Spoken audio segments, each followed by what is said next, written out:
Therefore, I repeat, evacuate City 17 at once, if not sooner. I cannot state this without enough undue emphasis.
Rise and shine, Mr. Freeman. Rise and shine.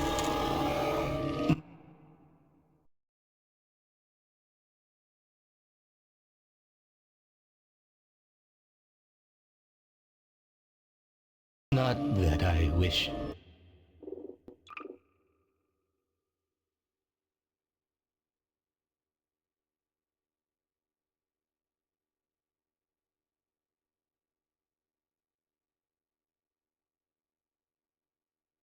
to imply you have been sleeping on the job.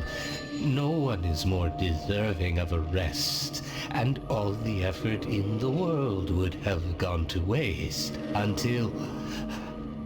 well, let's just say your hour has come again.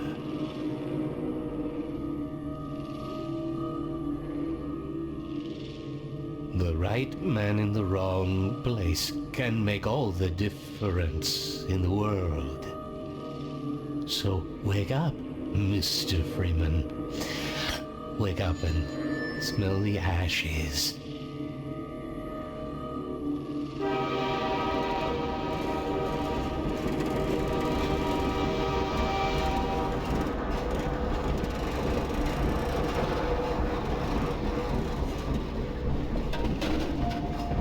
See you get on.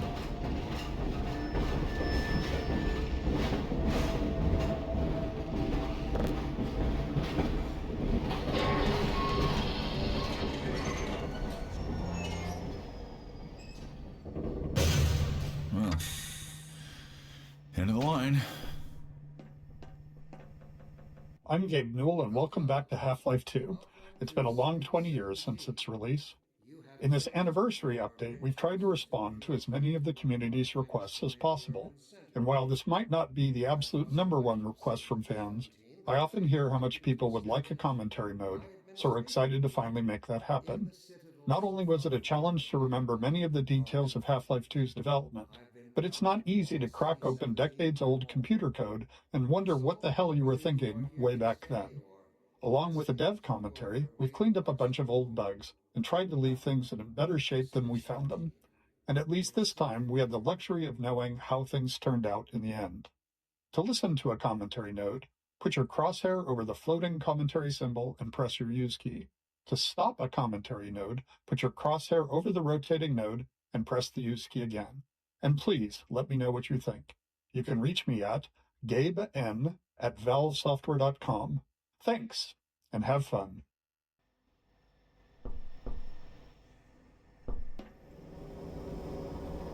Welcome to City 17. Physics objects. It might be hard to remember it now, but back when Half-Life 2 came out, small objects in games, like these bits of trash, were usually static. As in, they didn't really move, or if they did, it was in a very simple way. If you were lucky, they might break apart into some sprites if you hit them. One of the goals for this initial train station section was to really make it clear to players that these kinds of things were properly, physically, actually being simulated in Half-Life 2. They could be picked up, dropped, thrown, broken, moved by other forces, you name it. Here we're starting with just a small thing, showing that trash is being blown by the arrival of the train, or, more specifically, an invisible volume that's triggered by the player leaving the train.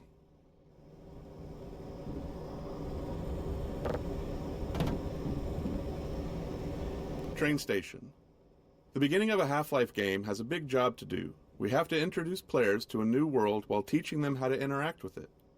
Players need to quickly grasp what's happening, who the key players are, what threats they face, and how they fit into it all. Above all else, it has to be as fun and interactive as possible. Nailing this takes a lot of iteration and playtesting, especially on the small moments that make up a bigger picture of the game.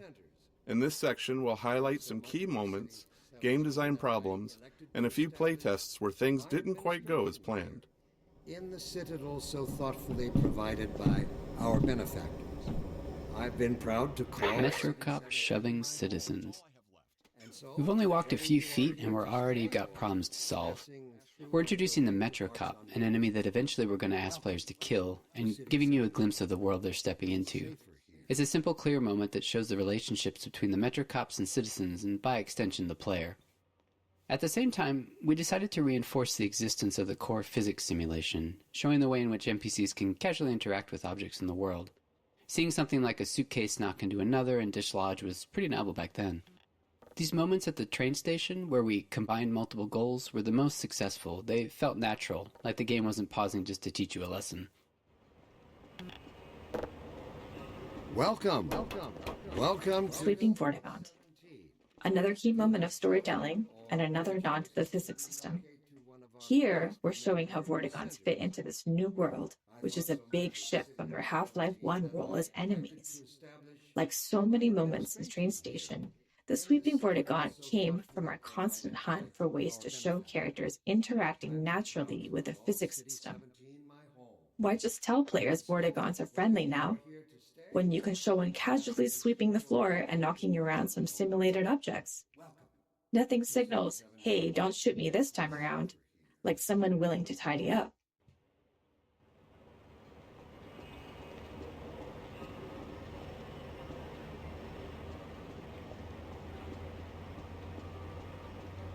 Were you the only ones on that train?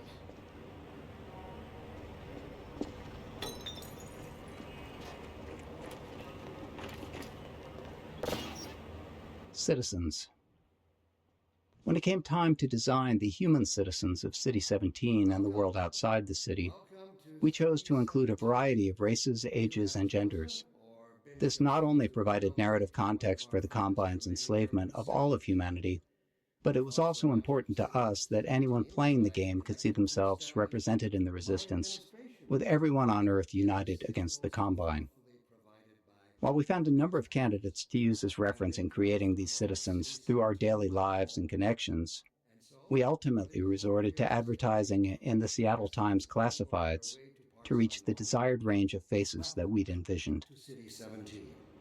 Overwatch stopped our train in the woods and took my husband for questioning. They said he'd be on the next train. I'm not sure when that was. They're being nice, though, letting me wait for him.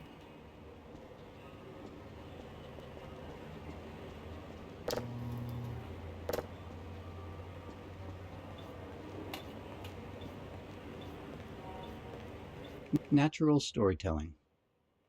To achieve our world-building and storytelling goals throughout the train station, we needed a natural way to deliver dialogue without it feeling too gamey or requiring tutorials. We noticed players often approached NPCs to get a closer look, so we turned that into an opportunity for the NPCs to acknowledge the player and deliver their lines.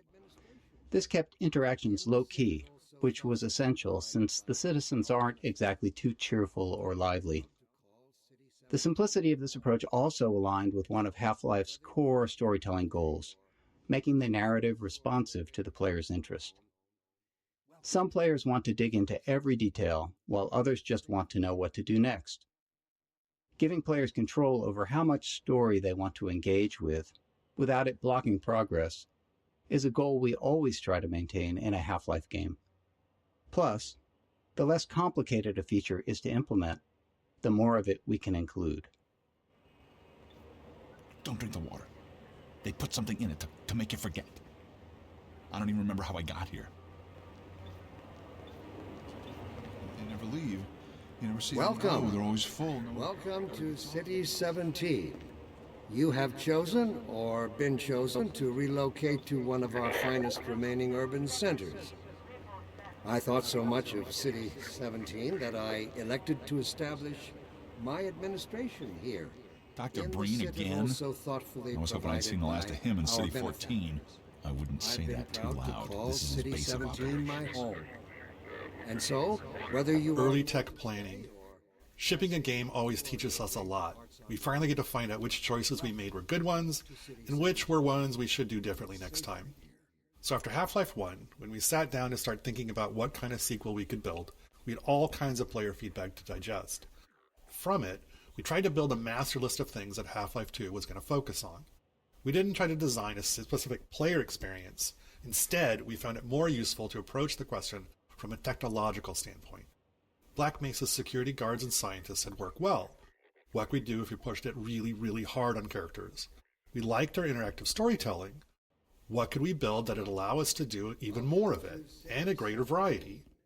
The exploration and interaction with the Black Mesa was compelling to players.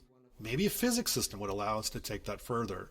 In all these areas, we tried to imagine the best version of it could look like years in the future, and back solve from that a set of technological steps that might get us there. Our benefactors. I've been proud to call City 17 my home. Storytelling. Creating a sense of immersion was a core principle in our approach to Half-Life 1's storytelling, and it led us to the self-imposed constraints of never, or at least very rarely, taking control away from the player and of keeping the player's avatar silent. These limitations made storytelling more challenging at times, but we felt it was important to stay with them for Half-Life 2. Our hope was that by maintaining these principles, we'd push ourselves to explore deeper, more interactive storytelling.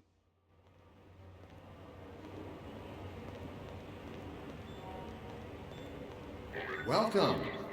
Welcome to City 17. You have chosen, or been chosen, to relocate to one of our finest remaining centers. I thought so much of City 17 that I elected to establish my administration here, in the citadel so thoughtfully provided by our benefactors. Characters. In Half-Life 1, security guards and scientists could best be described as archetypes, not individuals. They were abstractions of characters that matched the visual fidelity we could achieve at the time. But as our technology improved with Half-Life 2, we saw an opportunity to move beyond abstractions. The increased visual fidelity of the character models, combined with improvements in animation, made us believe we could focus on creating individual characters, people you would actually care about. We allowed ourselves to write real dialogue and have characters deliver it in a way that felt realistic enough for players to not think about them as pawns in a video game, and hopefully propel our narrative forward. In 2001, a couple of years into development, we were energized by Japan Studios' Eco. Directed by an animator, it blew us away with its reliance on characters as the key connection to the player, giving us the courage to keep pushing forward. Gordon Freeman! I expected more warning. Yeah, you and me both, Doc. He was about to board the express to Nova Prospekt. Well, Barney, what do you intend? I'm thinking. Alex is around here somewhere. She would have a better idea how to get him here. Oh, as long as he stays away from checkpoints, we should be okay. Listen, I gotta go, Doc. We're taking enough chances as it is. Very well. And, Gordon, good to see you. Okay, Gordon. You're gonna have to make your own way to Dr. Kleiner's lab. Oh, man, that's what I was afraid of. Get in here, Gordon, before you blow my cover. Blocking tutorials. At times, we need to be certain the player has learned something, and the standard method, at least in game development, not in life, is to trap them behind a gate of some kind, where the player must demonstrate their knowledge to be able to continue. We try to disguise these gates as something natural, so it doesn't feel like the game has come to a halt. Of course, time, resources, or the environmental context itself can make that tricky. In this case, we needed to teach the players how to move objects, so a simple stacking puzzle seemed like the best solution. We tested more complex designs, but they ended up being less effective at teaching the actual thing we needed the player to learn.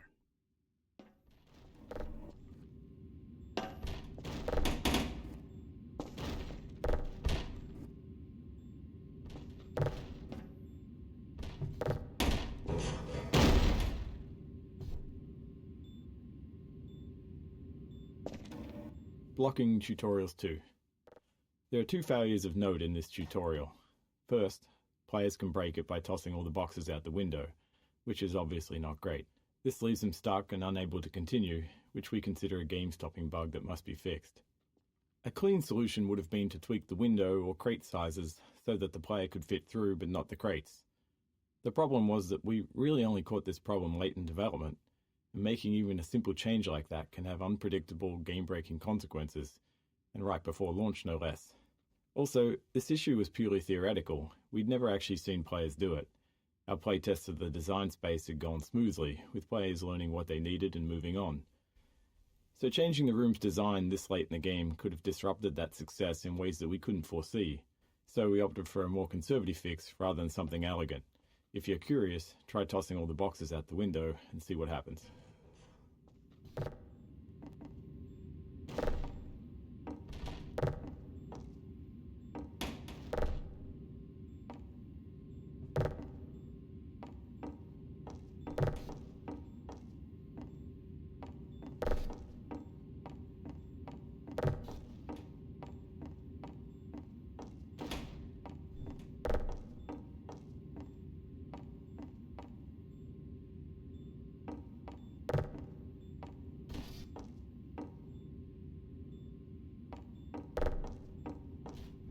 Blocking Tutorials 3.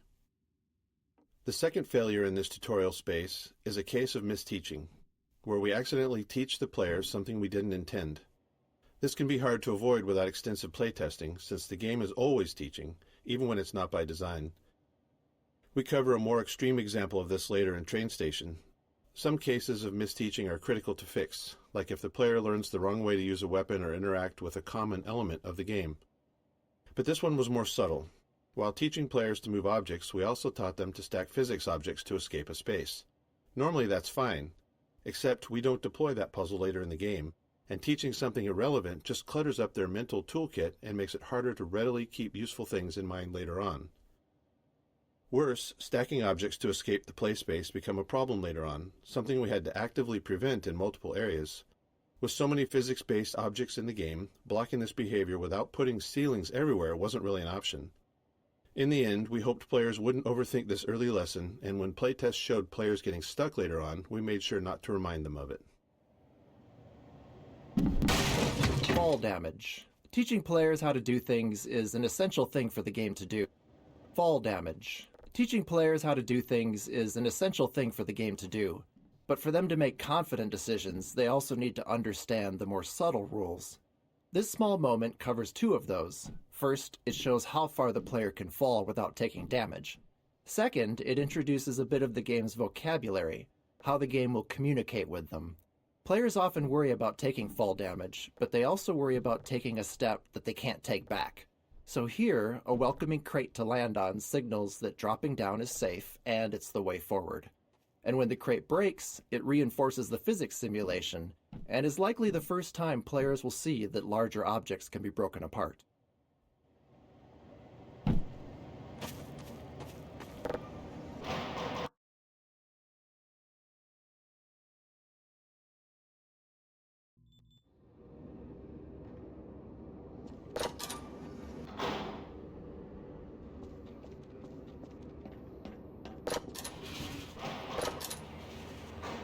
Pick up that can.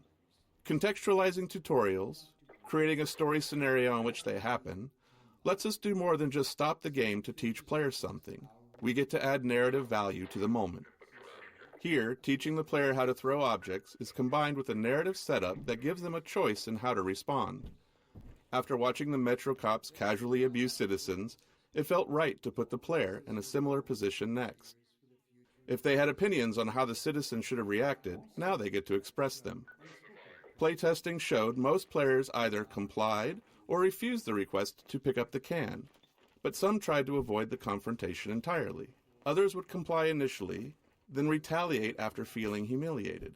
By keeping the moment relatively constrained, in both terms of player actions and the space itself, we could generally react appropriately to whatever choice they made.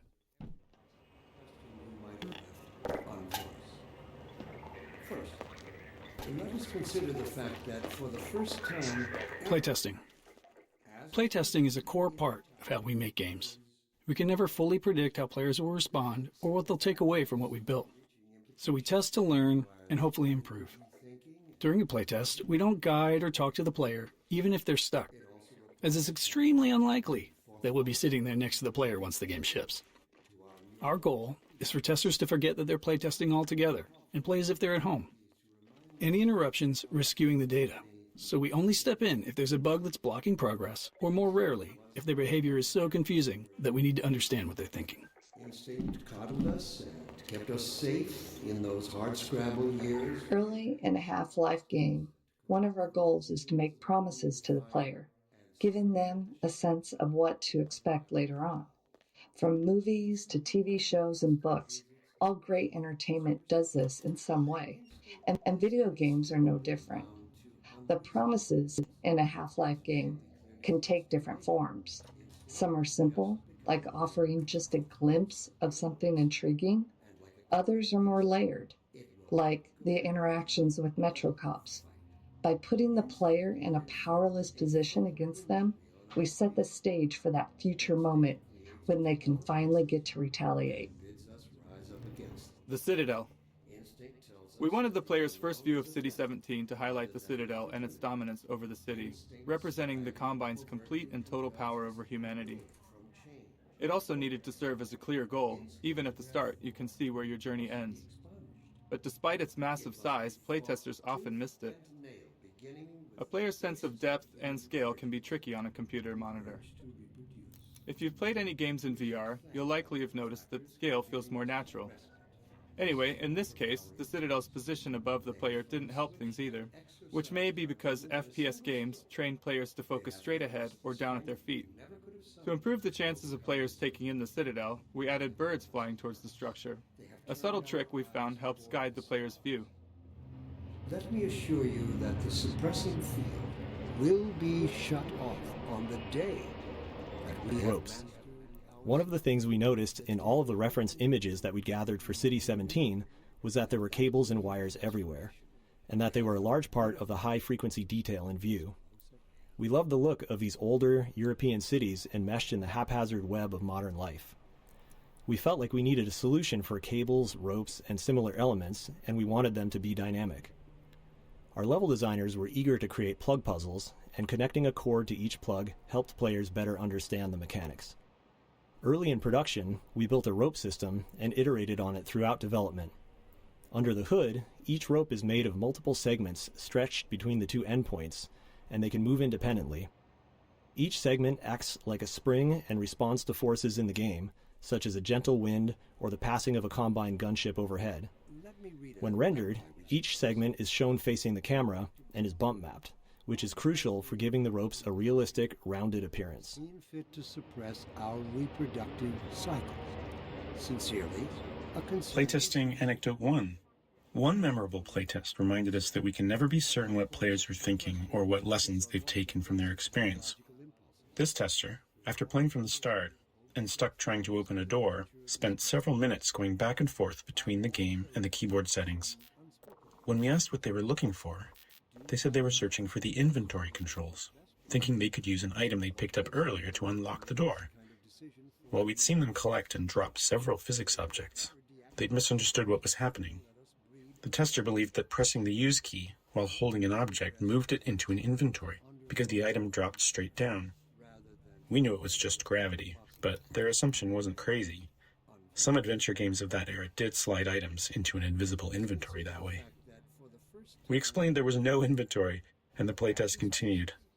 Later, we considered whether we needed to address this, but since no other playtesters had the same confusion, and all of our potential solutions were more heavy-handed than necessary, we decided it was an outlier that was okay to remain unaddressed. It served as a good reminder, though, of how even the most subtle, overlooked details can mislead a player. I find it helpful at times like these to remind myself that our true enemy is instinct. Exploration. After being herded through the train station by Metro Cops, we wanted to give the player a chance to explore. This plaza offered several ways to interact with citizens, Metro Cops, scanners, and the city infrastructure. We aimed for these interactions to continue building the world without needing explicit tutorials, and we refined them until they work naturally, without any real training. But inseparable from instinct is its dark twin, superstition. Instinct is inextricably bound to unreasoning impulses, and today we clearly see its true nature. Instinct has just become aware of its Strider. This simple moment is a promise that you'll encounter this enormous thing later in the game. Even an uncomplicated scene such as this really does require a lot of playtesting and iteration because of Half-Life's goal of not taking control away from the player. As you can imagine, it takes a lot of small tweaks to ensure that as many players as possible are looking at the right place at the right time here. The street layout and the Metrocop scene are all set to guide the player's gaze, perfectly framing the Strider when it appears. Early game exploration.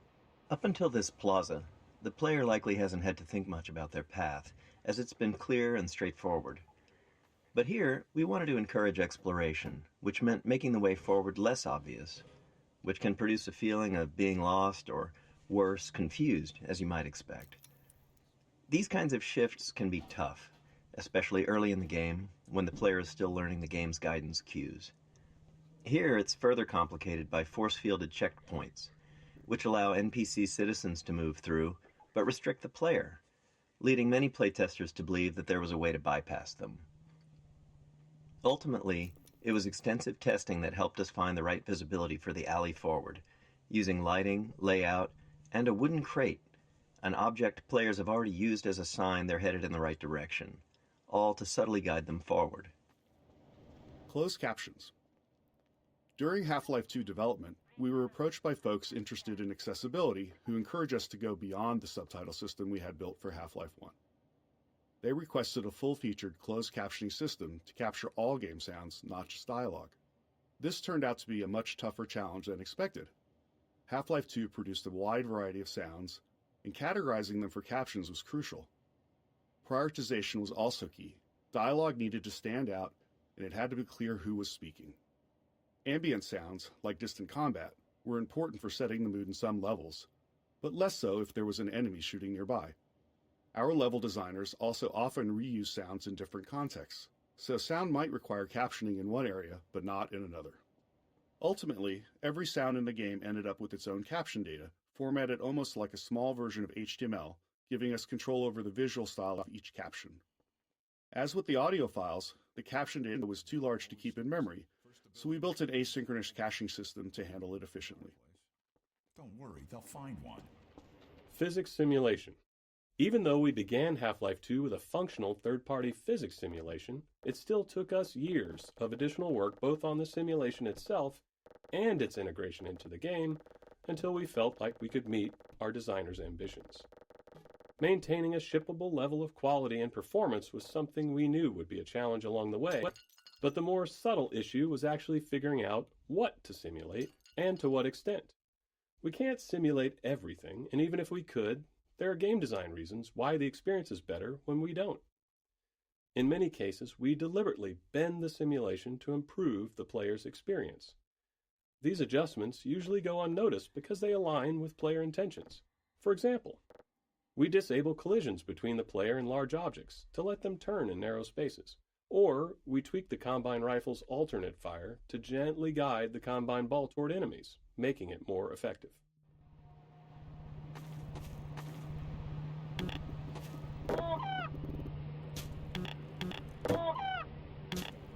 Crate Baby.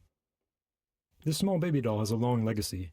During the long months of internal testing, some of the team turned it into a challenge, a way to make the 47th playthrough of a game a bit more fun. They placed the doll inside of a nearby blue crate and see how far they could carry it throughout the game. After Half-Life 2 launched, the community started carrying Crate Baby as well, adding their own stories and rules to the mix.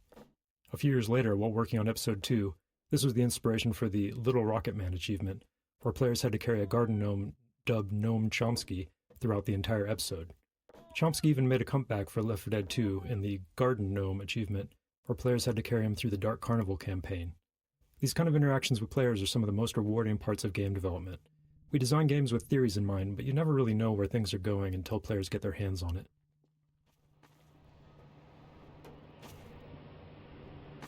Physics Simulation 2. Areas where game design or other constraints impacted the physical simulation often required extra tuning to keep the simulation from blowing up. As an example, early on we experimented with increasing the simulation on the player entity, which is to say, make player movement much more a part of the physical simulation of the world. We knew this might make movement feel less precise, but hoped it could lead to some novel experiences. However, after tuning the movement to match the less simulated version, we had a major problem. The physical force needed for the player to move at their usual speed was so high that simply running into other simulated objects could result in death from the impact. We iterated on it, but ultimately couldn't find a solution we liked, and reverted to the less simulated movement. However, this wasn't exactly the easier path. It introduced new challenges with how the less simulated player interacted with the more simulated objects in the game. But it did allow us to deliver the precise movement experience we wanted. Playground. When we discussed ways to highlight our physics simulation around the city environment, a playground felt like the natural fit. And for players paying attention to Dr. Breen, it's also a reminder of the cost of humanity's surrender to the Combine. We chose a few playground structures with interesting physics potential and began tuning them.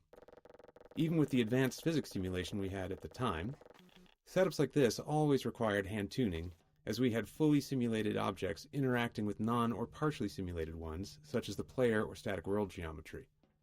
It might be easy to assume that a simulation can carry a lot of the load of implementation, but even now, 20 years later, that is rarely the case. Back when we were working on the playground, late in development on the game, we couldn't get the friction on the slide to feel right, so we decided to break the ladder so the player couldn't get up there. However, you still can just walk right up the front. As is commonly the case, you, the player, get the last laugh on us.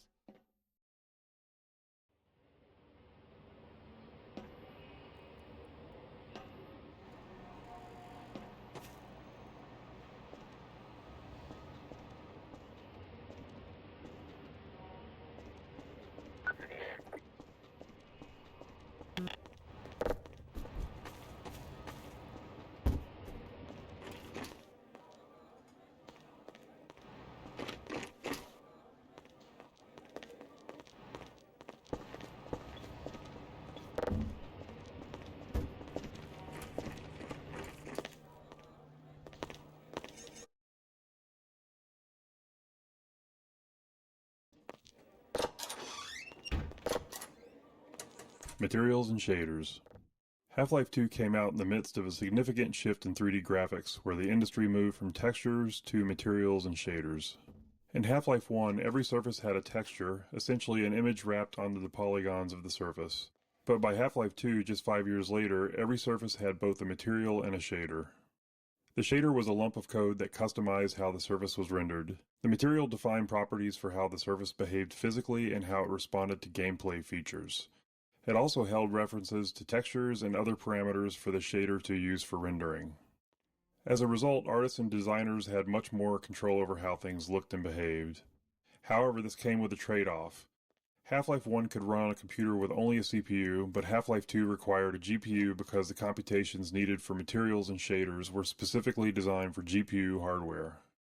The refracting glass door here is a clear example of a custom shader, but every surface in the scene is actually running a shader of some kind. First, let us consider the fact that for the first time ever, as a species, immortality is. This simple fact has far-reaching. Cube maps. With the addition of materials and shaders, we needed a solution for reflective surfaces like glass and steel. These surfaces had to know what to reflect, but in 2003 we couldn't do any of that rendering in real time, so we developed the cube map system for pre-computed reflections. A cube map is a set of 6 images on the inside of a cube, capturing the environment in every direction, like a panoramic photo that surrounds you on all sides. Level designers placed invisible marker entities throughout the levels, and during map compilation, we generate a cube map at each marker. Then, during gameplay, when rendering a reflective surface, we locate the nearest pre-computed cube map to create the reflection. But inseparable from instinct is its dark twin, superstition. Instinct is inextricably Field of view. In Half-Life 1, we used a 90-degree field of view, or FOV, which was fairly standard for first-person shooters at the time. But during Half-Life 2's development, we grew unhappy with it.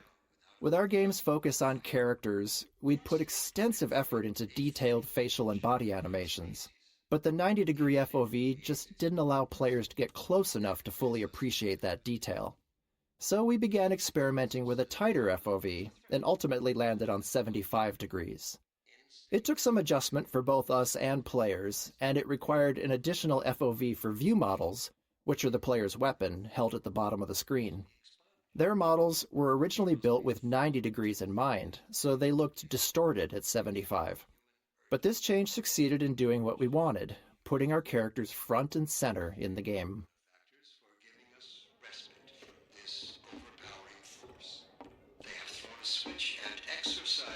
Oh, I thought you were a cop. They have given us He's one of us. strength we never could have summoned to overcome this compulsion. Told you they'd be coming for us next.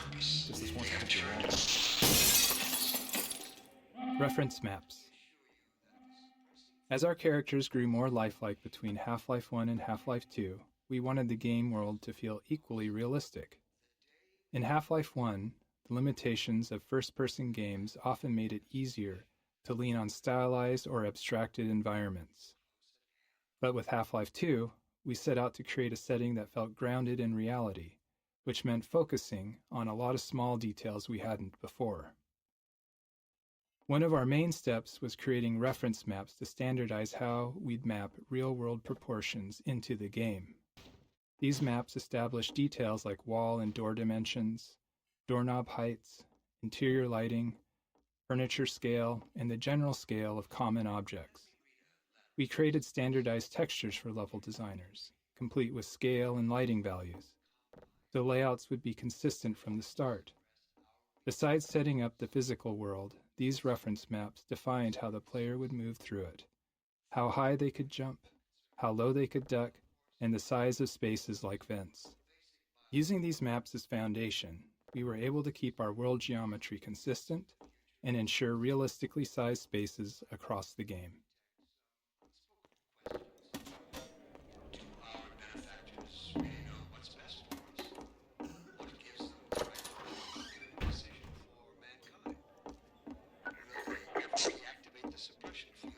Can't take it anymore. Everything's gonna be okay. Missing material. Early on in developing our low-level graphics code, we realized it would be difficult to spot polygons that weren't rendering due to a missing texture. When this happened, you'd typically just see black where the polygon should be, which could easily go unnoticed in darker scenes. To catch this bug more reliably, we created an error texture that would be visually unmistakable and generated automatically whenever a texture failed to load. This gave rise to the now iconic purple and black checkerboard texture, which has since taken on a life of its own well beyond Half-Life 2. I find it helpful at times like these to remind myself that our true enemy is instinct. Instinct was our mother when we were an infant species. Instinct coddled us. Watch it, will you?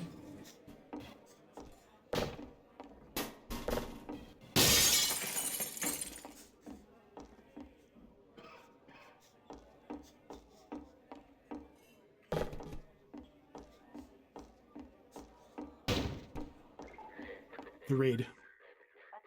The section ahead, where the Metro cops raid the apartment while the player is inside, took a lot of iteration to get right. Generally, we design Half-Life to let players set their own pace, since people move through the game in a variety of ways. Some players run, ignoring anything that doesn't seem like a threat, while others methodically poke at everything. So, whenever we need to force a specific pace, it's always a challenge to ensure players perceive that pace and naturally play along. Since this is the first time we do this, we had to put in a lot of work to make it clear to the player that they needed to move quickly, and there's no time for exploration here.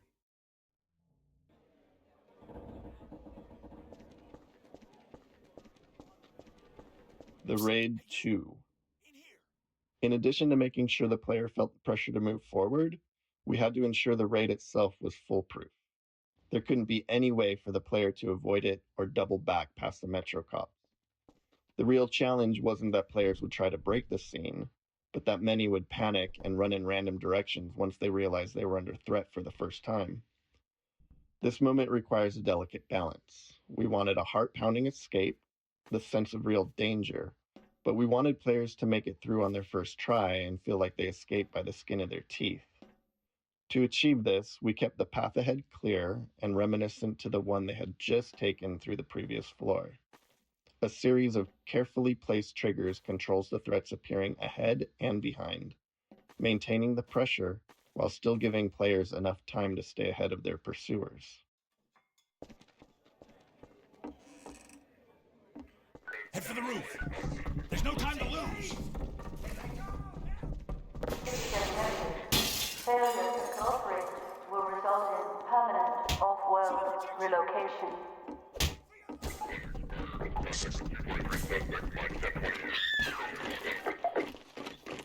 Get in here, quick! Citizen notice. Keep moving, head for the roof! Priority.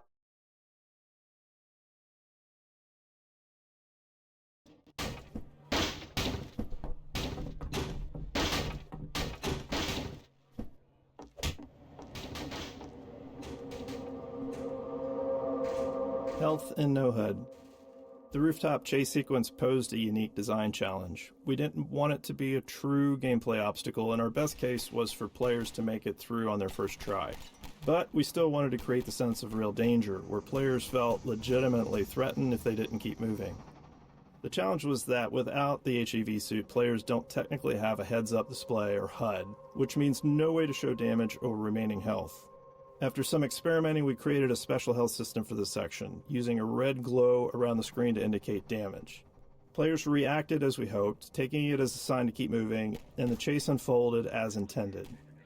To top it off, we made health regenerate quickly so the glow wouldn't linger, reinforcing to players that running was indeed the right choice, and ensuring players weren't taken down by a stray bullet at the end just because they dawdled or hesitated earlier on. Playtesting Anecdote 2. In the upcoming section, we needed the player to be knocked down so Alex could save them. With limited time and resources, we simplified the encounter as much as possible, reusing existing systems and letting it play out like a normal combat sequence, with a custom event triggered when the player died. After a few playtests to fine-tune the timing, we moved on. But as we got close to shipping, we encountered a problem with a playtester who quick-saved constantly and immediately hit quick-load whenever they thought they'd failed. When a Metro cop hit them, they quick-loaded before Alex could step in, repeating this more than 10 times before we asked them to stop. At this stage of development, in the final bug-fixing phase, we had to limit ourselves to fixing only game-breaking issues, since even small changes could risk breaking something more important. Knowing this was a rare edge case, because most players had no trouble, we made a few conservative changes. We shortened the delay between the knockdown and Alex's first line, and changed the fade-out color to white instead of black, which wasn't ultimately that useful since players hadn't died enough yet to associate black with death. We considered disabling quick load for the few seconds that the scene plays out, but we were worried that could introduce a bug where quick load became disabled permanently.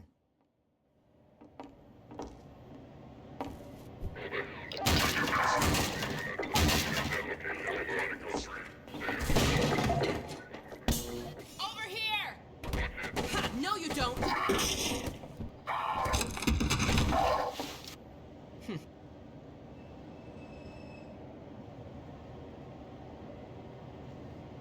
Dr. Freeman, I presume. We better hurry. The Combine can be slow to wake, but once they're up, you don't want to get in their way. Alex. Nailing Alex's design was a big challenge. We wanted the player to both respect and care for her.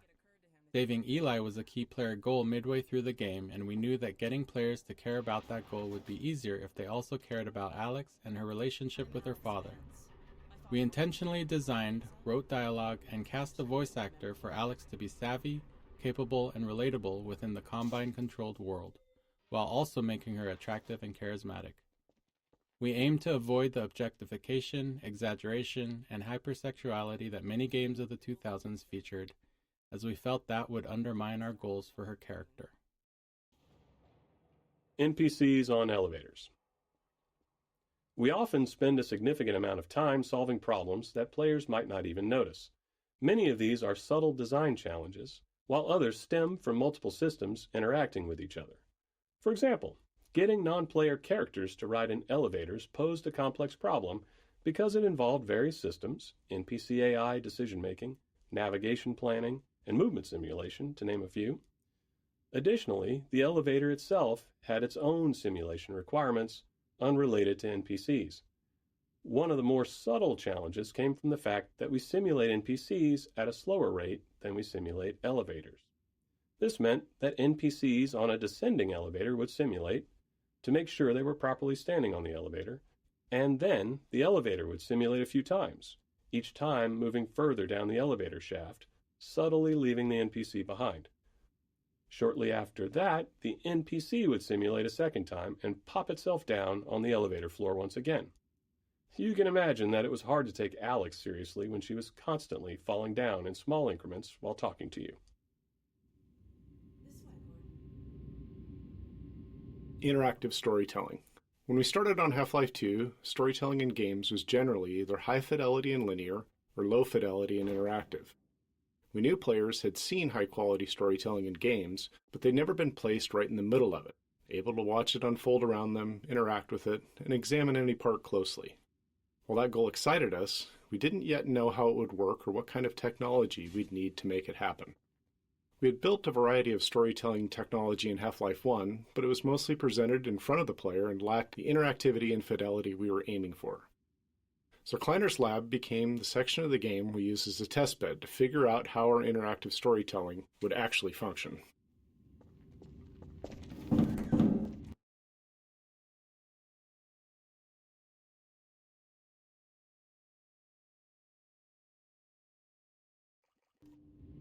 Funny you showing up on this day in particular.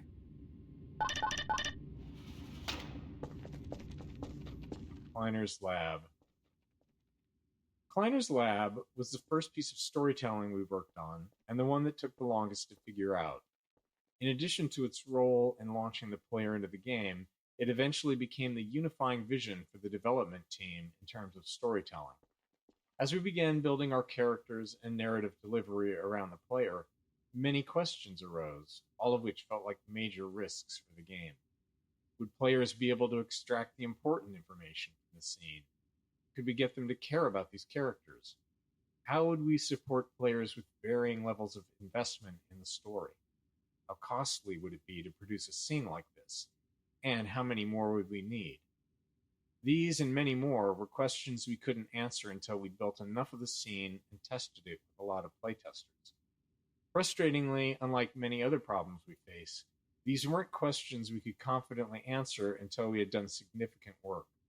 We can often test gameplay ideas with low-fidelity prototypes, but if a player isn't invested in our storytelling when the characters are just gray blocks, how confident can we be that they'll care once the characters are fully realized? Choreography. The system we built and iterated on to deliver Half-Life 2's storytelling was internally called Choreo, short for choreography. Early on, we found it useful to imagine we were writing a play where one of the actors didn't know the script. We needed a system that could control all the other actors, moving them around the stage, delivering their performances and speaking their lines. To handle this, the other actors would need to seamlessly mix our directorial commands with dynamic responses to the player's position and behavior. Timing was clearly going to be a major challenge, as any part of the scene might need to lengthen, contract, or even pause, depending on what the player was doing. FacePoser. The primary tool we built to power the Choreo system was called FacePoser, an inaccurately named program that allowed our animators to lay out the entire structure of our scenes along a timeline. The timeline contained a series of choreo commands for the actors, along with all the necessary information for them to perform those commands. By layering these commands on the timeline, animators could easily describe how an actor might need to face one thing while talking towards another and walk to a different location, all at the same time. But the timeline wasn't a fixed linear sequence. Actors would follow their commands, but they had to respond dynamically to the world around them. An actor might take longer to move to a location if the player is in the way, or they might need to wait to deliver a line because another actor has been delayed by the player. FacePoser allowed us to rapidly iterate on scenes, trying different layouts, dialogue deliveries, and timings. This ability to quickly experiment and adjust proved critical in finding the right performances to achieve our character and narrative goals. Choreo commands. This debug visualization shows the two most common choreo commands actors receive throughout a scene, internally known as look-ats and move-tos. Actors are given targets to look at, sometimes more than one at a time, and then try to focus on the one that makes the most sense given their current state. At the same time, they might be receiving move-to commands, which tell them to move to a location and face a specific direction or object. Even these seemingly simple commands involve a lot of complexity. A scene might require an actor to talk while typing on a keyboard, all while looking at an object the player is holding. Since we couldn't predict where the player would be during playback, authoring scenes like this required us to break each element of the scene into separate pieces and layers. These could then be reassembled as needed during playback, based on the player's actions and interrupted if necessary. Lab interactivity. In our choreo scenes, we have the player trapped for a bit, allowing us to focus on the characters and narrative. To accommodate different players, some deeply invested in the story, others unable to stand still for more than a second, we felt like we needed a constant stream of interesting details on screen.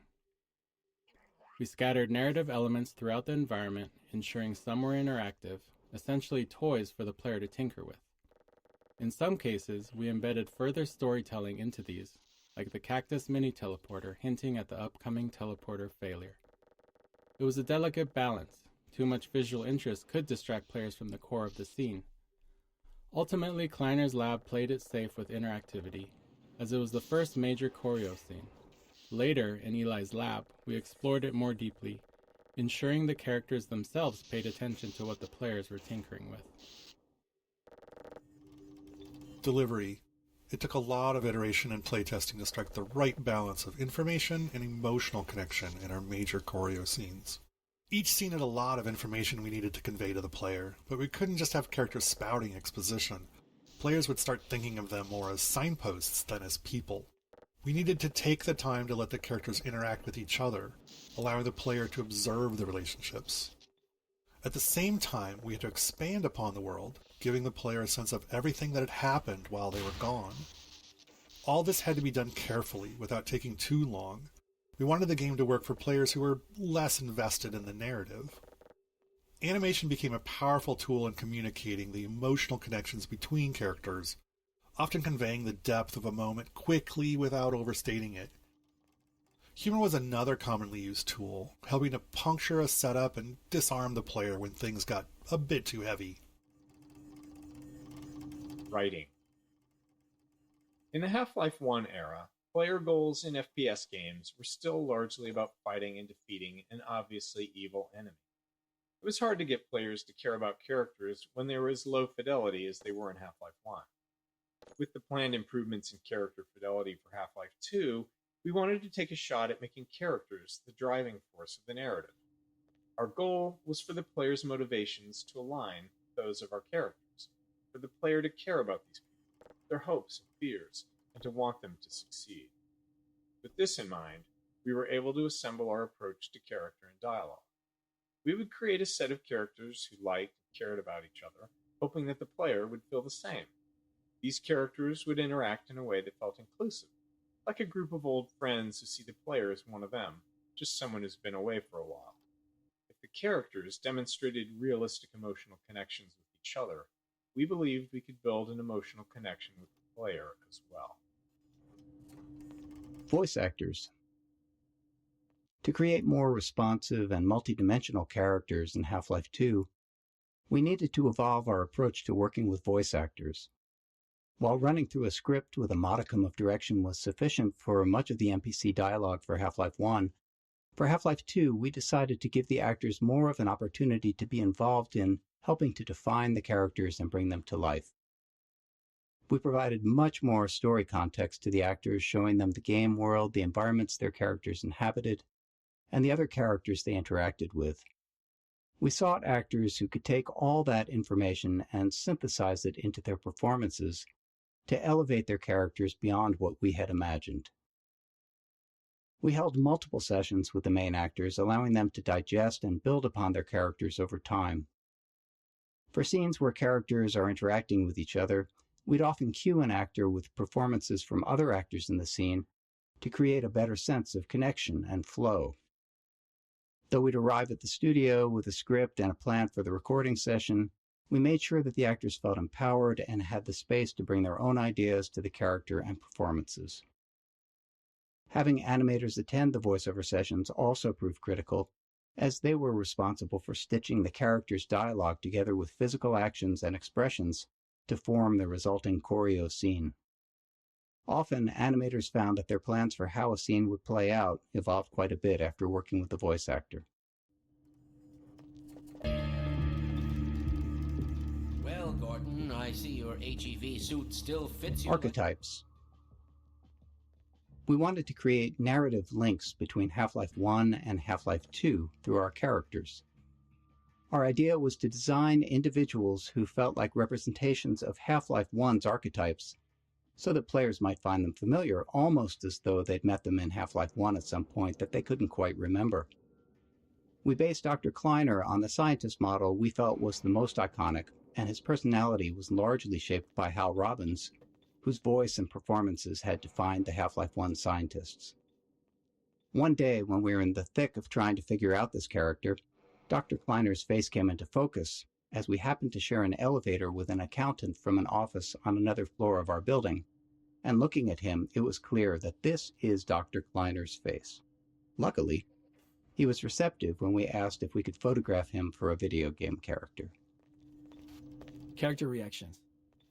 Figuring out what characters should react to and how was an ongoing challenge. At the core, we always want the game to respond to player input. However, any response from the game can be seen as a reward by the player. So, what characters react to and what they ignore teaches the player about the kind of input the game expects. As a result, we made sure to respond to things we wanted more of, like players tinkering with devices in the lab, and ignored behaviors we wanted less of, like players repeatedly slapping Kleiner in the face with a box over and over again. Seriously, we watched a playtester do it for 5 minutes straight. Animation. Constructing believable human motion for our characters out of many discrete layers of animation required a lot of technological iteration. Even simple actions like turning to look at something or walking to a location became more complex when combined with the need to dynamically respond to the player and the requirements of choreo commands.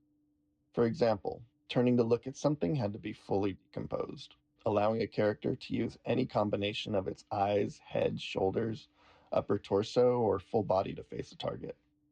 In Half-Life 1, human characters had their bodies separated into upper and lower halves, allowing them to walk in one direction while facing another.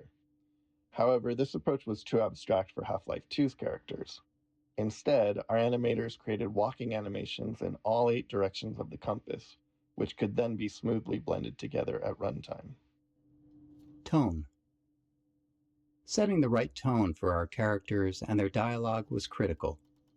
We aimed for a respectful, almost pleasant style of interaction with the player, while avoiding anything that felt too subservient.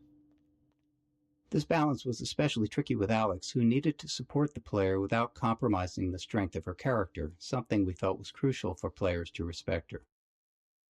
Her relationship with Eli was a core driver of the player's motivations, so it was important that players liked her and wanted to help her. We also wanted to contrast the warmth and camaraderie between the player's allies against the hostilities of Breen and the Combine, inspiring a sense of righteous indignation in the players for the battles ahead. You coming? Monitors. We use monitors a lot for storytelling in Half-Life 2 in the episodes, so much so that we even make fun of ourselves for it. The problem is they're just too damn useful. They're fantastic for expanding the world by showing events happening elsewhere, and they provide an easy way to have characters talk without needing to explain how they all got to the player's location. Anyone who's ever written any kind of story, especially one with an ensemble cast, understands the unique frustration of trying to create natural reasons for all of your characters to come together in the same place. In this case, we were really happy with how the monitor allowed Alex to teleport away and then quickly appear in Eli's lab, making everything feel real and connected. Alex's kiss. It's a small moment, but Alex's kiss on Eli's cheek was important. Eventually, we're going to ask the player to save Eli, and we want them to care about him. To build that emotional connection, we needed to show the warmth and affection between Alex and Eli. We didn't want to oversell it with dialogue or make it too big of an event. It had to feel genuine, not performative. And we were able to iterate on the subtleties of this moment until it struck just the right note. Scene interactivity. At certain points in our choreo scenes, we require the player to take action. Beyond simply giving them something to do and keeping them engaged, these moments served a few key purposes. First, they allow the player to catch up, even if they've been distracted by something else in the environment. The scene could safely pause until the player completed the task, ensuring they were back and paying attention. At the same time, it let us position the player where we needed them, which was useful for framing the scene and making sure they saw something important. In some cases, we got double value out of these moments by using them to train the player. Here, they're learning to interact with plugs and sockets, a skill they'll need for puzzles later in the game. Speak to you again in a few moments. Good job, Gordon. Throwing that switch and all. I can see your MIT education really pays for itself. All right, Barney. Your turn. Gee, thanks. Gordon, as soon as you're in position, I'll send you to Eli's. And not a moment too soon.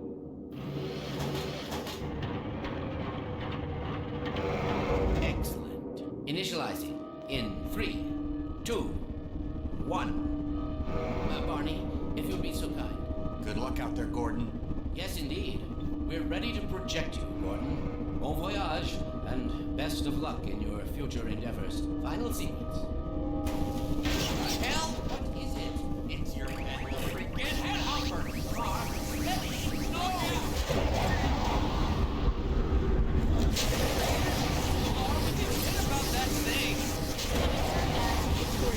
I'm not sure. It seems to be some kind of interference. Something's drawing him away. What's the meaning of this? Who are you? How did you get in here?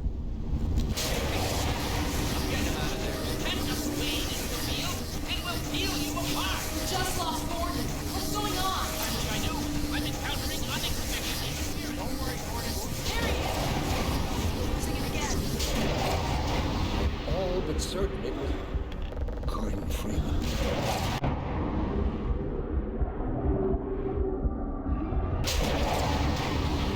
He didn't come through. Then where is he? Behind you. Shut it down, shut it down. Gordon, you must get out of here. Run! Get down out of sight. I'll come find you.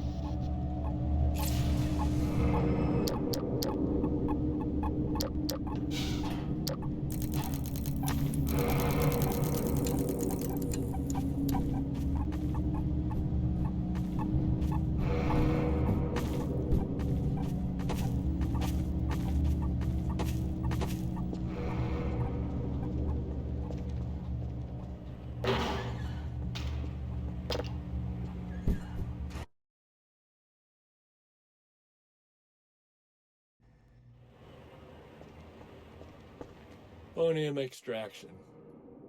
Another critical tool we built in the Face Poser was the phonium editor. It processed the voice actors' dialogue lines and extracted phoniums to generate basic lip sync animations for our characters.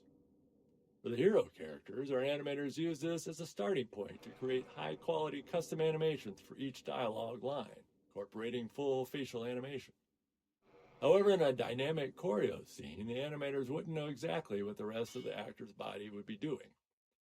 This meant it required careful layering of choreo commands and timings in Face Poser, while still maintaining the actor's ability to dynamically respond to the player. At the time of Half-Life 2's release, most first-person shooters gave the player a gun or a melee weapon right off the bat, but we opted to start them empty-handed. Without a weapon, it was easier to train the player on the more novel ways they're able to interact with the world and introduce them to our story. We wanted the player to transition from fugitive to the aggressor, and arming them at the right time created that moment naturally. By the time they finally get a weapon, they're done running away. They say sometimes the best way to win is to walk away, but we all know that's not true. The best way to win is to run towards something while shooting at it. Dynamic mixing. During gameplay, many sounds are playing at the same time, but some are naturally more important than others, and we need to set the volumes of the sounds relative to each other to ensure that the important ones stand out. In a movie, this sound mixing is done as a post-process, but in a game, it happens real-time, responding to players' actions, so we can't predict ahead of time which sounds will play simultaneously. To handle this, all the sounds are grouped into types and tagged with priorities. And during gameplay, the audio system monitors all the active sounds and lowers the volume of sounds in a group if a higher priority sound is playing. And this mixing is adjustable. If the gunshots need to be loud in one scene, we can make them higher priority there. If a specific line of dialogue needs to be heard clearly, it can then force all the other sounds to drop in volume. And we do the same thing with music. It's a subtle but very critical system, and it just prevents the soundscape from becoming too cluttered. Bullet audio. If there's one thing we're sure of, it's that a lot of bullets will fly past a player throughout the game. So we spent a bunch of time trying to perfect the audio treatment for it. Unfortunately, bullets in the game are essentially instantaneous, so we can't just attach a sound to them and rely on the movement for positioning. So after some experimentation, we landed on this solution. By figuring out the closest point on the bullet's trajectory to the player's ear, we calculate the exact time and position the bullet would conceptually pass them. We then play two different sounds at that point to fake a Doppler effect, one for the bullet's approach and one for its departure. And we delay the departure sound based on the calculated time the bullet passed by. Audio caching. Another problem we ran into was the sheer amount of audio in the game. With all the gameplay sounds, music, and dialogue, we had too much audio to be able to store it all in memory. Memory was at a premium in 2003. But as you can imagine, we need to be able to play sounds immediately, especially if they're gameplay related. So we built an audio cache, which stored only the first 125 milliseconds of every audio file and kept that in memory. That 125 millisecond time was our best guess for how long it would take us to be able to stream an audio file in from disk. Then, whenever a sound was played in-game, we'd play the start of it from our audio cache while simultaneously kicking off a load of the full audio file from disk. By the time our cache start ended, we'd have the file loaded and could continue playing the rest of the sound. There were some other minor features, like keeping recent sounds fully in memory so that high-traffic ones didn't need to be loaded constantly. In today's engines, all kinds of assets, beyond just sounds, typically use the same kind of strategy. Physics sound. Getting physics to feel right for the player meant that the sounds produced by physics had to sound right too. As humans, we're all used to how objects and materials sound during various interactions, even if it's not something we actively notice. While we knew we couldn't account for everything, we wanted to focus on the details that contributed most to making our physics sound realistic. We started with per-object sounds for collisions and impacts. This allowed an object like a wooden crate to have custom sounds when it collided with other objects or classes of objects. Next, we began dynamically modifying these sounds based on the characteristics of the physical event, such as the masses involved and the force of the collision. This worked great for collisions, but didn't hold up in other interactions like objects scraping against each other. In reality, a wooden crate makes a different sound when it scrapes against a wall versus when it's thrown against that same wall. Let me tell you, nobody has done more research on the nuances of a wooden crate's physical properties than us. To get what we wanted out of these interactions, we implemented per-material collision sounds, metal against wood, metal against metal, and so on. These sounds were also dynamically modified based on details, like material hardness or type of metal. Getting this system to sound right required countless small tweaks, which we could only identify once it was running. We also experimented with custom sounds for rolling objects, but ultimately cut the feature because we weren't happy with the results. Automating DSP. All the sounds a player hears are processed through our Digital Signal Processing System, or DSP. And this just refers to how audio is altered to reflect the environment the player is in. For example, the same sound will differ when heard in a parking garage, a small room, outdoors. In Half-Life 1, we manually placed invisible nodes throughout the world to define these DSP settings for each space. For Half-Life 2, We knew that manual placement was just going to be way too time-consuming, especially since we wanted a larger game, and we still only had one audio person on the team. So we built a system that automatically determines the DSP settings around the player in real time. It does this by analyzing the space around the player, assessing the volume they're within. It examines the materials that make up the environment, basically. And then the system matches that space to one of the 25 hand-authored basic DSP types. We adjust some parameters, and we create the fully detailed DSP that modifies the sounds the player hears.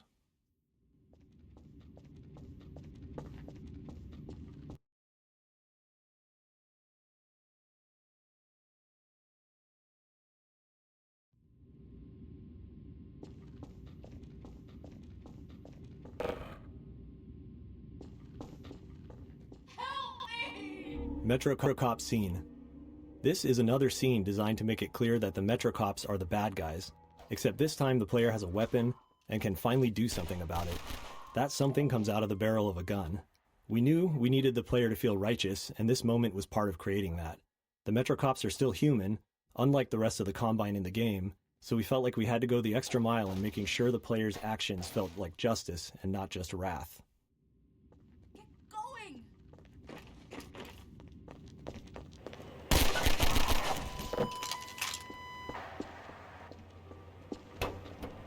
Staircase.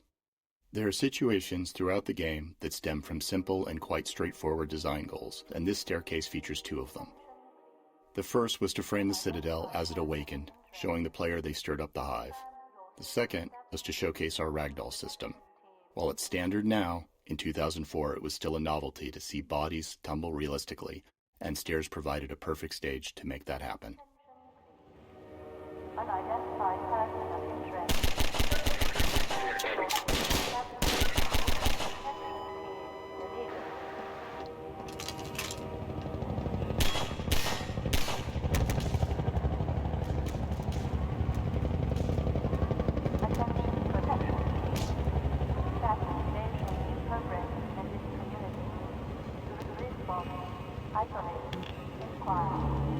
City 17 awakens.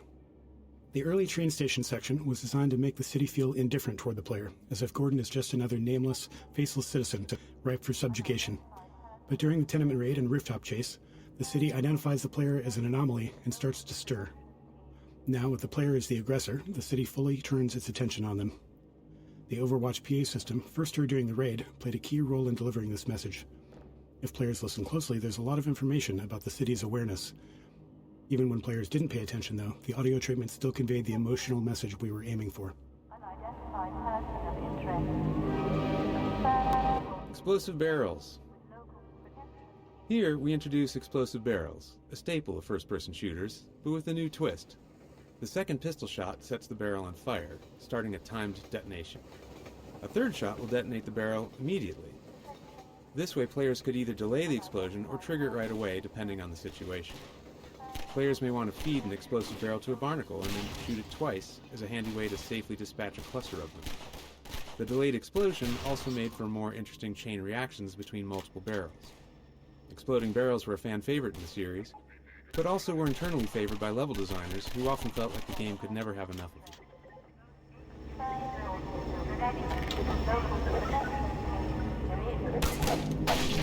Scanners. Scanners presented a tricky game design challenge. While we liked how their dystopian presence helped convey the Combine occupation as an oppressive surveillance state, we didn't actually want them to shoot at the player. We found that aiming into the sky to hit a small mobile enemy with a constant height advantage was something we couldn't make fun. Since we loved their role in the story, we decided that in combat, scanners would serve primarily as eyes, alerting nearby enemies to the player's presence, a feature we reinforced with sound effects from the soldiers. Beyond that, they'd only be able to harass the player with bright lights and occasionally dive bomb after taking enough damage. Lambda caches. Technically, the first Lambda cache is at Kleiner's lab, but this is the first one the player finds on their own. We added Lambda caches to encourage exploration and to hint players where hidden resources could be found, with a fiction being that they were being placed by the Resistance as part of their underground rebellion. In Half-Life, the contents of supply crates were predetermined by the level design. In Shell 2, we introduced adaptive item crates that give the player whatever they are low on at the time, based on resource targets set by the level designer. Overwatch. During development, we generated the Overwatch voice using a free text-to-speech tool, but as we neared shipping, we realized we didn't actually have the rights to use it, so we held auditions with voice actors to find someone who could match the qualities we liked in the generated lines. It didn't take long before we found Ellen McLean, whose delivery was exactly what we were looking for. In her sessions, we played the generated lines for her to mimic, though in her own style. She was a bit sarcastic at first, given that she was being asked to replicate such a robotic delivery, but years later when she returned for her iconic role as GLaDOS in Portal, she'd found a way to creatively integrate that tone into her performance. Pistol design. The standard pistol is the workhorse of the game, functioning not only as the first range weapon you learn to use, but also as a method to interact with physics and destructible objects at a safe distance for the entirety of the game. To help make it feel more responsive and fun to use, the pistol employs a refire mechanic that's unique to it in the game. The gun will fire as fast as the player can click their input button, meaning that they feel an instant response to their input, and the faster they can click, the faster they can shoot.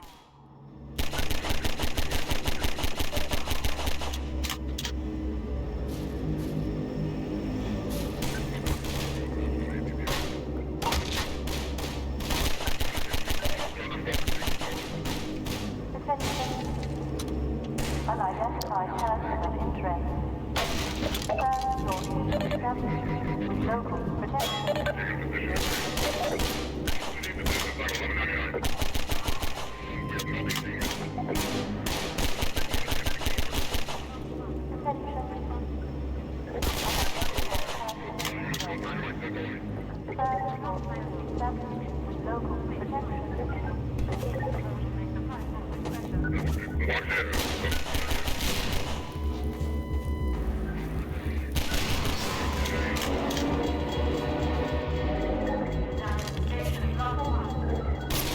Shatter glass.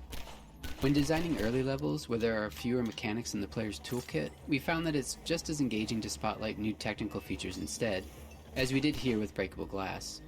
For the shattering effect, glass was divided into a grid of small squares, allowing us to track which were intact or broken, and to blow out larger sections once enough squares were no longer connected. Each square was rendered with a unique texture based on the status of its neighboring squares, creating the sharp, jagged edges between broken and intact glass. While breaking glass is now commonplace in games, it was something we hadn't seen much back when we were making Half-Life 2, and we're incredibly happy with the level of fidelity and dynamicism it brought to the game.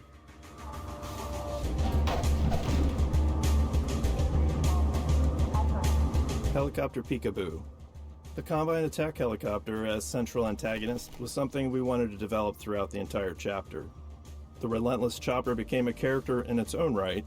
Here, if you listen and look overhead, you can hear its engine and see it flying along the train tracks and into the distance. This first glimpse is a small piece of foreshadowing, with its presence becoming more pronounced over time, until eventually you're squaring off against it.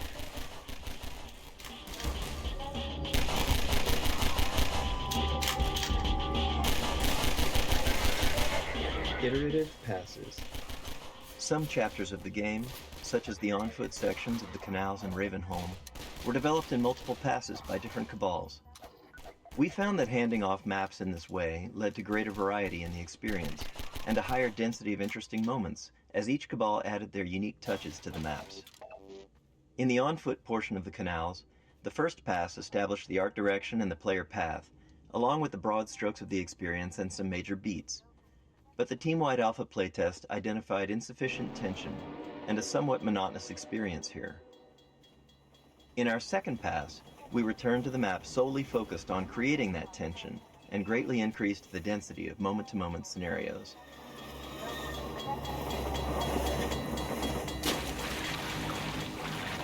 Water shader. The most complex shader we made for the game was the water shader, which made full use of the newly available programmable graphics cards. When water was present, the scene was rendered 3 times. First, the underwater world for refraction, second, a reflected view, and third, the parts above the water. When rendering the water surface, we blended the refractive and reflective views, showing more reflection at glancing angles using the Fresnel equation.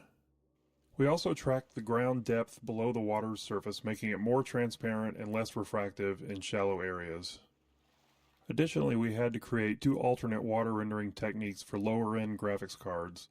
Mid-range cards displayed a lower detail reflection without refraction or transparency, while low-end cards only rendered a partially transparent surface.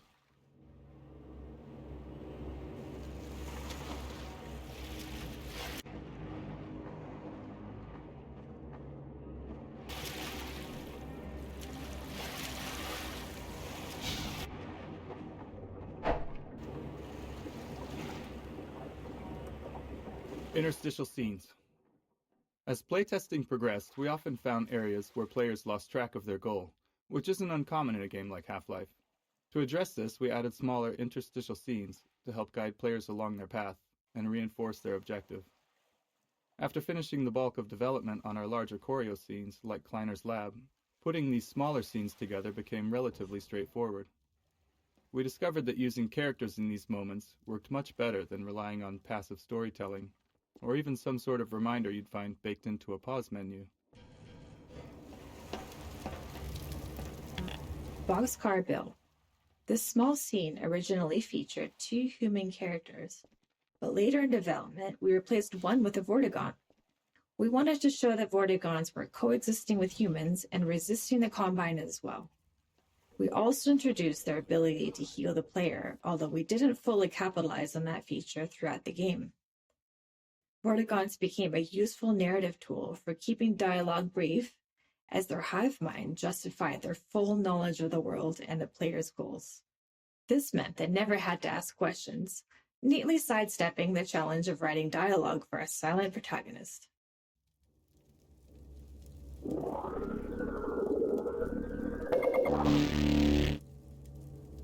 Be careful now. We really can't afford to get noticed. Civil protection catches you down here, it's bad news for the whole railroad. We serve the city. Reminder.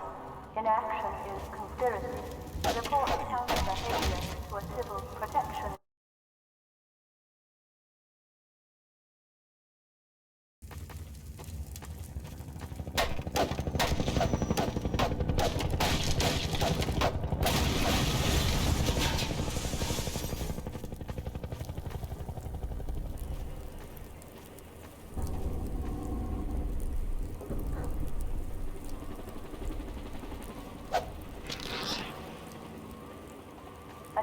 Barnacle Introduction. Because barnacles can be confusing when first encountered, we wanted to introduce them in a way that showed players their behavior at a safe distance. We decided to do that through a nature show style predator-prey scene.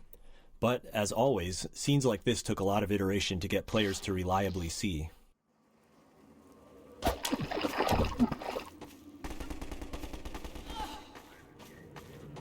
Surface properties. We play custom footstep sounds when the player walks on the slippery mud.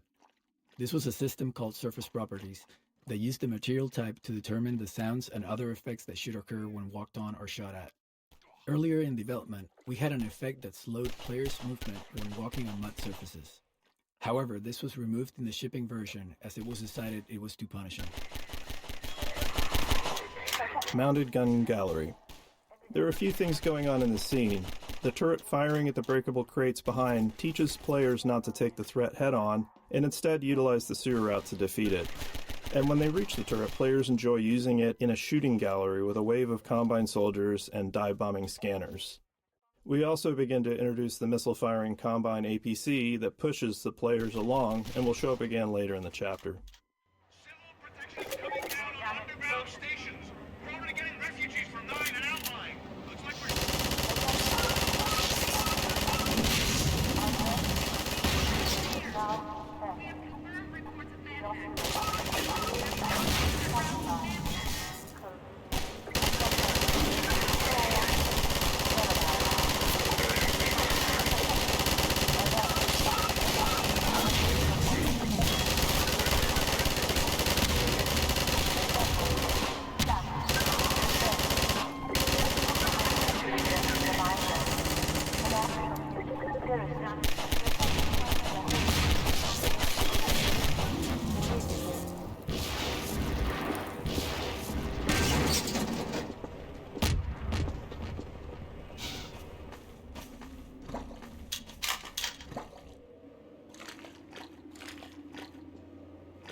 Over here!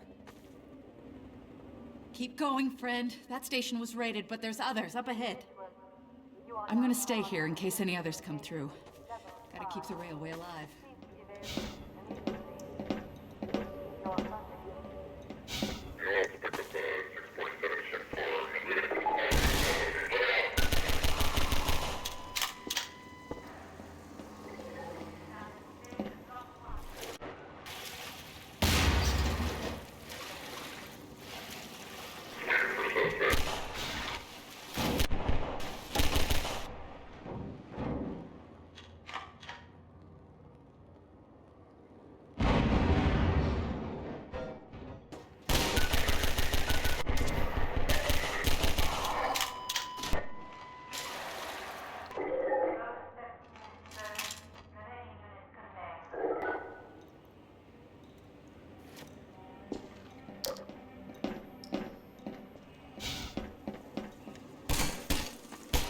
Running around a corner into a new area just to see enemies standing there is always awkward, and it makes the world feel less alive and more like a shooting gallery. So we were motivated to introduce enemies into combat spaces in more interesting and dynamic ways that would communicate planning and intentionality on their part, as if these soldiers had had a plan for Gordon even before he showed up. The Metro Cops in this scene jump down into this space via scripted sequences. Later in the game we use rappelling in a similar way. It doesn't matter where they're coming from in reality because players end up telling that story to themselves. We found that in the end, combat should have a story implied in its setup. An ambush, a surprise, a surge, an assault. All of these scenarios use much of the same enemy AI, but all felt different to playtesters.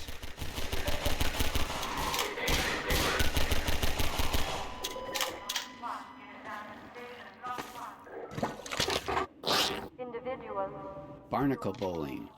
This is a satisfying example of how a bunch of design elements can come together in a matrix of interactions to create a memorable scenario for the player. We got barnacles, our physics simulations, slippery mud surface properties, and last but not least, explosive barrels. You've encountered all these on their own, but they're able to snap together naturally to create a moment we called barnacle bowling.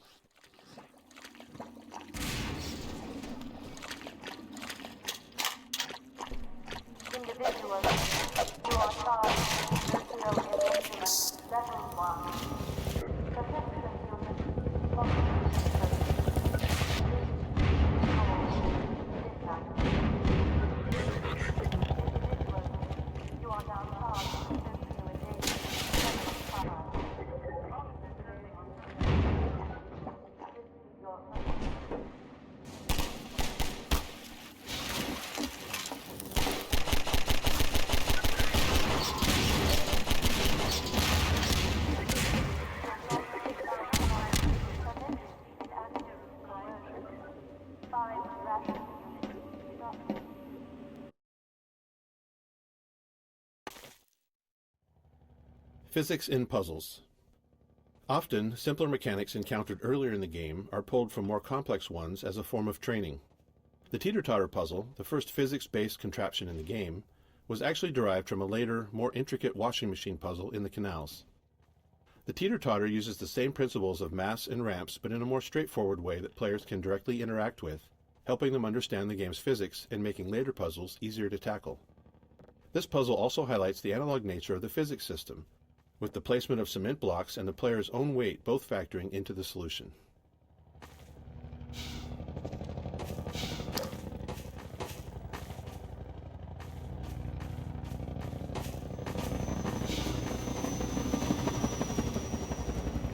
Combine Attack Helicopter.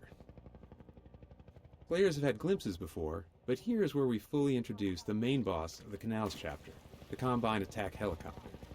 This chopper relentlessly destroys a player's cover, forcing them to move forward or risk being gunned down. We wanted this sequence to feel tense and menacing, with the helicopter seeming far too powerful to confront directly, and maintaining that intensity through the canals until the final showdown in the reservoir. To achieve this, we heavily constrained the helicopter's movement based on specific gameplay goals. In this map, Designed as a dash from cover to cover under helicopter fire, we created a ring path in the sky above the arena. The helicopter always travels to the farthest point in that ring from the player, keeping it visible and making it easier for us to place cover in just the right spots. Normal maps. Half-Life 2 was developed during an exciting time for graphics, as the first programmable shader-supported graphics cards were hitting the market. Using this technology, we became one of the first games to implement normal maps, a technique that enhanced the lighting on surface geometry. The normal map described the surface's roughness, allowing each pixel of a polygon to be lit in a way that made surfaces appear bumpier and more detailed than ever possible in Half-Life 1.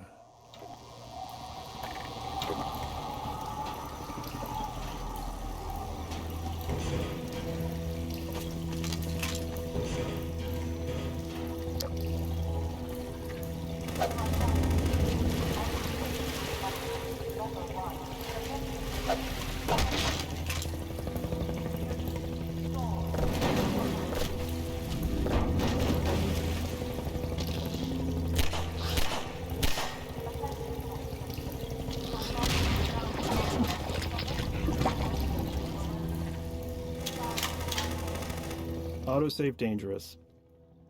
In Half-Life 1, we had a set of autosaves throughout the game, hand-placed by level designers and triggered when the player reached some specific moment or position in the game. This ensured that the game was automatically saved for you as you traversed through Black Mesa's corridors. In Half-Life 2, we found ourselves needing a new tool. The problem arose in some of the more complex arenas we'd built. Some of those encounters would last for quite a while and features multiple sets of enemies. Others were long, sprawling mixes of exploration and combat without any clear separation between the two. We never want an autosave where the player is in danger of dying right after loading the game, because that could place the player in a death loop.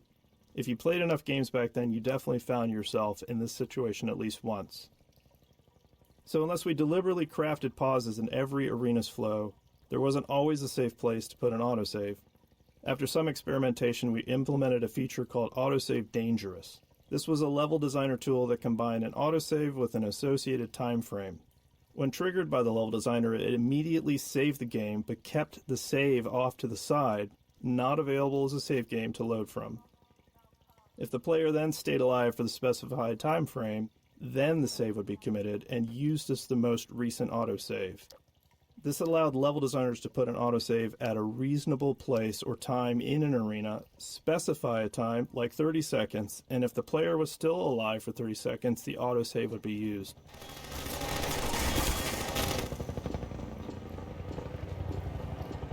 Soundscapes.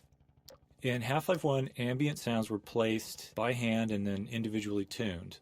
For Half-Life 2, we wanted more ambient sounds in our environment with higher quality and less manual effort for placement. So we built a system that we call the soundscape system. A soundscape is basically a small program that controls which ambient sounds play, where they come from, and then how they behave in a specific environment. So flies buzzing, wind blowing, birds, a distant train, distant combat. The soundscape system could then randomly select and play these sounds, and also, really importantly, handle the smooth transition as the player moves through environments. Soundscapes can also contain other soundscapes, and that allows us to create reusable collections of sounds. So, for instance, distant combat might be small arms fire, distant explosions, a passing helicopter. And these soundscapes would dynamically assemble and play from many individual sounds, and that helps us avoid the artificial feel of a single looping track. Overall, the soundscape system was a real workhorse for audio in Half-Life 2, and it's pretty much responsible for every sound you hear that isn't directly driven by gameplay.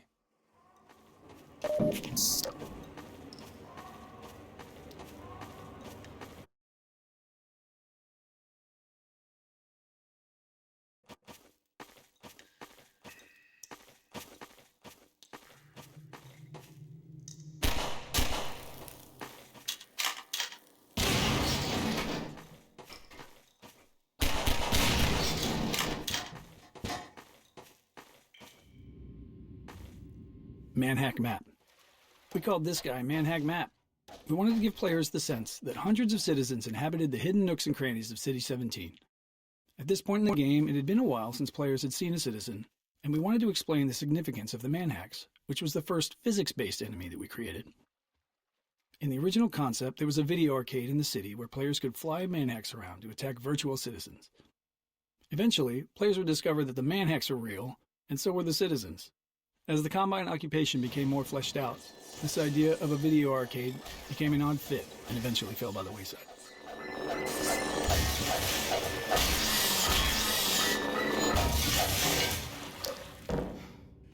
was a close call. Thanks for your help.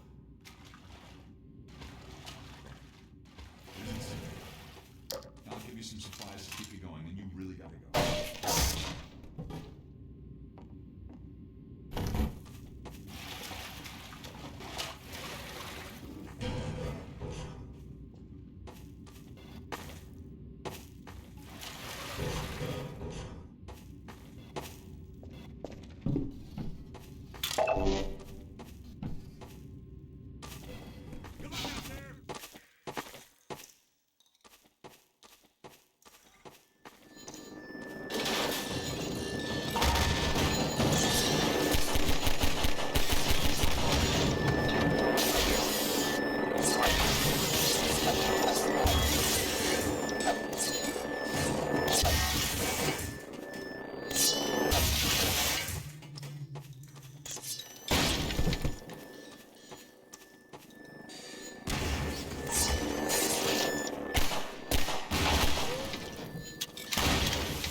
Anticitizen reported in this community. Code, locked, cauterized, sterilized.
Explosive Barrel Factory.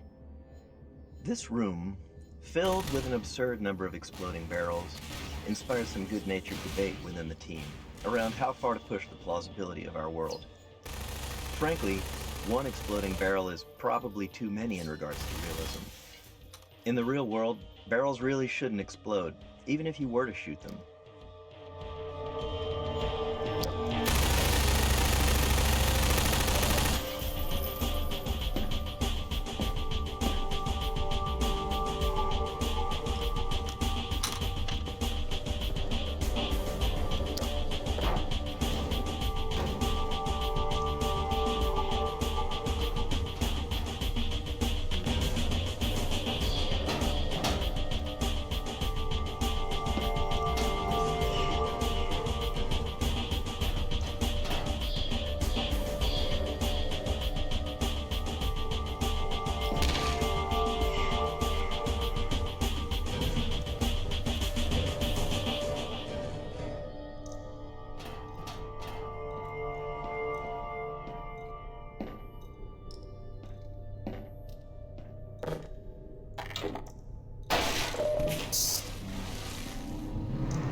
Explosive Barrel Factory.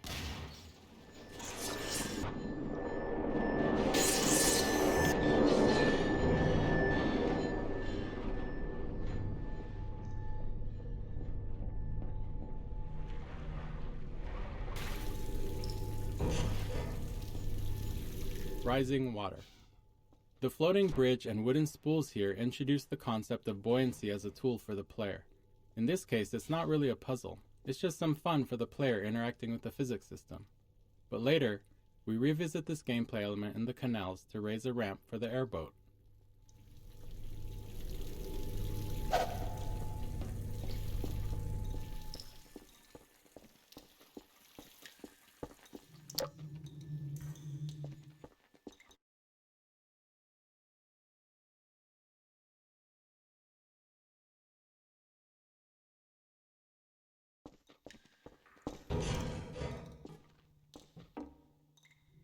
Rendering systems. In the early 2000s, we couldn't afford a general-purpose renderer with the broad capabilities of a modern engine. Instead, CPU, GPU, and memory limitations required highly specific solutions to rendering challenges so we could squeeze every bit of performance out of a player's hardware. As a result, Half-Life 2 actually has 3 different rendering engines. One for world geometry, another for outdoor terrain, and a third for dynamic entities like characters and objects. These 3 renderers had to support a complicated matrix of features: collisions, ray traces, decals, offline lighting, visibility calculations, and more. On top of that, each renderer needed to support DirectX 7, 8, and 9. The differences among these DirectX versions were significant, often requiring different data storage and rendering approaches. They even used different programming languages. Altogether, we essentially had 9 different renderers, each needing unique solutions, and getting them all to look consistent was one of the most challenging tech problems we faced during development.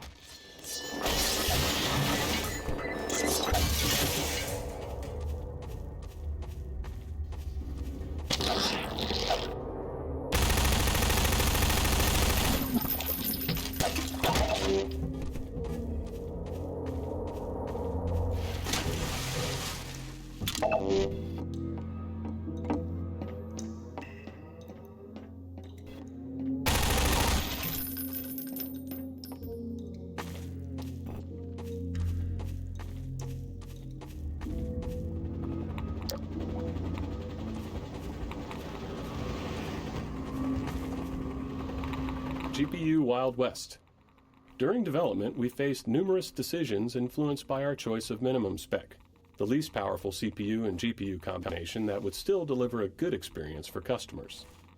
In the early 2000s, there was far more variety among GPUs than today, with wide differences not only in speed, but in fundamental approaches to rendering. But at the time, we had no real data on the hardware our customers were using. What CPUs and GPUs did they have? How much RAM? Which version of Windows? We reached out to Microsoft hoping they might know answers to questions like, how many DX7 cards are in use? Or DX8? Unfortunately, they didn't have the data either. Realizing we were at risk of making bad decisions without these insights, we developed an analysis tool that allowed players to report their hardware specs to us and integrated it into the early version of Steam. The data was so useful that we decided to make it public, launching the Steam Hardware Survey in April 2003. It's been helping us and hopefully other developers make informed decisions ever since. Dynamic shadows. With a focus on character and physics objects, we felt a dynamic shadow system was necessary to render them all in all their glory.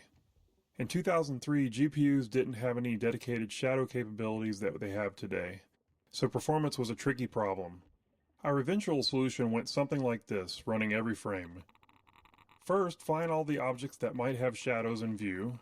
Doing this meant figuring out which objects were in the view frustum, or slightly behind it, to catch entities that were off-screen but whose shadows might end up on-screen.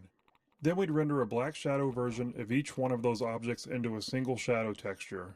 For that render, we'd use the lowest level of detail model for the object to be as fast as possible. Finally, we'd use the shadow texture to draw each of the shadows into the player's view, darkening the already rendered pixels.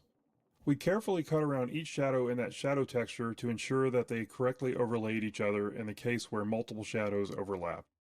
It's neat to look back on how we did these things, but ultimately we're a lot happier today, where GPU hardware makes it a much more straightforward problem.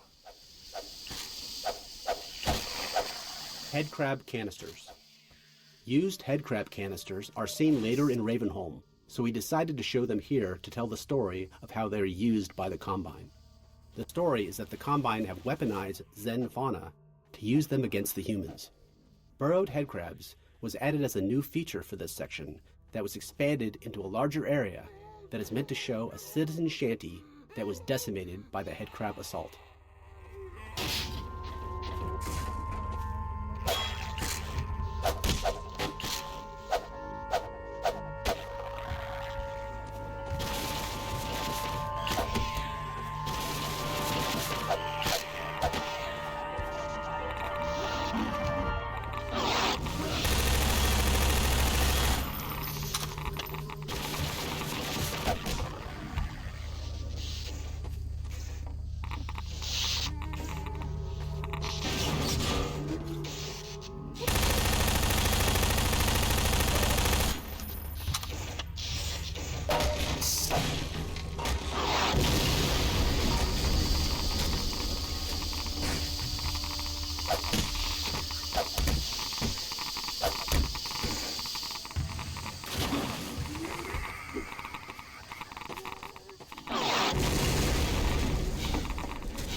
Airboat intro.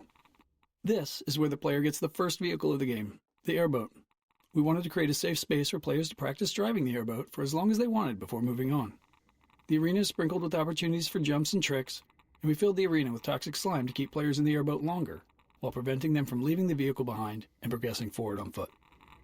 Combinatorial shader explosion. Rendering became much more complex during Half-Life 2's development with the addition of hardware shaders, small bits of code controlling how each pixel on a surface should render. In 2003, shaders were far more limited than today. Half-Life 2 era shaders lacked conditionals and had severe code size restrictions. This meant no if-else branching logic to adjust based on different conditions, and no large shaders with broad feature sets. Also, compiling shaders as needed was just too slow to be useful, so we had to pre-compile them. To work within these limits, we had to compute every possible shader combination and store each one individually as its own shader. For example, if a shader affected a surface based on a single light source, we'd need another shader version for 2 lights, another for 3, and so on. And it was combinatorial. If that shader also supported a normal map, we'd need 2 versions per light, one with a normal map and one without.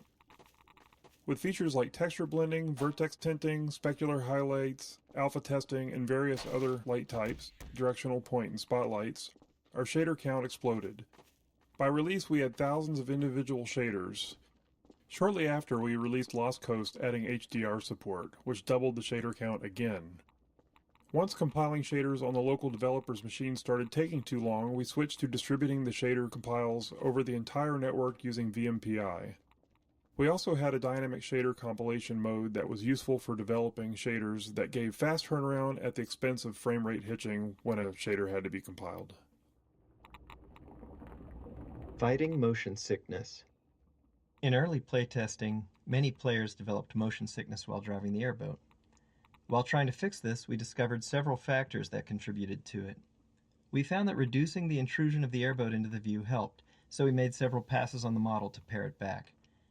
Maintaining a consistent frame rate helped as well, so it was important to keep an eye on performance in these sections. However, the single most important factor was eliminating view roll to maintain a more stable horizon no matter what the airboat was doing. One of the programmers on the team was super prone to motion sickness, and they valiantly offered to playtest several times to test our progress towards a solution. I'm pretty sure they threw up at least once after playtesting, and their noble sacrifice was hugely appreciated.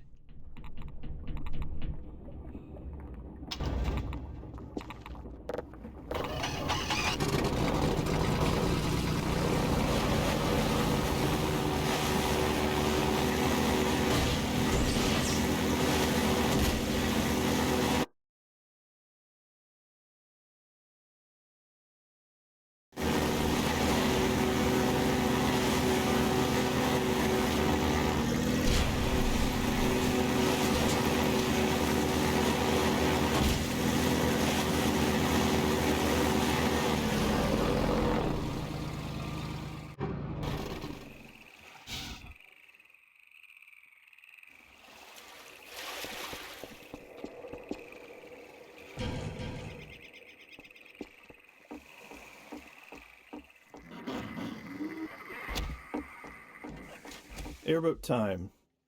Finding the right balance between vehicle time and time on foot took some work.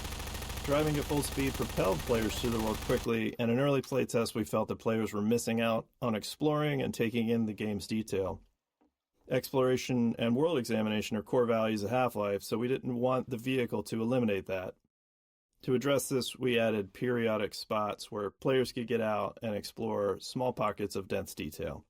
Additionally, as the physics system evolved, we were learning new ways to use it. These spots off the airboat let us introduce an element of discovery around physics, like dropping crates into the water or combining barrels to raise a ramp. This gave players a chance to interact with water and physics in different ways.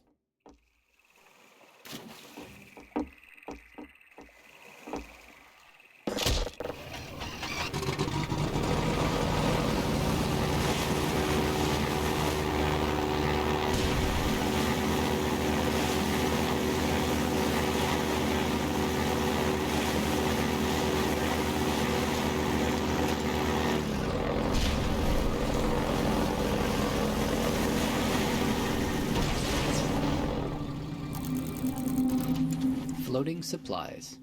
In the alpha playtest, the canals were sprinkled with floating supply crates that players could smash with the airboat to collect the supplies inside.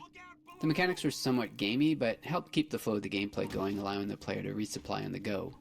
To help make the premise more plausible, we wanted to tell the story of how the floating crates ended up so conveniently placed along the player's path.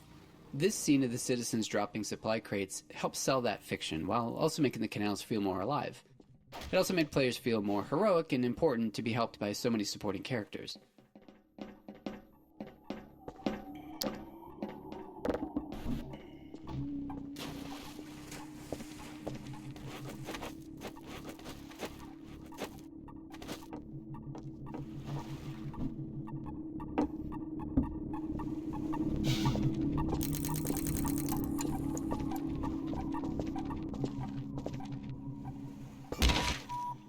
Major fracture detected.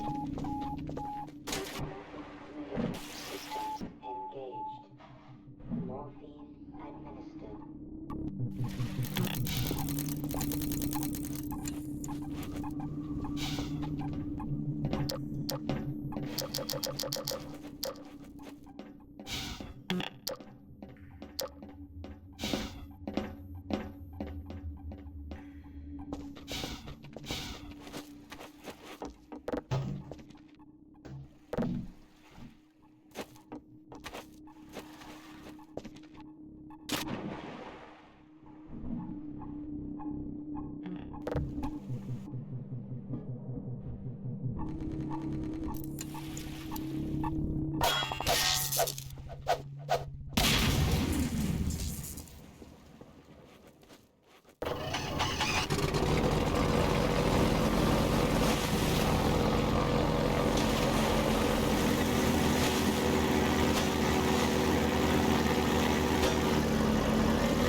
Grenade Intro.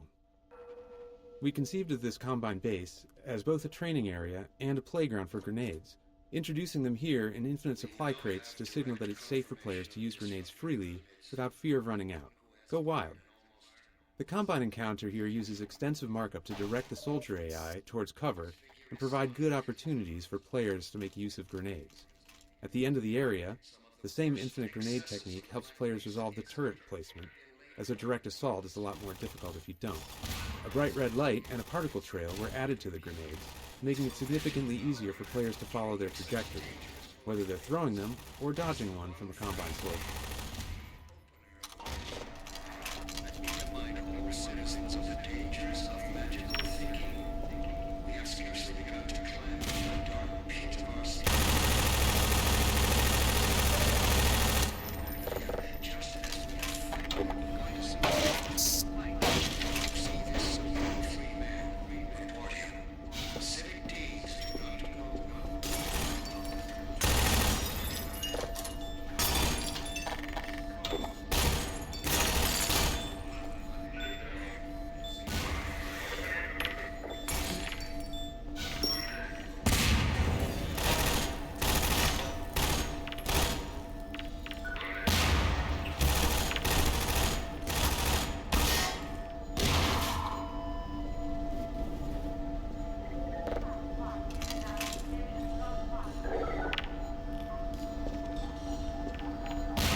Air resistance. One important feature we had to add to our physics engine for Half-Life 2 was air resistance. At the time, physics engines would typically implement a general damping feature for slowing objects down as they moved, but this merely removes energy in a symmetric way. In order to create a more believable motion, we decided to simulate air resistance instead. This allowed us to get asymmetric behavior, where the amount the object was slowed by moving through the air was different depending on how much surface area of the object was facing the direction of movement or rotation. This feature was key to making explosions and objects thrown by the gravity gun look believable. Fast-moving and fast-spinning objects are among the most expensive things to simulate in Half-Life 2's physics engine, so air resistance also improves CPU performance in cases like explosions. It is also key to presenting different materials and masses of objects. More dense objects can push aside air more easily, and this is visible. Having this effect in the simulation helps make the difference in density between cardboard boxes and wooden planks more apparent, and really helps make the objects in Half-Life 2's world much more convincing.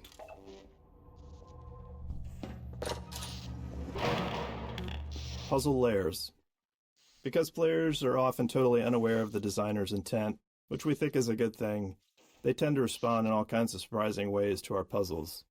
Even seemingly simple puzzles can see countless failures along the way to success. That was the case with this puzzle to open the canal gates, which required many layers of hints and cues. The sparking wheel communicates that this is where someone would normally open the gate, but some other method is needed. A few crows draw the player's eye towards the solution, in this case, a bundle of girders on a pendulum. As grenades have been thoroughly introduced, we originally wanted players to throw one to break the wooden support structure, but that wasn't obvious enough.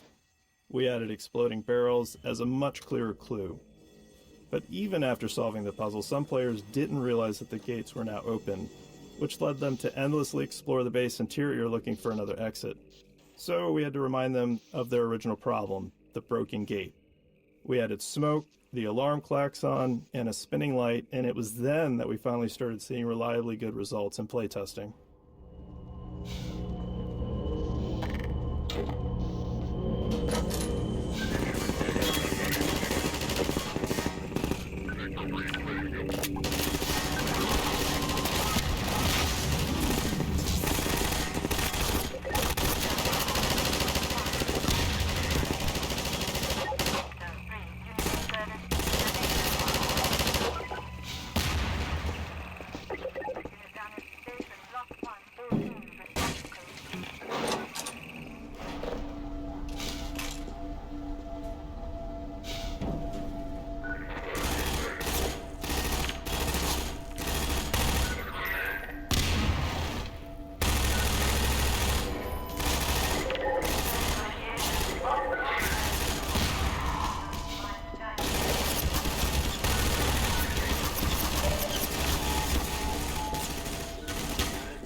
skybox. We've always needed to render a world that feels larger than our map limitations allow. In Half-Life 1, we used a cube map texture to let players see beyond the playable area. But in Half-Life 2, we wanted that view into the larger world to be dynamic, not just a static texture. Our map size limitation was about half a mile in each dimension, but we realized we could create a much larger outer world if we stored it at a reduced scale. So, we invented what we called the 3D skybox. The 3D skybox is a small box hidden within the actual game map containing geometry at 1/16th scale. Inside it, a reference point corresponds to a matching origin in the main map. Then, when we render the space beyond the playable area, we use the geometry from the 3D skybox, positioned by that reference point and scaled up 16 times. Getting the lighting and fog to blend seamlessly across the transition from the main map to the skybox presented some sticky challenges, but it worked. The result made the world feel significantly larger and more immersive than it had in Half-Life 1.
.357 Intro. The Magnum, unlike the basic handgun with its slower rate of fire, is meant to be fired in a more measured, calculated way, dealing catastrophic damage to your target. Earlier versions of the Magnum had a bit of random dispersion, which we felt fit the heft and the less sensitive trigger pull of a larger pistol. However, this led to anticlimactic moments where players would carefully line up a shot only to miss due to the accuracy penalty. To address this, we made the first bullet perfectly accurate, with each subsequent shot becoming less accurate as you blasted away.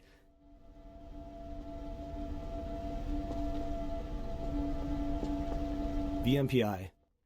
During development, we became increasingly frustrated with our slow gameplay iteration speeds, mainly because map compilation, needed to pre-compute lighting and visibility, was taking hours.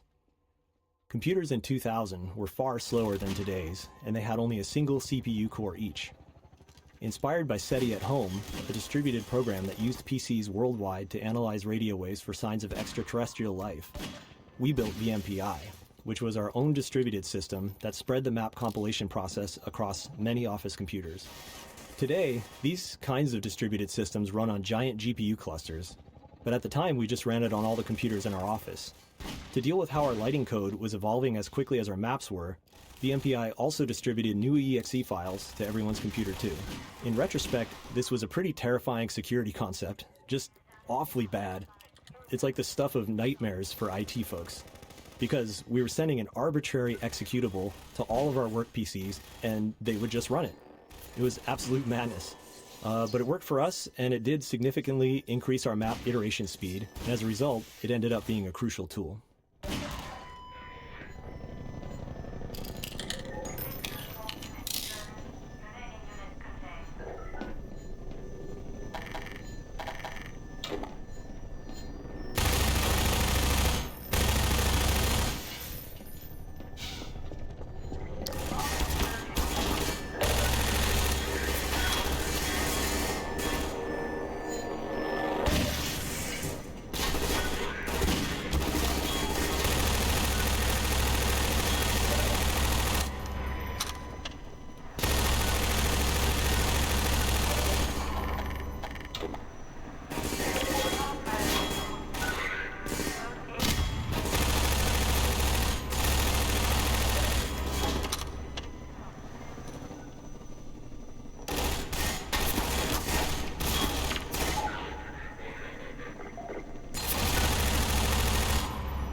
Mounted guns were added here to help train the player on the gun's effectiveness against the attack helicopter for the final battle in the reservoir. This was necessary because up to this point, the helicopter was invulnerable to the player's weapons, and we had to give some indication that it could be harmed with larger weaponry. This was only somewhat effective in playtest due to the amount of pressure the player was under at the moment, which led us to developing the particle effects and sounds that would sell to the players that they were really doing damage.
Helicopter bombing run.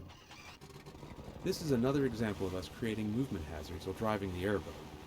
The helicopter attempts to stay in front of the player when dropping bombs, and if the player backtracks, it switches to hovering and turns to attacking the player. In one playtest, a bomb just so happened to drop between the pipe seams, creating a pretty cinematic moment. The playtester had a positive reaction, so the team decided to script it so it happened every time. This process has become part of our organic design process. Every so often, a cool thing randomly happens in a playtest, and we find a way to make it happen more reliably.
Smokestack collapse. Smokestack collapse. When making a cinematic action game like the first Half-Life, we'd always wanted to make some big, spectacular destruction sequence, but we were never quite able to do anything like that. Half-Life 2's physics introduced a system for breaking physics small objects, such as crates, into pieces, which provoked the idea of doing something much bigger. We took a leap and tried breaking a smokestack into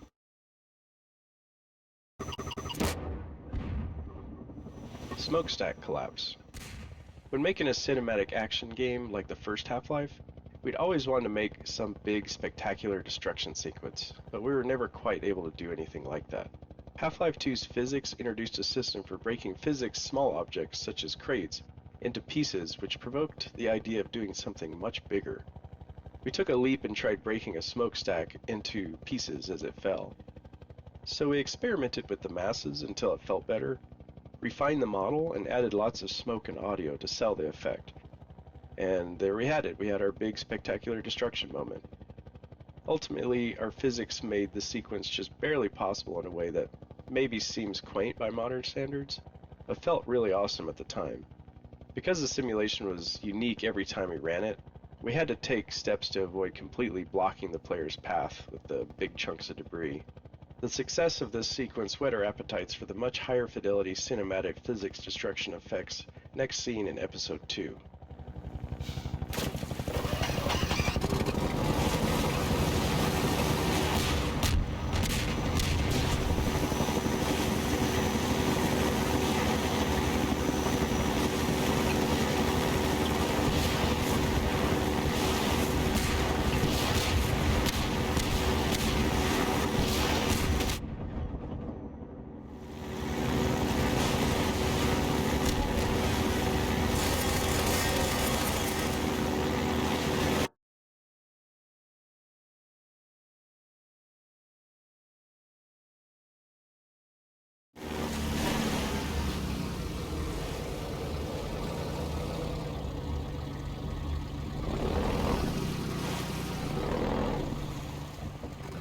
Displacements 1.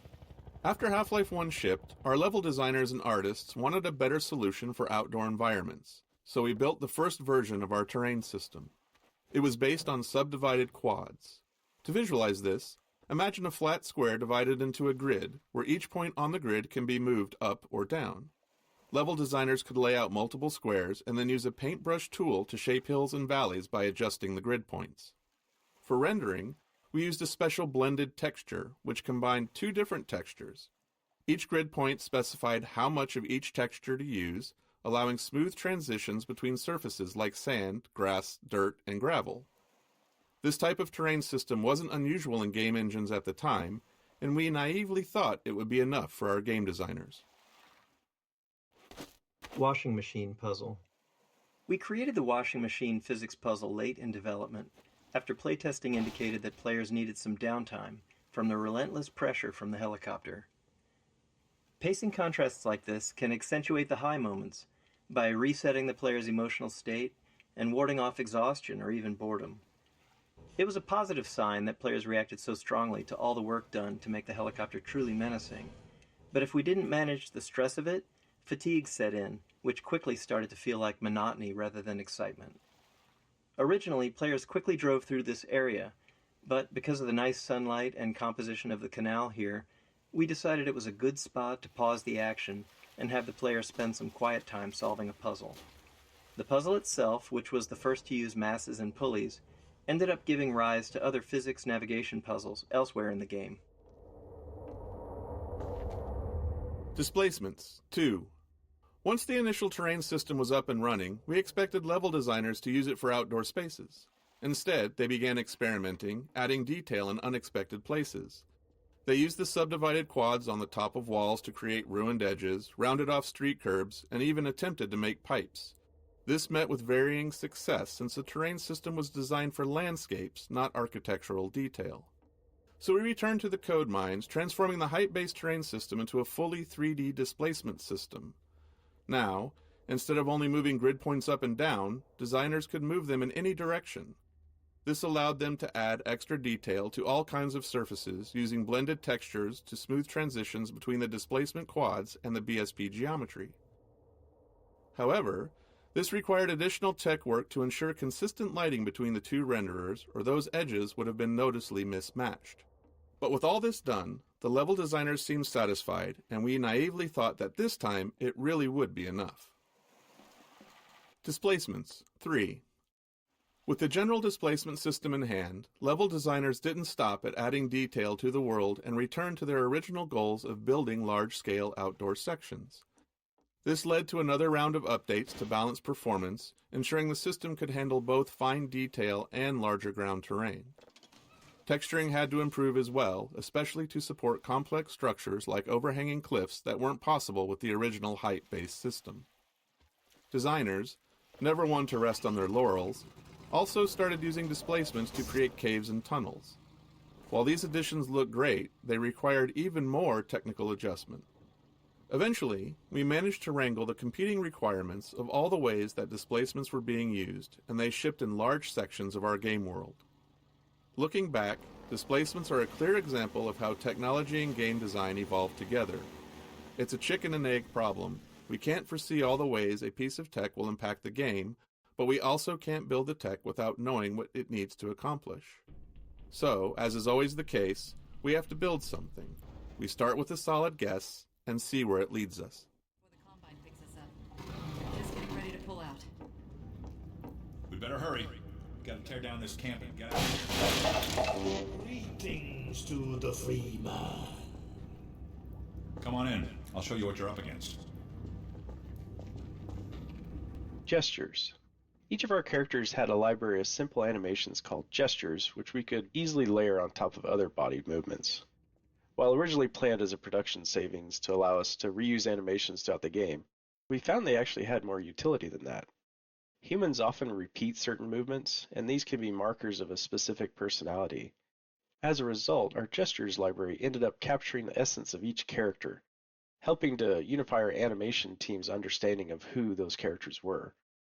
This made it much easier for our animators to share any one character's workload among themselves, which production often required.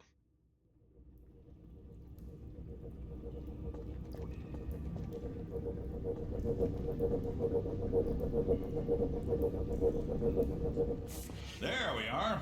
That gun came off one of the same hunter choppers that you're up against. I always like to bring a little irony to a firefight. Take that chopper down, and you should be able to tear on through to Eli's place. The Freeman will accept this weapon.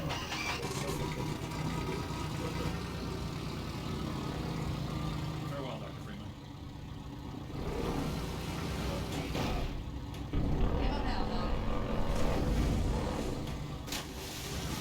Airboat Changeup.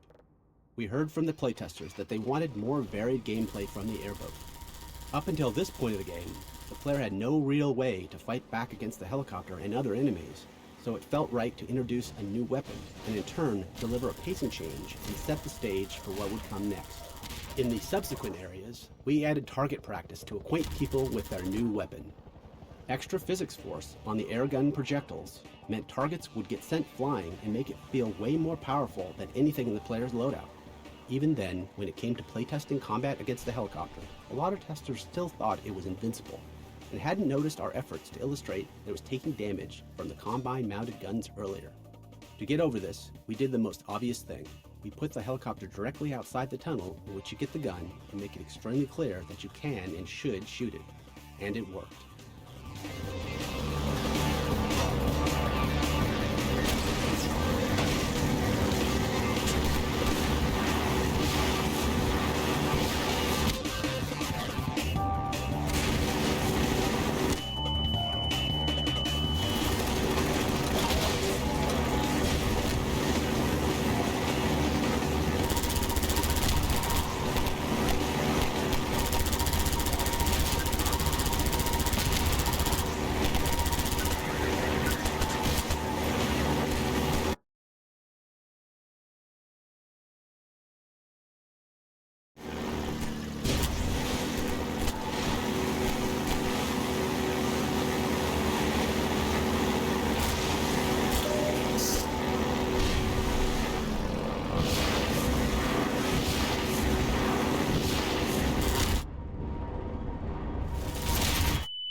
Skybox time of day. The skybox in fog color changes incrementally during this chapter. This is meant to visually represent the passage of time as the player journeys through the canals and the chapter. Two fog color values in opposite directions help sell the illusion of the oblique angle of the sun. You can see it getting closer to sunset by this point. This culminates in the helicopter combat arena with the sun setting and Ravenholm visible in the skybox.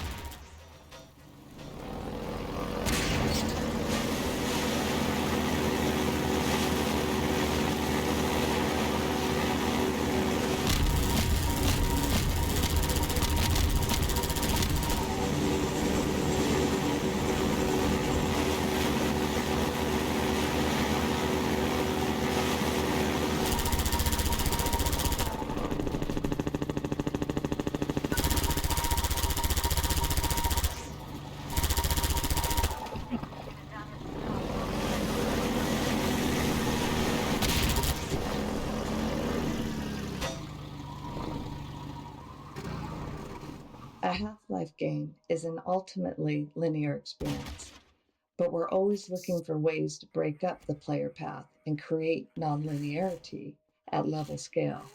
This lambda cache, replaced with a zombie and headcrab ambush, was entirely optional and built only to add some of that non-linearity to this section of travel through the canals.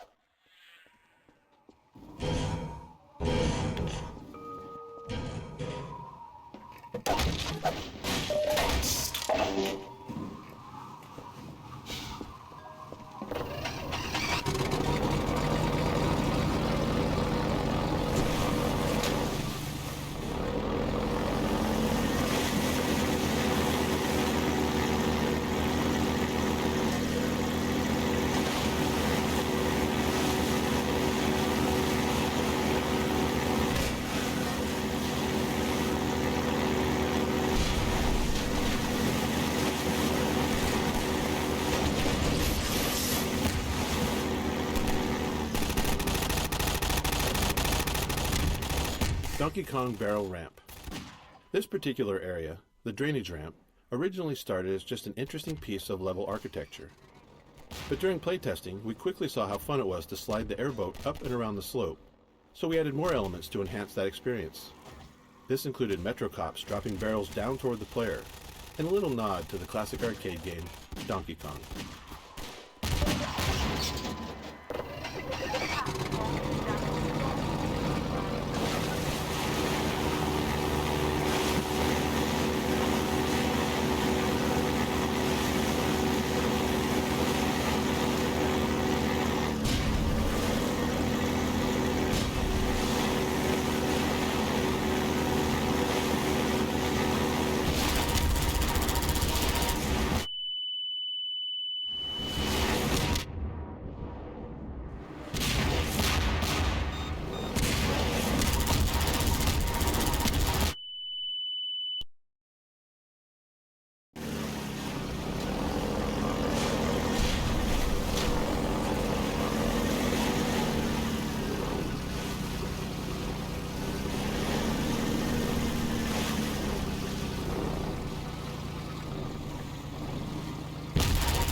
Helicopter Megabomb Origin. The Megabomb helicopter attack was based on a bug where a programmer accidentally removed the bomb drop cooldown, resulting in the chopper dropping hundreds of bombs all at once. It looked so cool that we decided that we had to keep it for the final shipping bombing run attack.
Arena Exit Gate.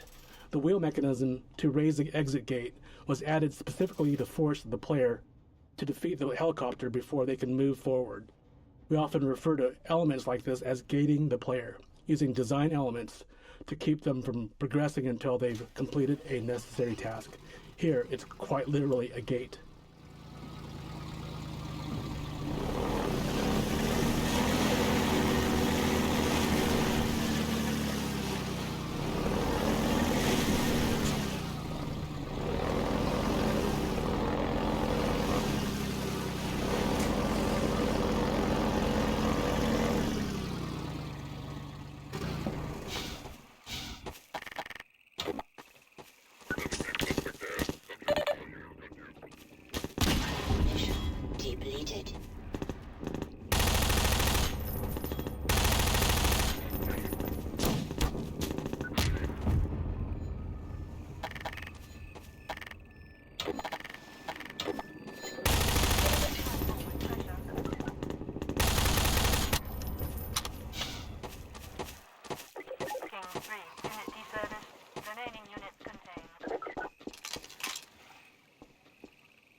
Helicopter Final Battle.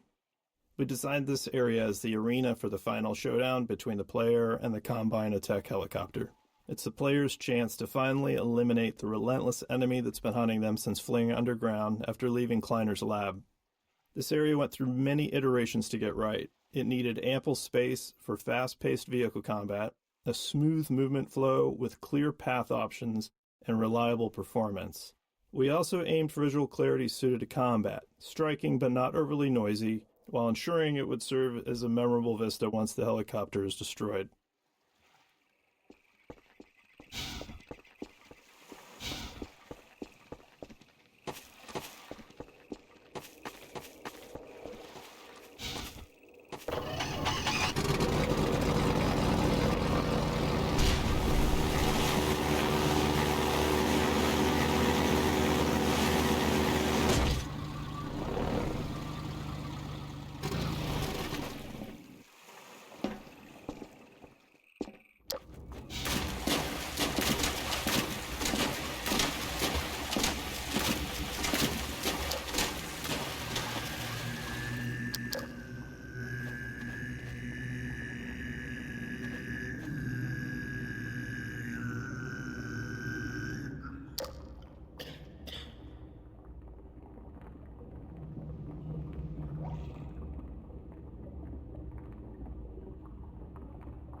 Airboat Wreckage.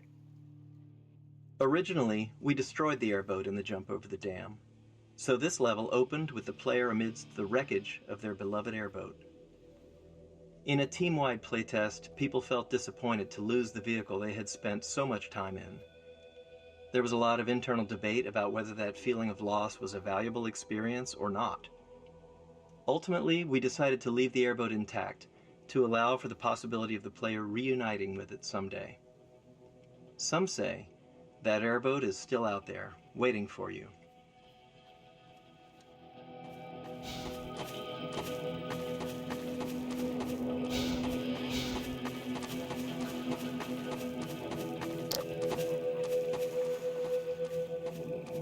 Alex and Mossman. In our early plans for Half-Life 2's narrative, we wanted to take on the challenge of doing something less explicitly game-focused.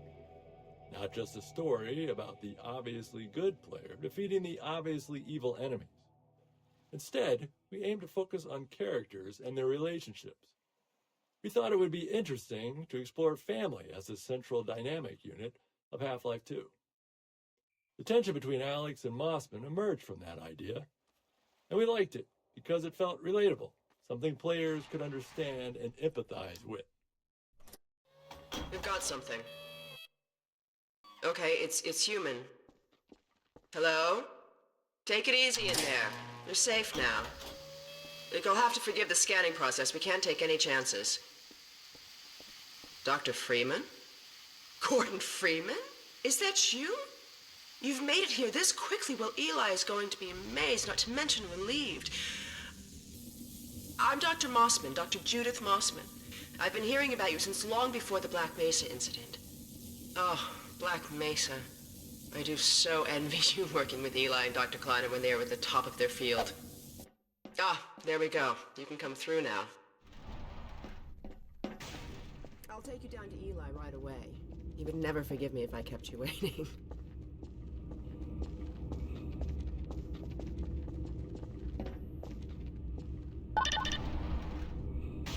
We could certainly use the extra help around here. We've covered a lot of ground the last few months, but things would go so much faster if we had more people with your training. We're closing in on a reliable local teleport technology, something the Combine still hasn't mastered. Eli thinks their portals are string-based, similar to our Calabi-Yau model, but they've failed to factor in the dark energy equations. They can tunnel through from their universe, but once they're here, they're dependent on local transportation. If they knew what we were doing with Entanglement... Oh. Listen to me, I sound like a postdoc. I'm just so excited to think that we'll finally have the chance to work together. Where was I? Oh, yes. Dr. Kleiner compressed the Zen relay far beyond anything he imagined at Black Mesa. We figured out how to use Zen as an unexpressed axis, effectively a dimensional slingshot, so we can swing around the border world and come back in local space without having to pass through. Oh, here's Eli now. All right, good. Eli, look who I found in the airlock. Eli's lab. We built Eli's lab after Dr. Kleiner's, which gave us a better understanding of how to set up and design effective choreo scenes. As a result, we were able to create a more complex scenario with more opportunities for it to respond to the player. Having multiple characters doing their own thing around the room made staging tricky, and it took a lot of iteration and playtesting to get it to run smoothly. Our experience showed that, generally, players wanted to play along with the scene. They just needed enough subtle clues to know where we wanted them.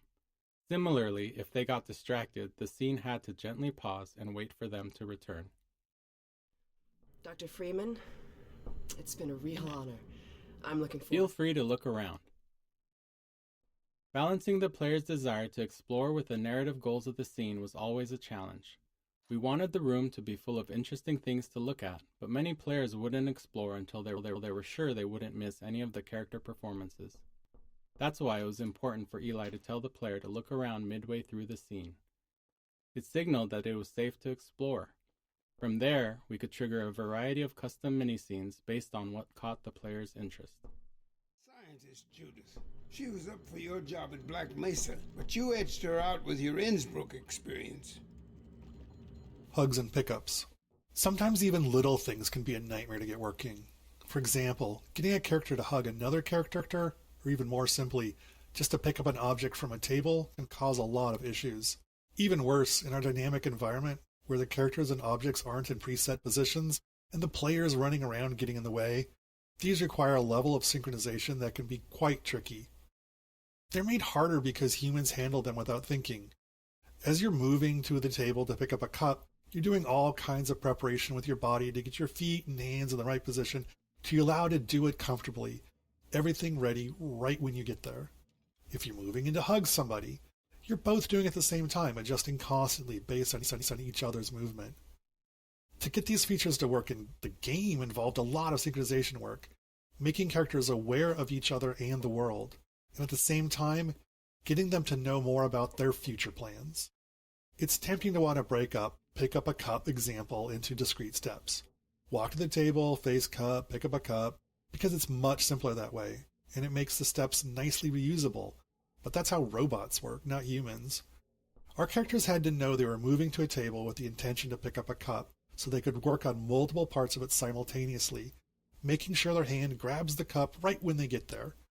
With two characters, it's even more of a negotiation. Both need to agree where and when it's going to happen, and everything needs to happen in place in a seamless fashion. While these moments of simple interaction with their characters in the world are often short, they were critical to making them seem like believable people. We want to put this dense chunk of visual story here because it's the place the game is most explicit at telling players to explore space. Even though its primary job is world building, we still take strides to highlight the relationship between Eli and Breen, giving context to the world's central conflict. Let's get out of here.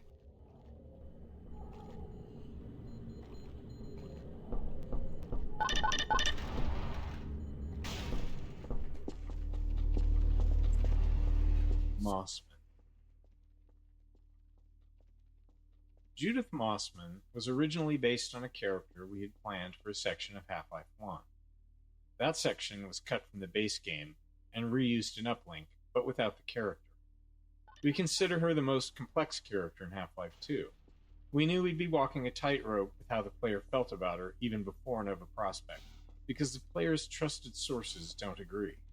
Eli likes her, but Alex doesn't. We recognized there was a limit to how much complexity we could pull off in relationships, but we felt that a stepmother-daughter dynamic was something players would understand. Whether or not you agree with Mossman, she's doing something heroic. She risks being a double agent to get the information she needs to protect Eli and Alex. She just didn't plan for it.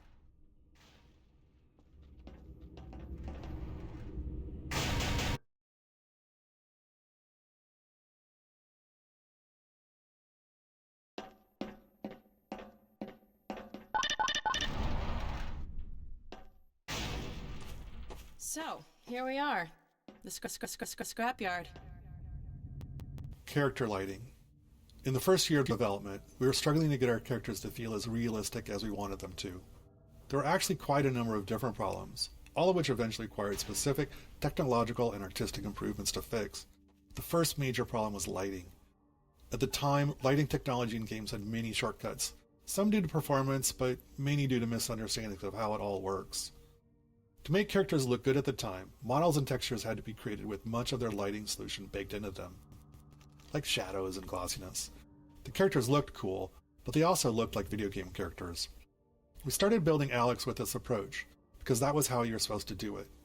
We used the bake solutions and lit her like a movie actor, essentially as if she had a custom lighting rig that followed her around and ensured she always looked good. But it didn't really work. The range of lighting environments and the dynamic nature of video games meant that she'd look great in some environments, but always end up looking terribly unrealistic at some point. We tried iterating on our lighting rig, increasing its capabilities, but eventually it felt like we were at a dead end. Returning to the drawing board, we decided to try a different approach. We built her and the lighting and the textures from the ground up, throwing everything away, focusing on not on what we wanted her to look like in our ideal lighting, but on how things were supposed to work in the real world. It might seem obvious, but it wasn't how it was done, at least not in video games. When looked at outside the game's renderer, these models and textures actually looked worse than the previous versions, but we managed to methodically pull out all the shortcuts and misconceptions about how light and texture and graphics cards worked and put it all back together. After all that was done, when we were finally able to look at Alex in-game with her new models and textures in a dynamic environment that kept her visually consistent at all times, well, she looked great. Totally seamless and part of the Half-Life 2 world. Facial technology. We wanted players to care about our characters, and to even have a chance at achieving that, we knew we had to invest a lot of technology for our characters' faces. It's well understood that humans are wired to pay attention to faces, subconsciously reading all kinds of information from them, so it's an extremely high bar, and if we couldn't reach it, we'd probably push players away from our characters, not towards them as we hoped. We started out doing a lot of research. It was not heartening. The best examples we could find weren't anywhere near close to being able to be run in real time, while the best real-time ones weren't close to the quality we wanted. We wanted to look as good as an animated movie, but they often took hours to render frames and were totally linear, authored by up to 100 animators, whereas ours had to be dynamic. A character might be trying to speak dialogue or a facial move derived from a player's actions and created by just a handful of artists. These requirements eventually led us to Dr. Paul Ekman's facial acting coding system, a system for taxonomizing human facial movements done back in the 1970s. It gave us a vocabulary for describing facial movements throughout our tools and code, and a target to aim for when designing our characters' faces. With it as a framework, we started a many-year process of iterating on how we built faces and heads of our characters. Where others had tried taking bits of Ekman's work, we wanted to try to use it all. That meant a lot of time spent figuring out how to do each piece within the tight performance constraints we had. But we also spent a lot of time just looking at people and faces, trying to find the extra features that would add the most value, like skin elasticity, teeth shadowing. In the end, while we weren't able to do everything we wanted, we did manage to get the pieces we thought were the most important to a convincing facial performance level on our characters.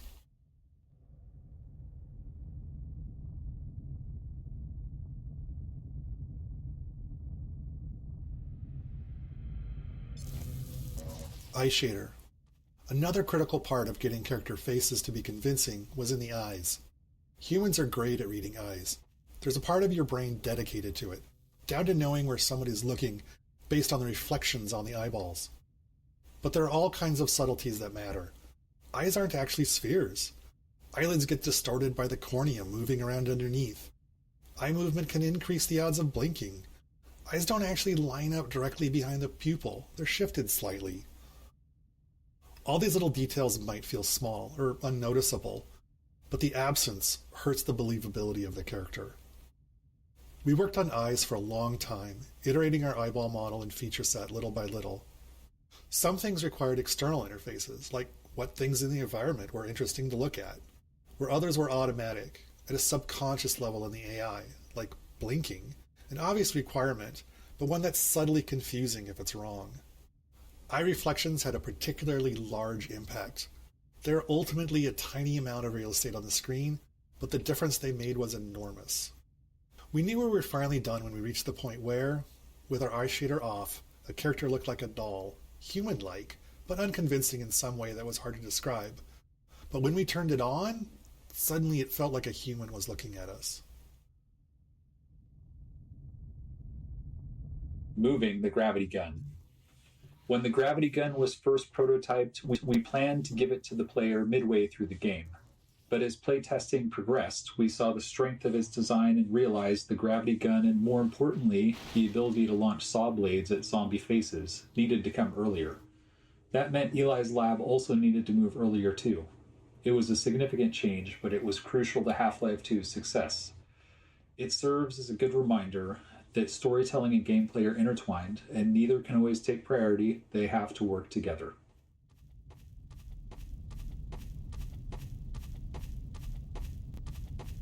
Now let me call Dog. He loves to play fetch. Risk. Looking back on Half-Life 2 now, 20 years later, it's sobering to reflect on how terrifying it was throughout much of the development. Game development is hard. You never really get what you'd like to have, which is be able to validate risk before you start to pile more on top of it. For example, our facial animation technology, It took probably 3 or 4 years of work before we were confident it was actually going to work, but we couldn't wait until then. In that first year, we immediately started making all kinds of other choices in our game design, our asset production, and our other technologies, all based on the assumption that our facial animation technology was going to work in the end, from a quality and performance standpoint. If it hadn't, many of those other choices wouldn't have worked either. At the same risk profile is true of other large choices we made early on. We can't wait. We just have to build and hope that our guesses will be true years from now. Terrifying.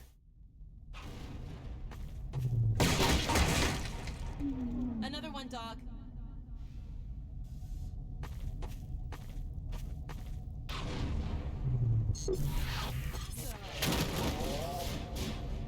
Go ahead, dog. Throw.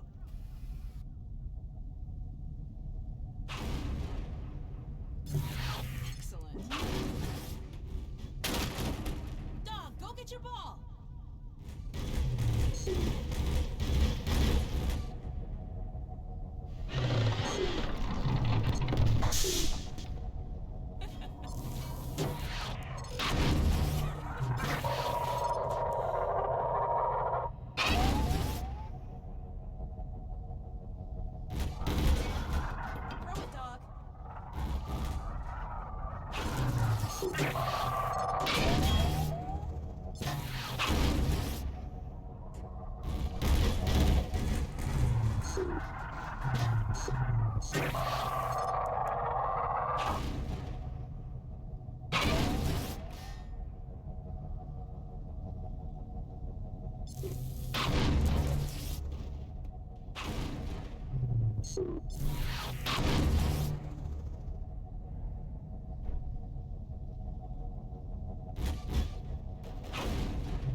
Let's try something else. Dog, throw something bigger.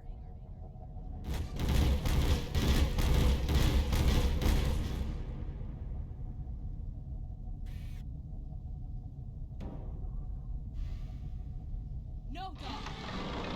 No, boy. Down. Put that down. What is it, dog? Oh my god, what was that?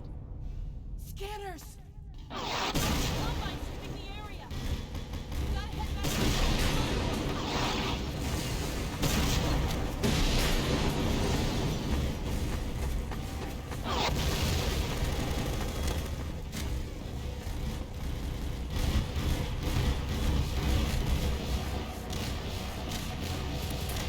Dad!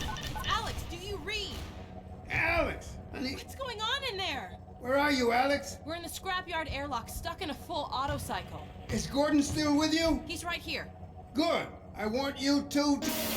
Dad? Take Gordon out of here. Head for the coast. Do not go through Dad? Dad! Damn it! Dog, open the airlock. Get us out of here. Now! We're in a party. Just get it open. That's enough, dog. Come on, Gordon. Come on.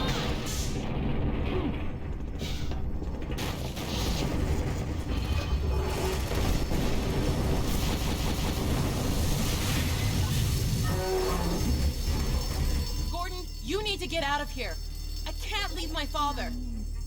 Dog, take Gordon to the Ravenholm tunnel, then circle around and try to meet up with me. Hurry!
As we finished up our work on Ravenholm, we couldn't shake the feeling that the transition from Eli's lab just wasn't working. It was far too abrupt. Eli's lab connected directly to the streets of the town where you'll be shortly, and the section you're standing in didn't exist. We had just made this promise at the end of Eli's lab: we don't go there anymore, and we liked the overall build-up we'd created. But when the player got to Ravenholm, they were immediately dropped into combat with zombies without any room for tension building. So we built this section and the subsequent tight corridors to address that in a way we were happy with. We slowed the pacing, focused on art and lighting, and got you ready to experience why we don't go to Ravenholm anymore.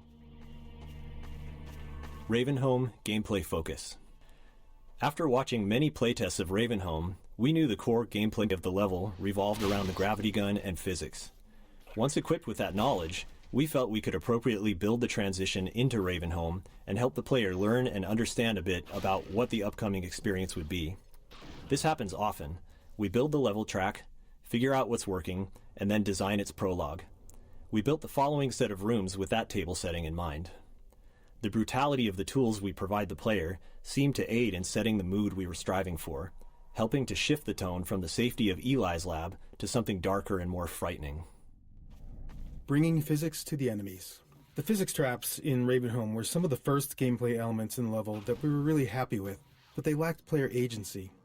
It was the saw blades that helped us figure out what Ravenholm was truly about.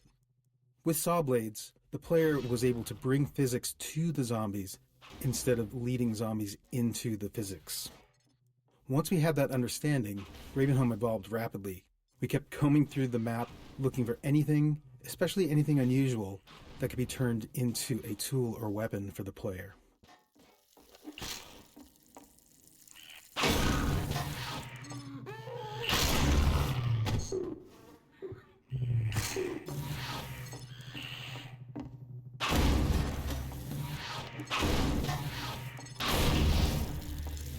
Player tools. By this point in the game, players have a lot of experience with Half-Life 2's physics, but they've just received the gravity gun, which provides a whole new way to interact with the physics objects in the game. We iterated on a variety of the physics objects that the player could play with, things like saw blades, the catapults, explosive canisters, traps, spears, and so on, and honed in on the ones that worked well with the physics gun and cut the ones that didn't. Then we went about stripping the levels of ammunition items so that the player had to rely on these objects to survive. Contrived setups. There's a pretty obvious contrivance in a bunch of the gravity gun and physics object training. The player pulls a saw blade out of the wall with the gravity gun, and right on cue, a zombie stumbles around the corner, just begging to have a saw blade launched at it. Then the player crawls under a spinning blade trap to turn it off, and suddenly 3 zombies appear, taunting the player to switch the trap back on. We didn't have much time to iterate on this section, so we needed setups that worked for all players, not more open-ended ones that relied on them making the right move. While this kind of design has the potential to reduce players' creativity, in this case, we found that they didn't seem to mind that we forced their hand a little bit. Paint cans. Once we started to succeed at making the gravity gun and physics gameplay the core of the Ravenholm experience, we started to go through the levels and look for objects that we might have overlooked as we were busy working with the really aggressive things like saw blades and exploding canisters. One of the things we found was the paint can, and it was simple enough for us to sort of reinforce player expectations by having the paint can splatter paint on the zombies when you threw one at them.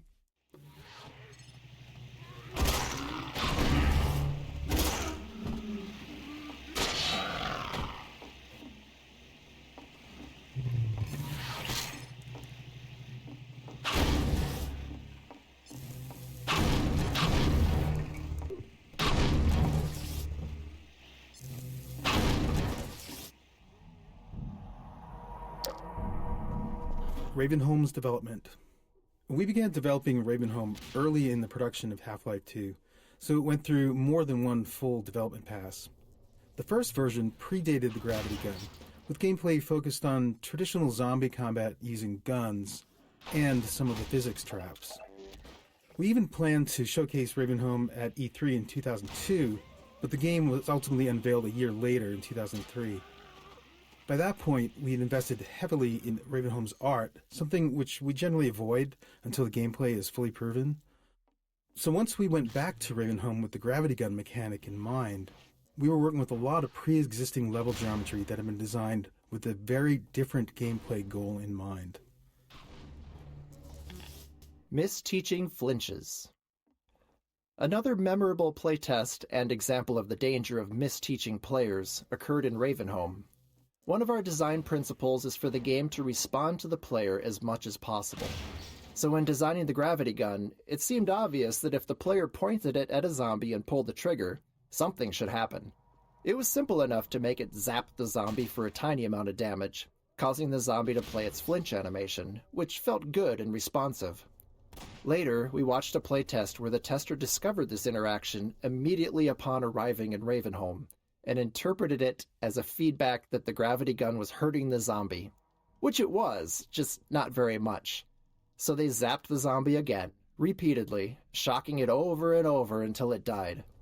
This is a slow, unfun, inhumane way to fight zombies, especially where you're surrounded by saw blades and explosive canisters. Having learned our lesson, we removed that flinch animation, even though it meant losing that interaction between the zombie and the gravity gun. In this case, it was better to not have the simple interaction, rather than give the false impression that the gravity gun was an effective way to fight zombies. Even simple principles can require trade-offs when you get into the details. Grigori Plaza. This open plaza is one of the areas that was fully detailed in our first development pass, and when we returned to it, we wanted to preserve as much of the existing art as possible while designing a new player path that used all 3 dimensions, moving players up and down, through windows, across rooftops, and between buildings.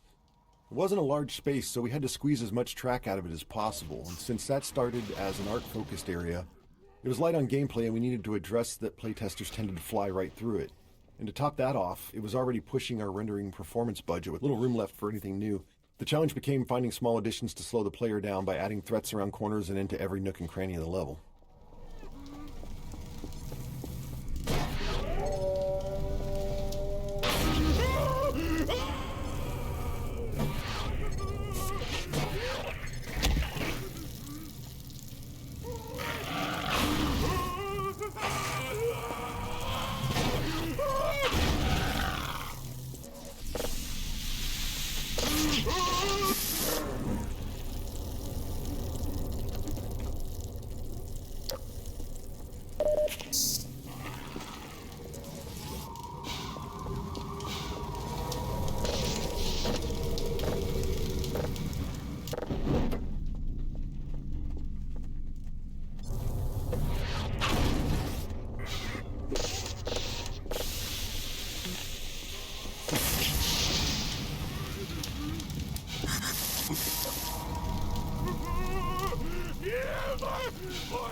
Fire trap.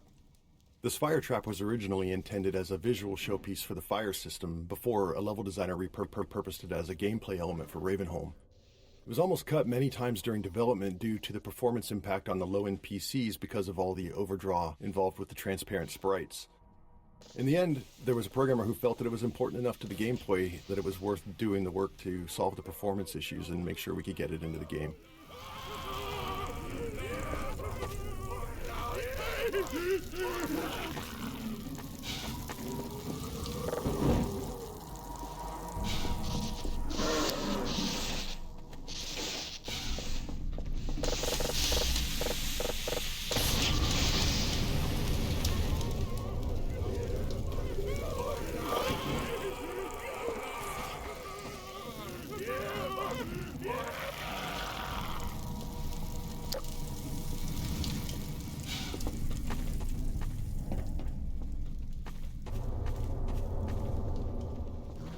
Hallway cupboards. These junk-filled hallways were a simple solution to our need to slow the player down. With the constraint of preserving as much of the existing geometry as possible, combined with slow-moving zombies as the main enemy, it was tricky to stop players from just sprinting through here. Luckily, having Grigori as the crazed inhabitant of Ravenholm made these setups easy to justify. It makes good sense that he'd clog the stairwell to keep himself safe on the rooftops. In the end, Grigori's solution and ours were one and the same. Just throw a bunch of furniture in the way, because if it stops zombies, it'll probably slow the player down too.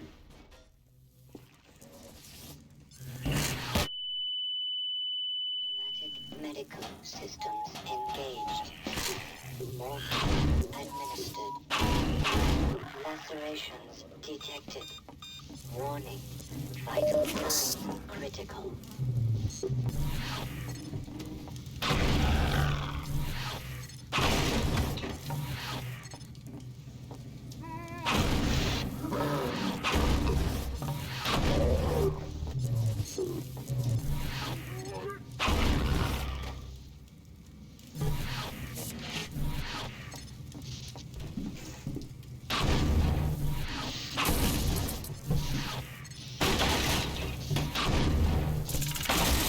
Poisoned head crabs. Even with all the work we did to Poisoned head crabs.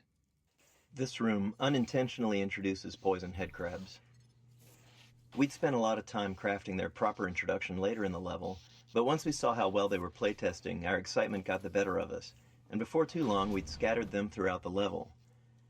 By the time we realized they'd appeared before their intro, it was really too late to rework it. Fortunately, a tight room of poisoned head crabs works as decent training, because their design avoids a common issue with combat training. Typically, players are stressed and they can get frustrated if they die repeatedly without understanding why. And sure enough, we encountered that problem when trying to train the player with both poison head crabs and their source, the poison zombie. However, poison head crabs can't kill the player by themselves, so while stressful, a room full of them at least avoids that frustration. Even with all the work we did to try and make a connection between this lever and the outside electric fence in the players' minds, some testers would still flip the lever and not know what they'd done. They'd even wander around, flip the lever back on, and wander around some more. With not much time to spend on making the connection clearer, we elected to just have the lever break off. This prevented players from undoing their progress and added to the feeling that Ravenholm was an unreliable and decaying environment.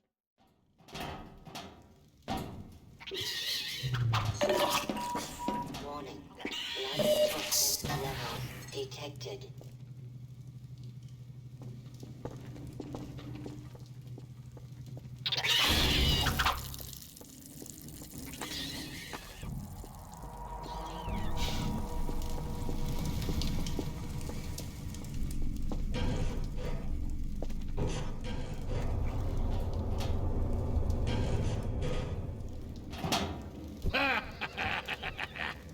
Well done, brother. Make free use of my traps, but take care not to fall in them yourself. Behind you! In Ravenholm, you do well to be vigilant.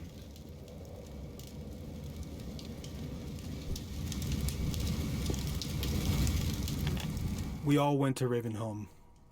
When fans talk to us about Half-Life 2, Ravenholm is often the most remembered section. Thanks to its multiple development passes and the density of the material in it, more members of the team are represented in Ravenholm than anywhere else. It was where we figured out how to apply our artistic pipeline to the set pieces and mood we wanted, how physics and gameplay combined with the gravity gun, how headcrabs and zombies need to evolve for Half-Life 2, and much more. Looking back on it now, it reassures our belief in individual empowerment over centralized design. Ravenholm is dense, highly efficient in its gameplay and artistic execution, and the sum of many small contributions by individuals who understood how they could push it just a little further with their own unique capabilities.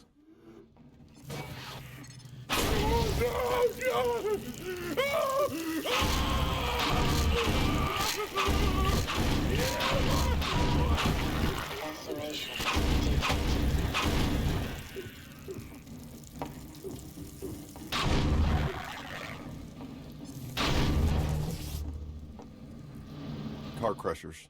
These car crushers required some adjustments and quite a bit of work to our physics damage system. There's always a challenge when big physics objects interact with non-player characters. For instance, if the physics can push the NPC, it might shove them somewhere they're not supposed to go, leaving them unable to recover.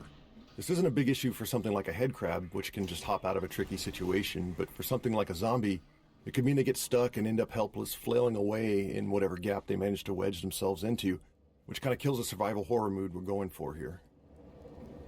Car Crusher lifts. Getting the Car Crushers to lift the player was also tricky.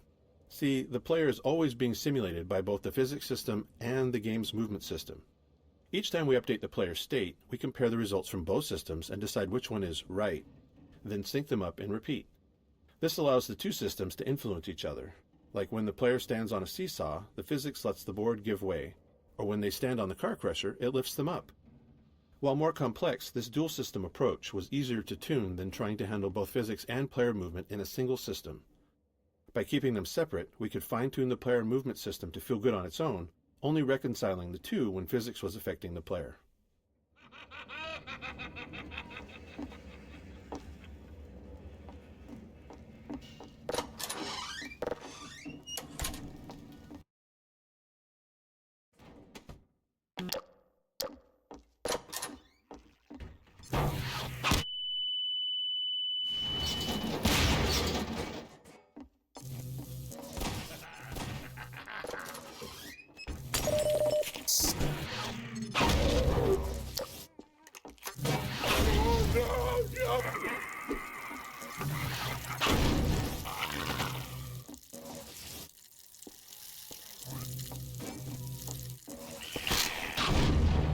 It is you, brother. I apologize.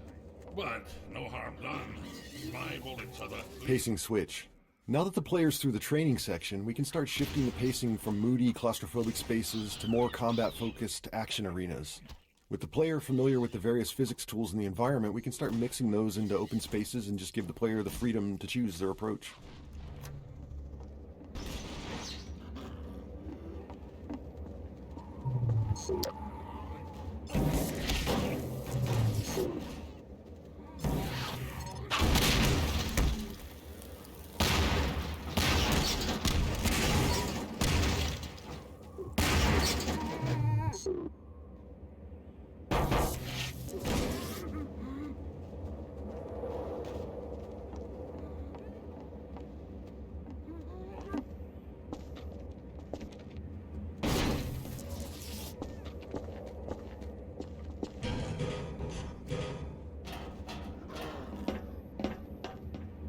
Although they call me crazy, I care not, for thou art my help, my strength.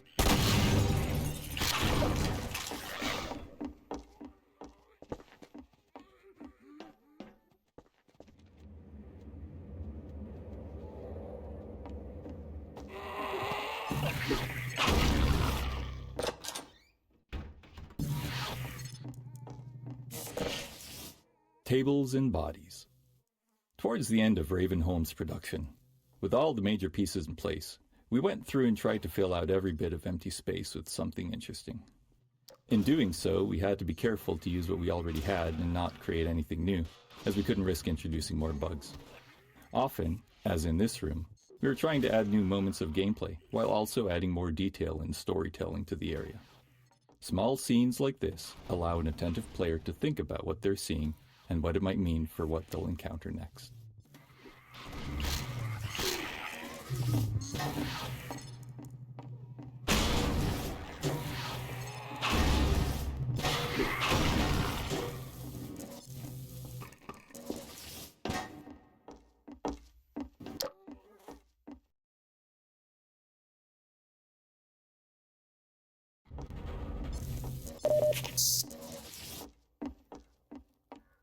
Fast Zombie Introduction.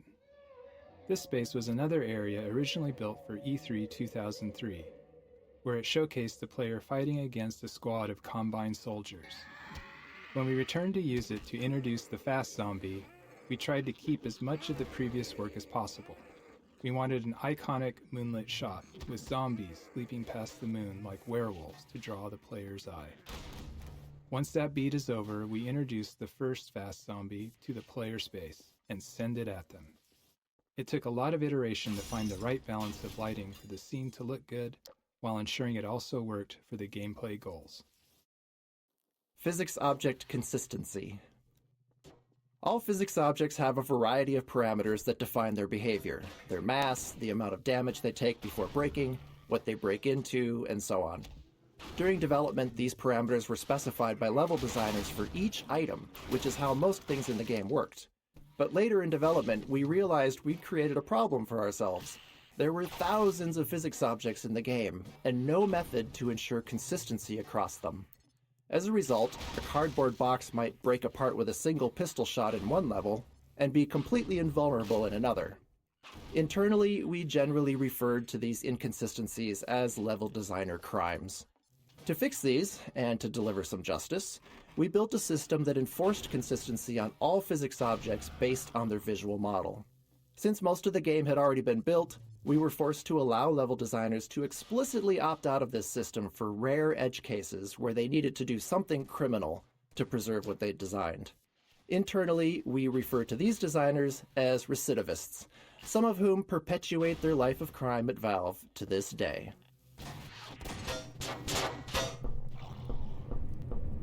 Here, brother! Come closer. You've stirred up hell. A man after my own heart. Here, I have a more suitable gun for you. You'll need it. Catch! Good. Now, keep it close. My advice to you is, aim for the head. Hush. They come. There is no rest in Ravenholm. Move on and I will meet you at the church.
Poison Zombie Introduction. Constraining the player in a tight space while providing them with a view outward is a useful way to increase the chances that they'll notice something we want them to see. Here, we draw the player's attention with the sound of a wail before the poison zombie itself becomes visible. Originally, this encounter was also the first time players faced poison headcrabs, but as mentioned in an earlier node, we got far too enthusiastic in proliferating poison headcrabs around the level and ended up spoiling their joint introduction here. In the end, however, these first encounters worked better as separate instances anyway.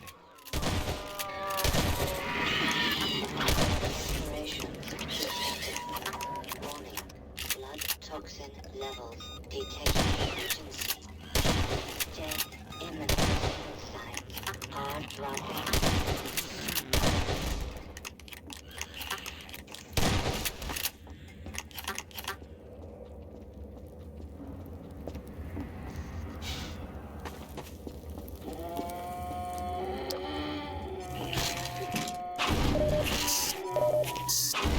Lacerations detected.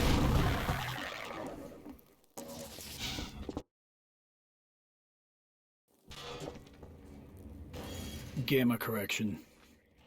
Our game engine has a rendering system that's responsible for taking the entire state of the game and calculating a color value for every pixel on your screen to represent that state. But code and software from other people are involved in the process of calculating those pixels as well. As an example, the software and hardware in your GPU and monitor. At one point during development, we were unhappy with how our characters looked. In particular, we felt that they looked waxy or sickly. Their skin was wrong. We spent some time tuning our lighting, but we just couldn't get both our characters and our world to look right. Luckily, we still had a fully featured software renderer, which allowed us to run the game without a GPU, because this was an era where many players still didn't have one. And looking at the game on that renderer, we noticed that our lighting didn't have the same problem. so we went through our code with a fine-tooth comb, trying to figure out where our rendering code was doing something wrong when it was working with a GPU. After failing to do so, we tried talking to the GPU manufacturers, asking them to double-check they weren't doing anything wrong with the pixel values we were passing them. That was the start of a long journey, and long story short, it was a journey of almost 2 years of back-and-forth communication with GPU manufacturers before we were able to convince them that they were doing gamma correction incorrectly in the low-level math on their cards. During this, we'd even had to build a system that validated the color values of an individual pixel throughout the entirety of our rendering pipeline. But eventually, at the end, we finally got new drivers back from them, and our characters immediately looked like they should, matching the software render. At this point in Ravenholm, the player has learned all the gameplay elements available to them and can predict their interactions. This allows us to build more complex setups, providing a greater level of threat and more freedom in how the player can approach each scenario. This arena is a deliberately entwined space that the player will need to explore, and we use that exploration time to slowly ramp up combat intensity. The faster the player explores, the faster we ramp it up. The freeform nature of this design made it challenging to tune, given the large dynamic range in how players play through it.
At this point in Ravenholm, the player has learned all the gameplay elements available to them and can predict their interactions.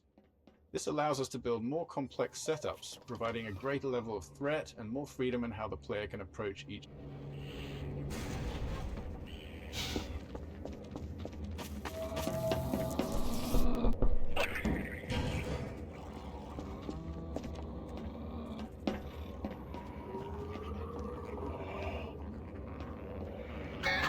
Playtester archetypes. Iteration and regular playtest were the lifeblood of Half-Life 2's production. Every week, we'd quietly watch over the shoulder of a player going through the section we were working on, taking notes on what worked and what didn't. It was important for us to test with a wide range of skill levels, to be sure that we weren't making decisions that only worked for some. Over time, we learned to choose specific types of playtesters based on the development stage we were at.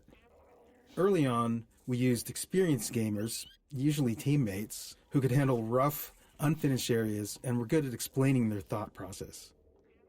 For combat testing, we'd find players of all skill levels, especially those creative in their usage with the tools. Finally, as sections became more polished, we'd focused on beginners, people who didn't play games much or weren't familiar with first-person shooters. Even if they weren't necessarily someone who might buy the game, we often learned something valuable from watching them.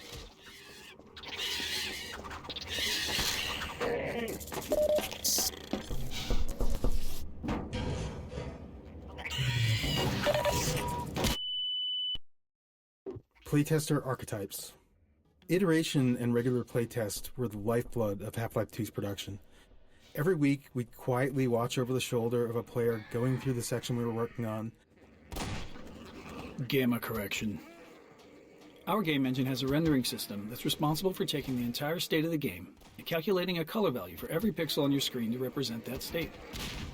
But code and software from other people are involved in the process of calculating those pixels as well. As an example, the software and hardware in your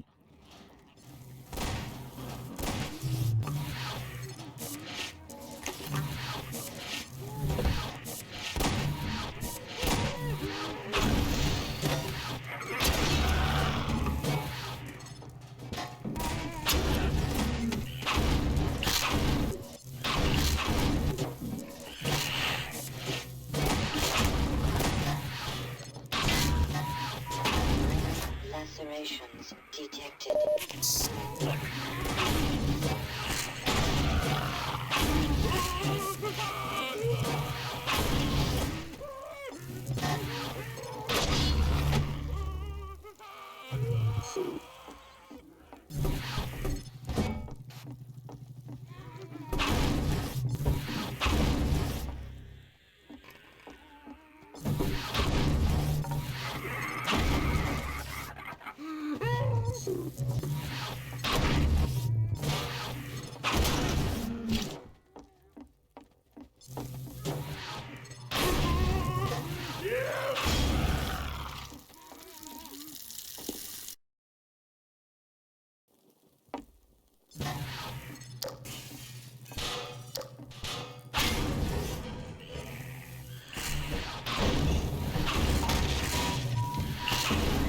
Lacerations detected.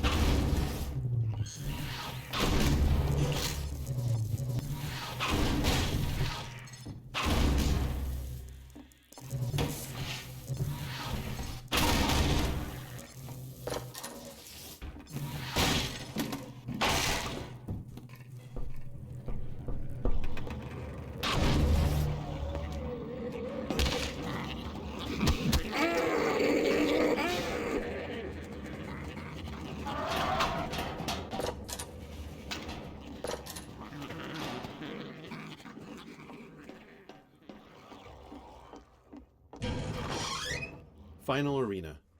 When we finished the first pass over Ravenholm, this rooftop was intended to be the culminating fight. Like other spaces in Ravenholm, it had begun life as a space purely focused on being an interesting visual location.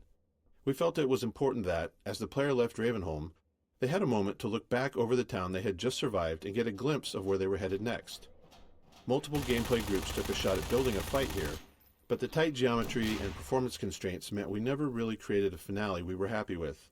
Not unlike the Half-Life saga itself, it seemed as if Ravenholm was destined to not have a real ending.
Brother, step into the cart! The handbrake, brother! Release it and come down!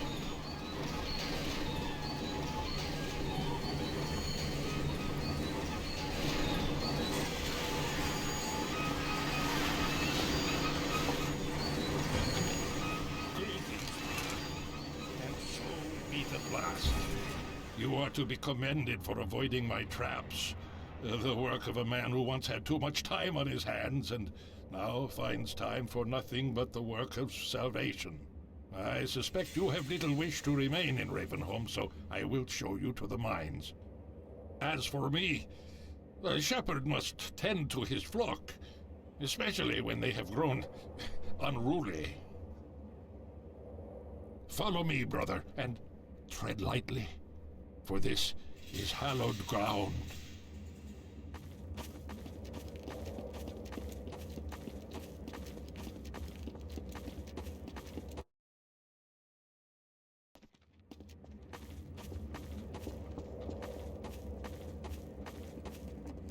Response rules. We knew early on that we wanted a lot of dynamic dialogue in-game, so we needed a system to handle it effectively. We aimed for a system that allowed sound designers to add and tweak lines without involving programmers, made the dialogue tightly responsive to the game's state, and minimized repetition. With these requirements, we created the response rules system. Whenever a character speaks outside of a choreographed scene, this system determines which line to deliver. Rather than picking up lines directly, character AI is constantly flagging opportunities for speech whenever a relevant event happens. Spotting the player, getting hurt, firing a last round in a gun, encountering overwhelming enemies, and so on.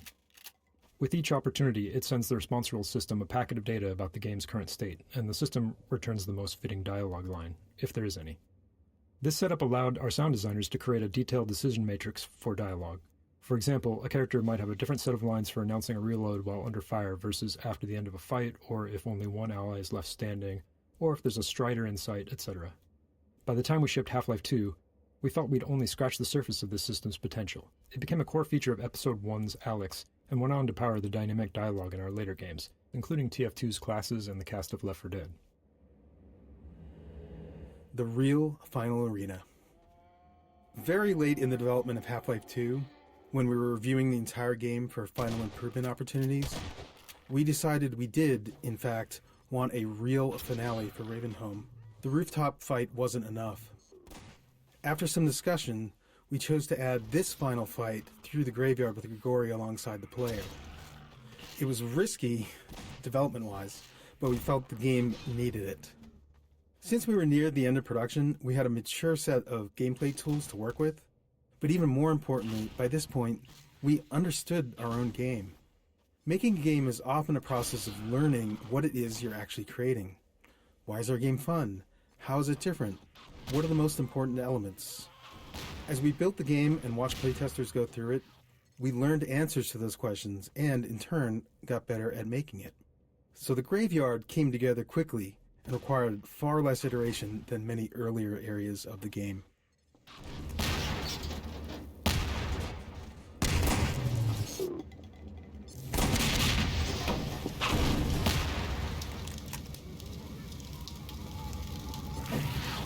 The grave holds nothing worse for you.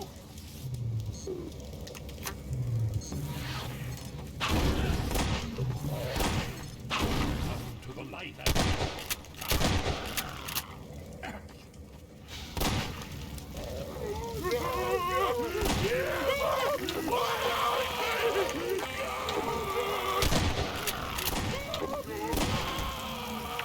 I will end your... Look out! Follow me. Quickly, brother.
Hurry! I hold the gate! Go quickly!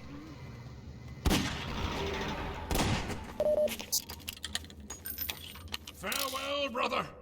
I fear I deliver you to a darker place. May the light of lights illuminate your path. Look to your own salvation.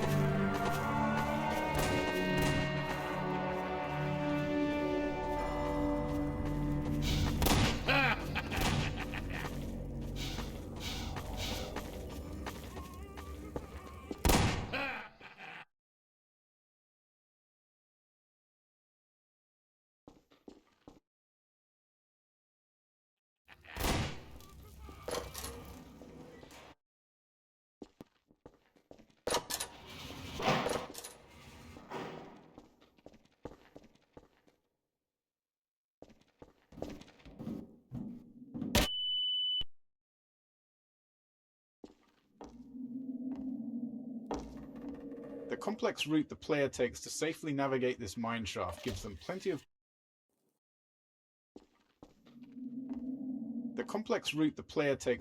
navigate this mineshaft gives them plenty of time to see what's waiting for them at the bottom. And surprise! The complex route the player takes to safely navigate this mineshaft gives them plenty of time to see what's waiting for them at the bottom. And surprise, it's headcrabs. Honestly, it's often headcrabs. But in this case, it's poison headcrabs, which are fun by themselves, but a real riot when you add fast headcrabs into the mix. These two guys make a great combination. Neither is particularly dangerous on its own, but together they're incredibly lethal. Once poisoned, a single hit from a fast headcrab is enough to kill the player. And this is what biologists call symbiosis. At least that's what we think.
Sniper Alley. This section of Game Track was added late in development, after we moved Eli's lab and Ravenholm to come before Coast.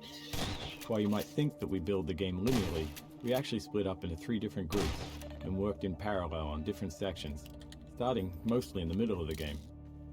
Each group's first pass focused on nailing down the core of their section before they moved on. And then once we had a rough version of the whole game laid out, we went back over each section to polish it, adding successful elements from other areas and removing what wasn't working.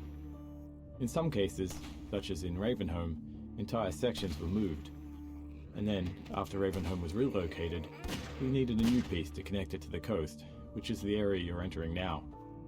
Given the time constraints, this short section was built using existing, proven gameplay elements, like snipers and combine soldiers. Half-Life 2's physics gave us a variety of tools to make combat more exciting. For instance, when enemies miss the player, we subtly redirect their shots toward breakable objects nearby, adding mayhem and creating that action movie feel. We also employed physics to add hints. We created what we called ragdoll magnets across the game to make enemy corpses fall in interesting and dramatic ways, such as off ledges or into the path of a train.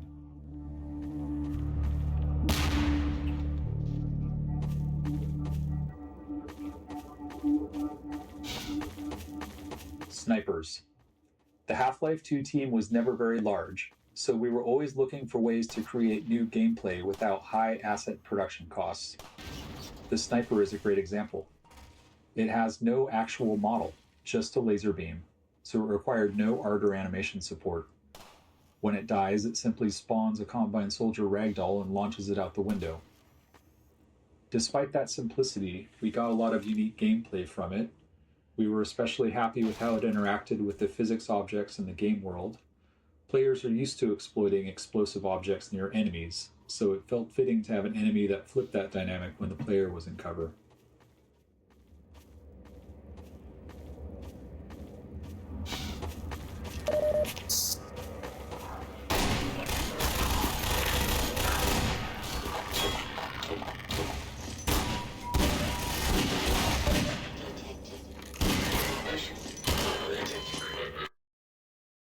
Snipers.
Winston's been hit.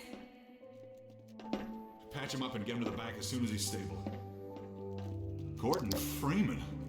It's incredible you made it. We've been getting communication from Alex. I'll see if I can reach her again. Follow me.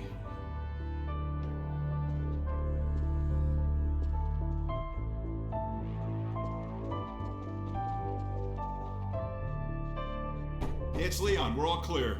And I've got Gordon Freeman. Dr. Freeman, you're kidding. I've been on the line with Alex.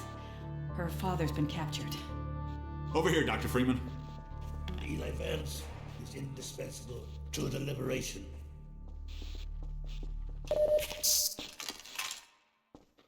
Alex, it's Leon. And I've got Gordon Freeman with me. Gordon. Coast kickoff. This interstitial scene came along late in development to connect Ravenholm to Coast. Noticing a trend? Quite a bit of the connective tissue in our games comes together late. In this case, that meant cutting corners wherever possible. We didn't even have time to animate Alex on the monitor. These kinds of scenes are always a challenge to make interesting, and we didn't succeed with this one. It's a good example of what happens when NPCs are treated like signposts without adding character to them or the scene. The result is a forgettable moment where the game's seams show. But that's the nature of development. You only have so much time, and you have to decide where to spend it. Kleiner's lab and Eli's lab were much more important, so that's where we focused our efforts. Okay, Alex, we're all set. Thanks, Leon. Gordon, I haven't driven the coast in over a year, but I have no reason to think it's gotten any safer. Meet me in the depot where the trains unload. Take care of yourself, and I'll see you in Nova Prospekt. Bye for now. Bye, Alex. Okay, Doc, before you hit the road, you might want to grab some med kits, restock on ammo, maybe check the map, see where you're headed. There's an ammo supply crate on the back of the car, if that's any comfort. Stay with the car, make use of the thumpers. You'll stand a fair chance against the antlions. I'll radio ahead to let the next base know you're coming. Shore point to NLO. Shore point to New Little Odessa. Come in, Odessa. Do you read? Shore point to NLO. Shore point to New Little Odessa. Come in, Odessa. Do you read? Shore point to NLO. Shore point to New Little Odessa. Come in, Odessa. Do you read?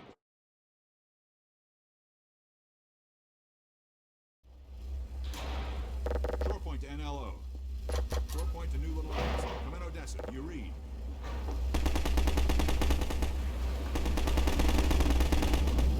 Buggy model.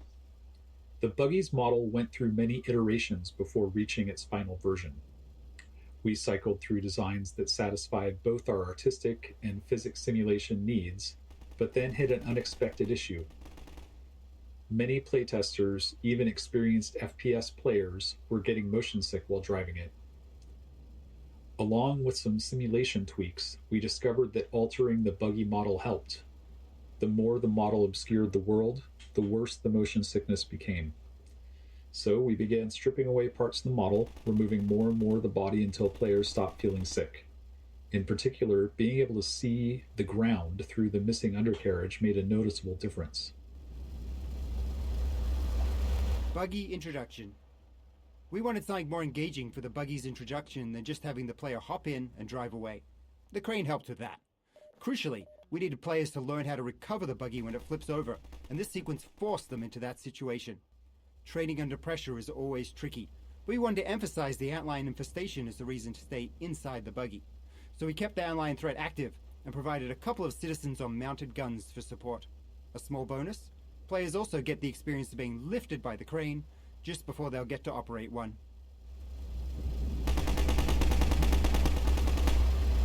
The car's ready for you now, Dr. Freeman.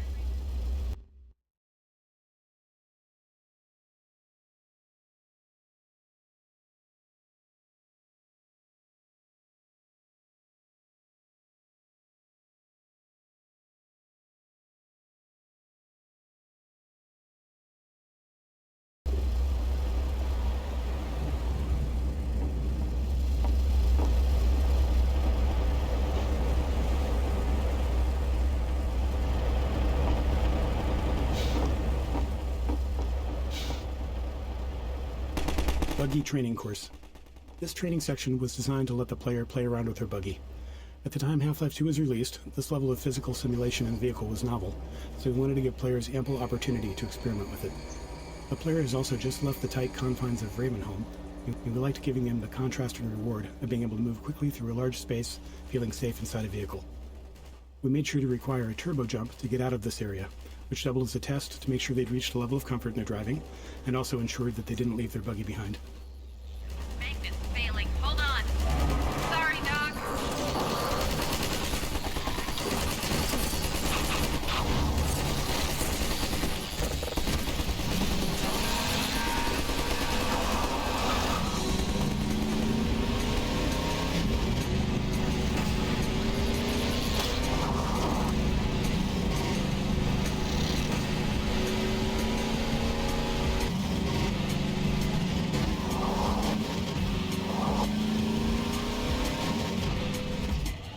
Buggy physics.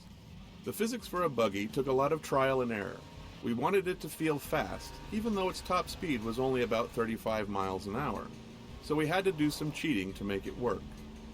We added extra vertical force to the turbo jump and a bit of kick to the rear when using the handbrake to power slide. Without those, the low speed meant the buggy just wasn't fun to drive.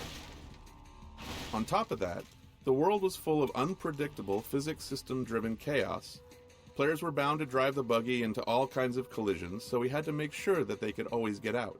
This took a lot of experimenting and playtesting.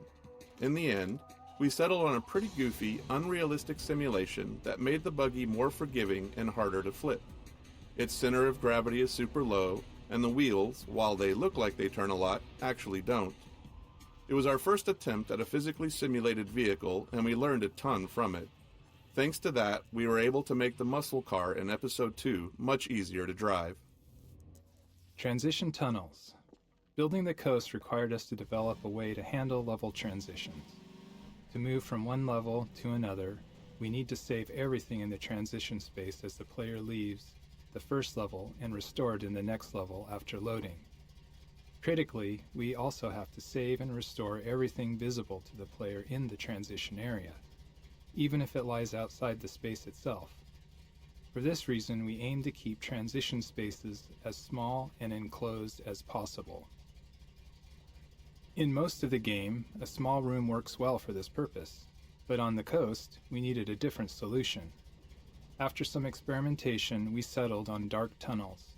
Besides being reusable in a believable way, the tunnels allowed us to add a bright light flare at the end to mask the fact that we can't render what's ahead of the player, because it exists in an entirely different level.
Buggy sound engine.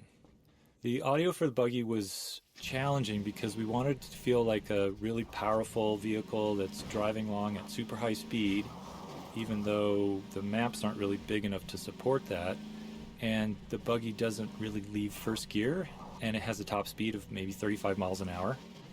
Now, in our defense, 35 miles an hour is still pretty fast, especially back in 2004. In addition to the speed, the driving inputs are really simple. So with a keyboard as your target input device, the player's controls are basically binary.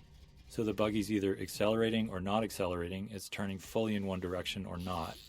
So essentially we need to create all this audio complexity to represent a simulation where the complexity doesn't actually exist.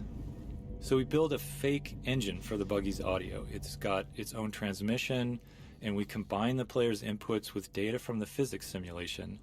We measure the torque on each simulated wheel, whether it's spinning or making contact, and we create a set of looping sounds and then carefully blend between them as the fake engine shifts gears in response to the wheel data. And we just basically kept trying different things. We added more complexity, we did some fine-tuning until the buggy just feels more fun and sort of rewards you for that feeling of going fast. And most players, they don't really comment on it other than saying the buggy sounds good, and to us that's the success, given the amount of craziness that was going on under the hood. Thumpers. Whenever possible, there's a lot of value in players feeling like they've figured something out on their own. It makes the world feel more alive, rather than just a series of gameplay elements lined up for the player. If we can accept the risk that some percentage of players might miss an element entirely, we can take a more subtle approach. We took this approach with Thumpers, designing setups that players are likely to encounter but aren't forced to engage with. There are plenty of visual and audio cues, as well as inline reactions, to help the player understand what's happening. It doesn't guarantee all players will figure it out, but playtesting showed that most did. antlions. With the player driving the buggy throughout the coast, we needed a pervasive enemy that could justifiably appear anywhere and act as a constant threat to keep the player in or near their buggy. Antlions spawning from the sand were the perfect solution. Their high mobility allowed them to keep up with the buggy for short bursts, unlike our humanoid enemies. Plus, they were very satisfying to run over. Coast. We wanted a wide open section of the game for the buggy, but we still needed a way to constrain the player's movement. Choosing a coastline gave us a natural boundary along one side of the map while still feeling open and expansive. It also helped visualize the effects of the Combine's extraction of Earth's resources. Playtesters still tried to swim out to sea, so we added leeches to deter them. The leeches couldn't be a real avoidable enemy the players felt they could fight, so they're a bit magical. Players generally understood that they were pushing the game's boundaries, so we didn't overdevelop them. Grenade House. A lot of a Half-Life game is about giving players slightly novel combat experiences around each corner, even if they're just small tweaks on previous ones. They don't all have to be skill-based challenges. Sometimes they can just be fun moments where the player gets to enjoy themselves.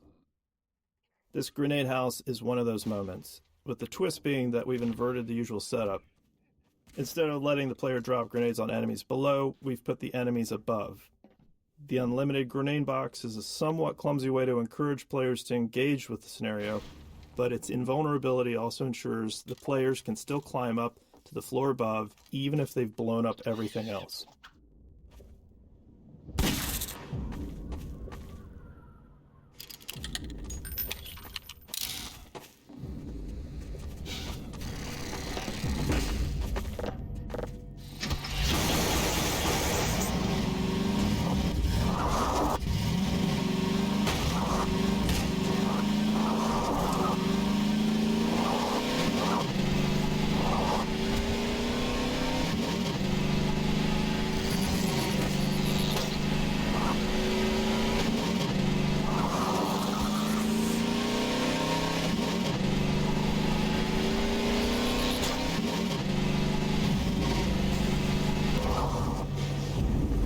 Design.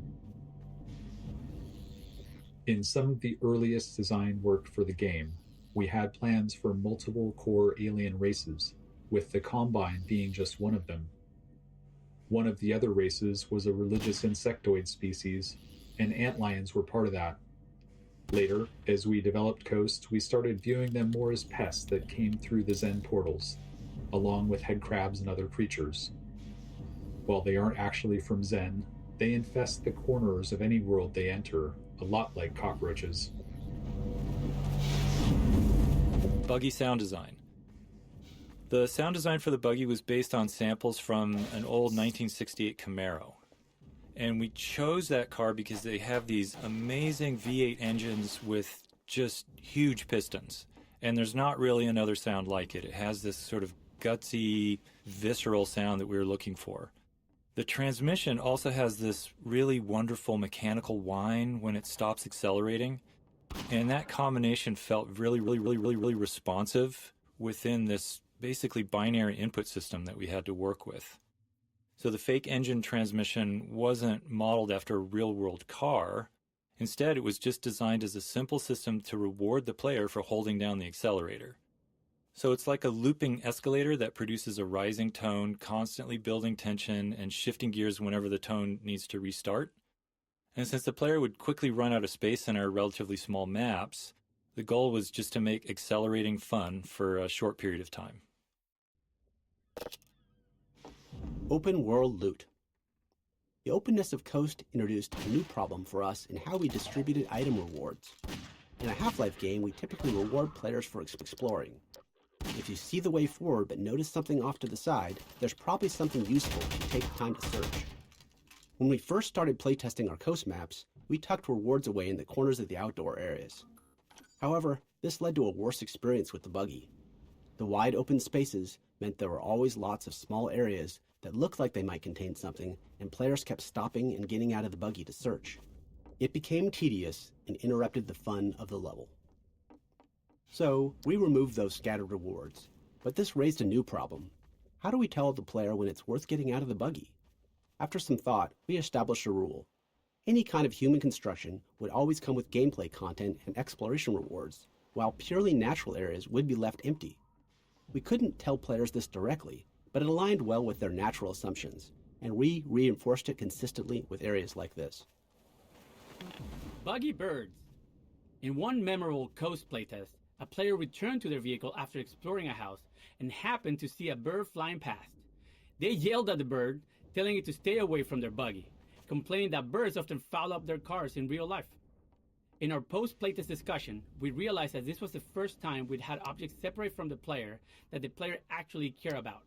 We saw it as an opportunity to explore, so we built a system to deliver the moment that playtesters feared. When the player leaves their buggy alone for a while and is out of sight, we spawn a seagull at a random location on the vehicle frame. As time goes on, the seagull spawns poop decals on the car body beneath it, and continues until the player returns, at which point it flies away. Naturally, playtesters wanted to be able to clean their vehicle, so we added the ability to wash the car by driving it into shallow water. It was late enough in development that we already had the tech for all of this, so the feature was quick to implement. It's one of those cases where we know only a small percentage of players will discover it, but if we can implement these kind of details efficiently and have enough of them, most players will encounter at least one.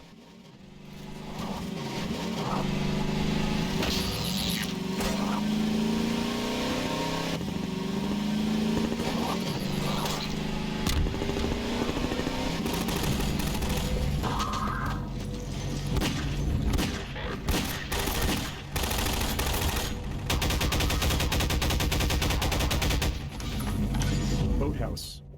In Half-Life 1, we discovered we could get a lot of value from scenarios where different AI enemies fight each other. It's fun for players to watch them engage, and it's much easier to observe enemy behavior when you're not the one that's being threatened.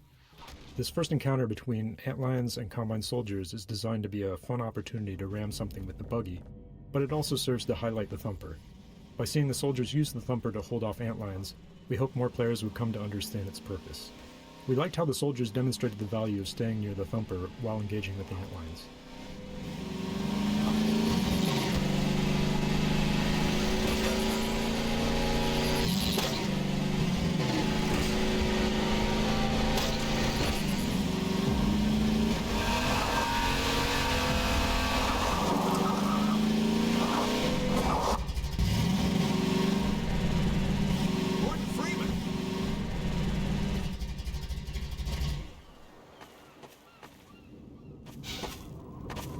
Flying vehicle audio. The large flying enemies in the game present a unique audio challenge. During combat, they're much more mobile than other enemies, and they often move a significant distance away from the player. They're also really dangerous if they have line of sight. So these factors led us to focus on an audio solution specifically around occlusion. In other words, when you can see the enemy and when the enemy can see. Laser-guided RPG. Flying vehicle audio. Combine gunship. The gunship was an interesting problem. We had a helicopter flight model already and didn't really have time to build something completely new. So we tuned the helicopter's flight model until it felt different enough, and then derived the gunship's organic animation state from the values coming out of that simulation. We also tried to keep it as truthful as possible. For example, there's a limit as how much it can turn its head to aim its cannon, and if it needs to aim beyond that, it has to alter its flight path to bring the cannon around to bear. It's not allowed to just cheat. The other key feature was its engine sound. We have sound spatialization, so the player can tell roughly where it is, but the gunship is a fast-moving object and it's up in the air, away from any nearby reference points. As a result, it can be hard to tell exactly how far away it is and how fast it's moving. To fix that, we added a Doppler effect to the engine sound, pitch shifting it based on the gunship's velocity relative to you. It's a subtle effect, but it's extremely effective at subconsciously helping you perceive the gunship's location and direction, critical information letting you know that you're being hunted by it. Flying vehicle audio. The large flying enemies in the game present a unique audio challenge. During combat, they're much more mobile than other enemies, and they often move a significant distance away from the player. They're also really dangerous if they have line of sight. So these factors led us to focus on an audio solution specifically around occlusion. In other words, when you can see the enemy and when the enemy can see you. And we wanted to make a clear audio distinction between when they have that line of sight. So the flying vehicle engine sounds are made up of multiple looping sounds that we play simultaneously. And some of those loops are processed by the DSP system based on the space you're in, while others are played directly and unprocessed. So the DSP system adds more of an environment echoing effect when we run sound through that system.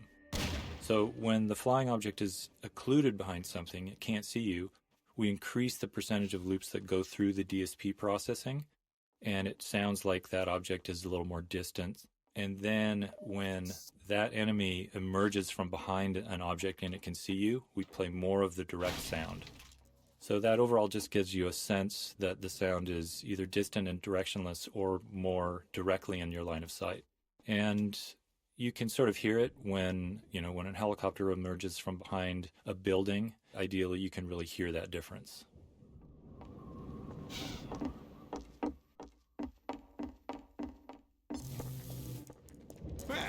Laser-guided RPG. The laser guidance feature of the RPG was a huge headache for us because it was difficult to teach. Many playtesters would fire the RPG and then immediately duck behind cover, which meant they didn't see the rocket's flight path. Even worse, they didn't realize the rocket was now turning around to fly back at them. We tried various HUD elements and laser dot indicators to help, but found that most players overlooked them, focusing on the enemy instead. We made as many small improvements as we could, like emphasizing the feature in Odessa's speech and enhancing the audio and visuals around how the gunship shoots down direct RPG shots. While these changes helped some players grasp the feature, we never reached a point where we felt confident that almost everyone understood it. We even considered cutting the feature entirely, but gunship combat without it was much less interesting. The laser guidance forced the player to keep the gunship in sight while the rocket was in flight, but that also meant the gunship had line of sight back, creating a tension we loved. Odessa Cubbage. Odessa Cubbage is an example of the kind of cameo character we found works well. He's an entertaining guy with some entertaining details, living inside his own little bubble. Since he doesn't leave his scenario, he's free to be exaggerated enough to stand out. We started with his model, which was repurposed from a cut section of the game, and named him after the title of a spam email we received. The model was originally a Norwegian fisherman, and it didn't quite fit as an Englishman, so we slapped a mustache on him, and in that moment, Odessa's character was born. He's ultimately a charlatan, with everything about him being fake. His accent, his mustache, everything. He would never put himself in danger, making him the perfect person to hand Gordon the RPG and explain exactly how to use it. Drive safely.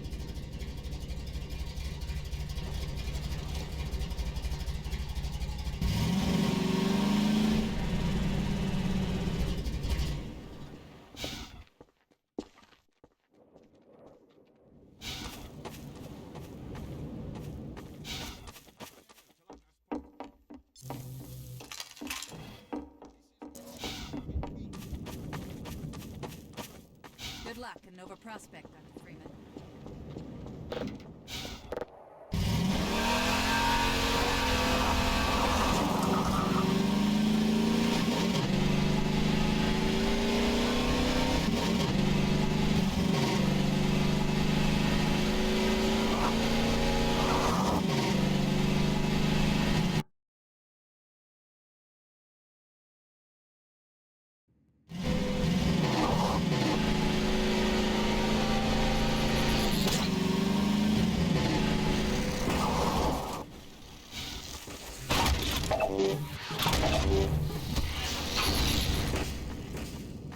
D2 Coast 04.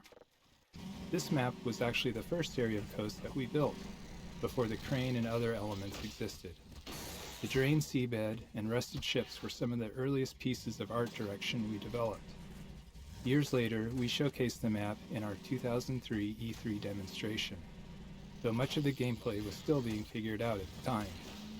As a result, when we began building out the entire coast section, that demonstration became a useful vision for us to work toward.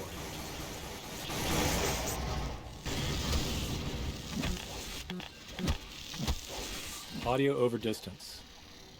The large-scale spaces in the coast maps led us to seek an audio solution for how sound changes over distance. So for instance, in these maps, an enemy can be well over 100 yards away, and their gun should sound different at that range than when it's up close. We decided to store our sounds in a single stereo file with the near sound in the left channel and the far sound in the right channel. And then during playback, we crossfade, or we change the proportion of sound you hear between those two channels based on the player's distance from the sound. And it was a simple solution that worked well. It helped us with memory constraints. You can easily hear it in action. Just listen to how a Combine soldier's gunshots change as you drive towards them.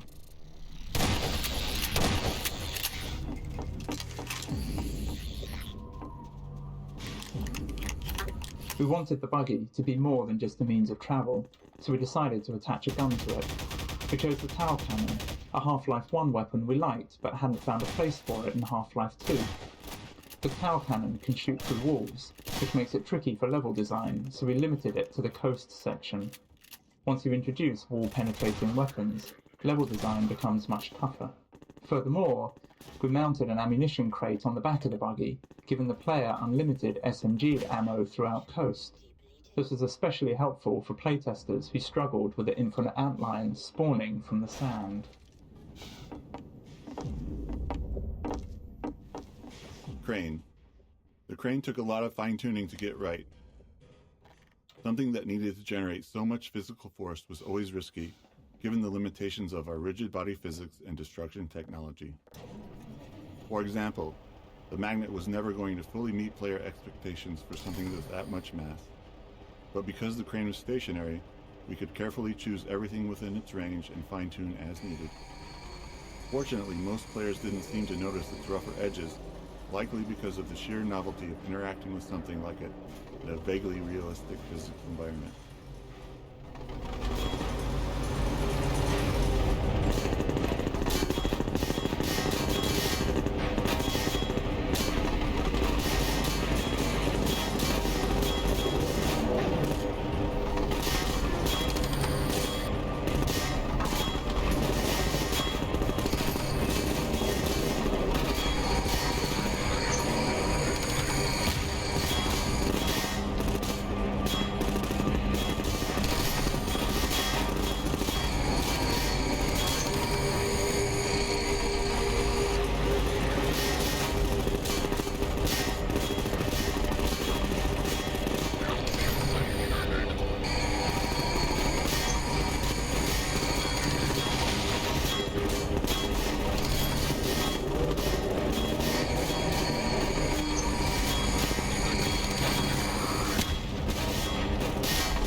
ramming with the buggy.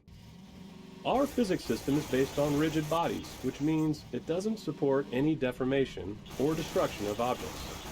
If a physical object is hit by something, it can move if allowed, but otherwise nothing happens. So, when you drive the buggy through a glass window, we have to employ some trickery to make things work as expected.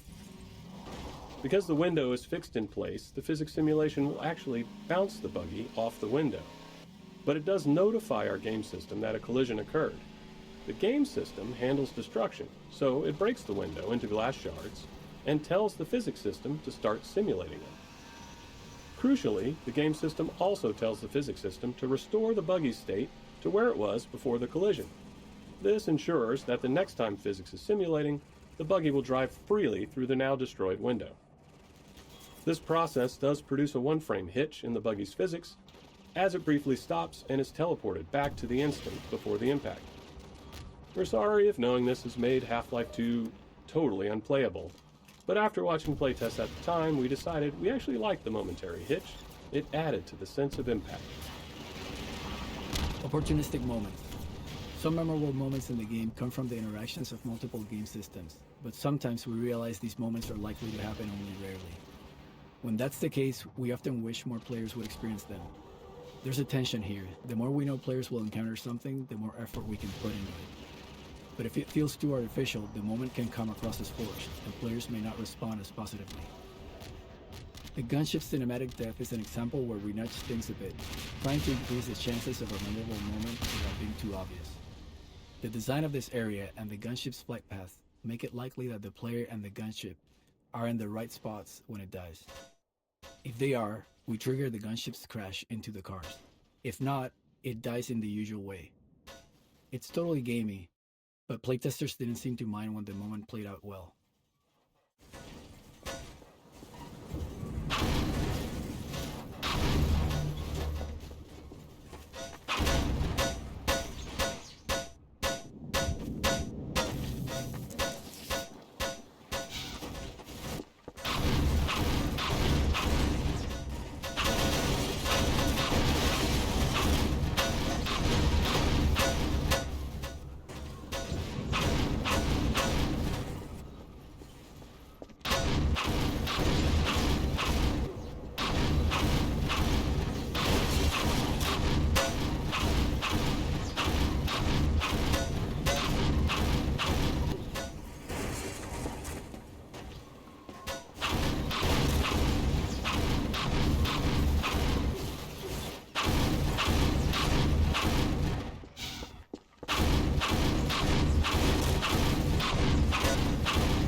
Roller mines. Roller mines were created to fill the need for an enemy that could threaten players while driving the buggy. Since the player in the buggy was essentially a fully physically simulated entity, we thought it would be interesting to also have a physically simulated enemy. The manhack had already shown us how this approach could lead to an enemy with lots of interesting interactions with the world. So we built the roller mine, a ball whose movement is entirely driven by generating torque on itself, and iterated on its behavior until it was fun to drive against. Roller mines aren't particularly dangerous to the buggy, but if you let them stack up, they can become a problem, especially near a cliffside. We also made sure they worked well when the player is on foot, allowing level designers to get a few extra encounters out of them.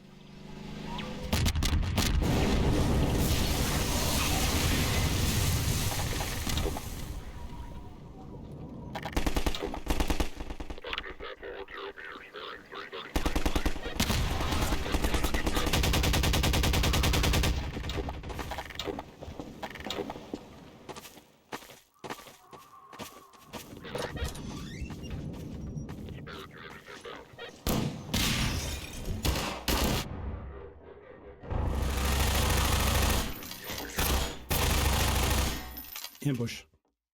One of the general challenges of a Half-Life style FPS is that the player is constantly moving forward into spaces they don't know. This means that when they find themselves in combat, they're in unfamiliar areas with no knowledge of how to approach the fight. We use many different methods to help the player with this problem, and this ambush is one example. Upon arrival, the player fights a group of Combine among these houses. During the fight and the exploration afterward, the player has the chance to learn the arena layout. Then, when the player explores up into this attic, we spawn a second wave of Combine. In that second fight, the player now has the advantage of knowing the layout, allowing them to make more tactical decisions in defending against the ambushers.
Crossbow.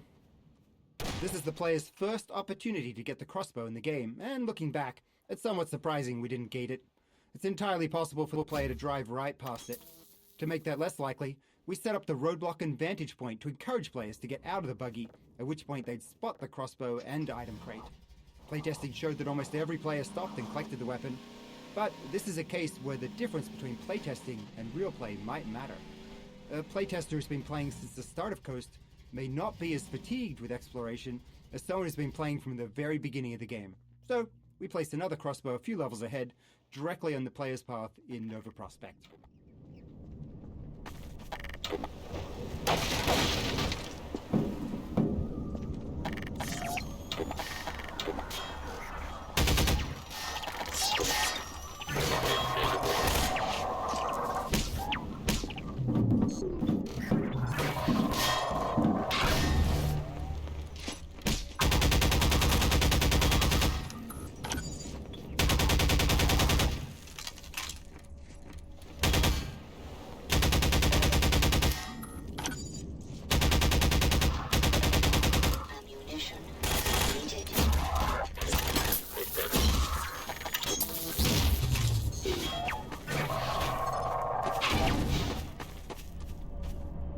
Gas station. We had grand plans for this encounter. We envisioned building a gas station that the player would fight around, likely igniting the gas tanks and setting fire to everything. We imagined the player driving away from a raging fire, but budget and performance were harsh constraints in 2003, and the station had to keep getting smaller and simpler to fit into Coast's large levels. Our plans for a dynamic fire system didn't materialize, and building it no longer made sense. There's always a limit to how much work we can justify for a single encounter. In the end, the only remnants of our original vision are the explosive gas tanks.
Area portals. One performance challenge we faced in Coast was handling wide open spaces that included buildings with highly detailed interiors, or at least they were detailed by 2003 standards. When the player was outside, we wanted to allocate as much of our budget as possible to rendering that space, without losing resources to the building interiors. But unless we were willing to board up every window and door, the player could still see inside. To solve this, we created a feature called area portals, placing one in every open window and door. An area portal precomputes a flat image of the building's interior, and during play, when the player is some distance away, the area portal displays this precomputed image over the window or door, allowing us to skip rendering the actual interior. As the player approaches, we smoothly crossfade between the area portal's image and the building's actual contents. With careful use, area portals helped us to meet our performance goals on Coast, along with the occasional door that closed itself behind you. Occlusion. In Half-Life 1 and much of Half-Life 2, the world consisted mainly of enclosed tunnels and corridors, which worked well with a binary space partition, or BSP tree. Essentially, this tech allowed us to quickly sort through the geometry and determine what might be visible in the player's view. But the open areas in Coast and other outdoor sections didn't suit that approach, so we needed some new tech. Area portals were one, allowing us to carve out the world into discrete chunks separated by portals. Doors and windows, that is, not aperture science ones. We also developed an additional occlusion system, which basically said that if the player can't see through, over, or around a large object, don't render what's on the other side. This might seem an obvious thing not to do, but it takes some work to make sure that calculating what's on the other side of the big thing isn't slower than just rendering everything. So to make that calculation fast, level designers placed large occlusion volumes inside major terrain shapes and big occluding objects like buildings, and during rendering, we could then test the bounds of entities against these volumes to avoid rendering anything the player couldn't see. Terrain and performance. Our performance budget was often a significant constraint when it came to combat, and even more so for combat on terrain surfaces. When NPCs move, they perform many small spatial probes to determine if they can safely navigate their chosen path. To help visualize it, imagine they can't see and are constantly waving a stick in front of themselves to check if the way is clear. The performance cost of these probes increases with the complexity of the world geometry. Our terrain displacement system creates uneven surfaces using many polygons, far more than the perfectly flat floors found elsewhere. This meant that NPCs moving on coast terrain were more resource-intensive than in other areas, and that constraint dictated the scale of many encounters in this section of the game.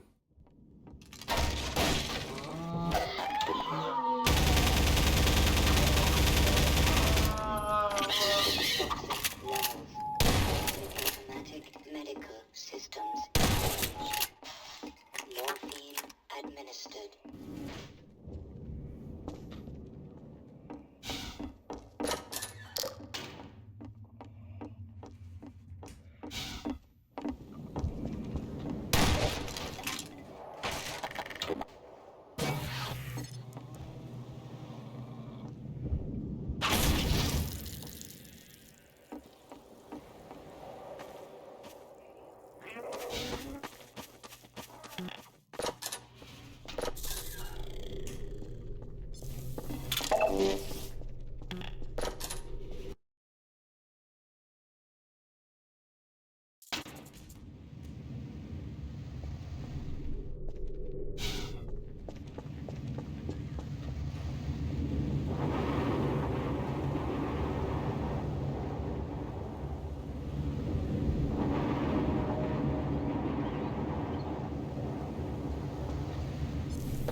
The bridge. This bridge section was inspired by the Deception Pass Bridge, just up the road from Valve's office.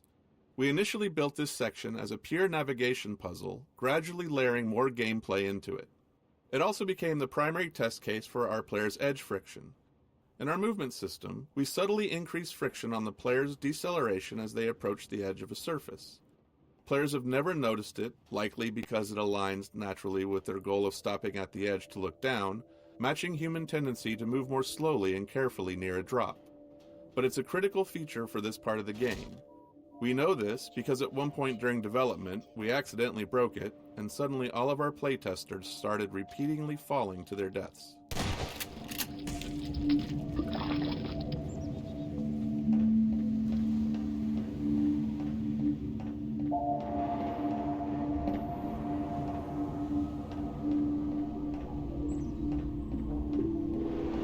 Bridge playtesting. The bridge section was always a high point in playtests, with testers consistently having strong reactions to it. The tension they felt while slowly making their way over the girders was visible in their movements. Over time, we layered more challenges into the traversal, and playtests only became more entertaining to watch. From the train rumbling across the bridge and shaking the player, to a surprise head crab in a shack that seemed like a safe haven midway through, we did feel a little guilty relishing the playtesters' visible stress, but we weren't total monsters. After players made it across the bridge, they'd breathe a sigh of relief, disable the Combine shield, and then realize they had to return across the underside. Concerned they might be bored on the second trip, we decided to add a gunship to keep them company out on the girders.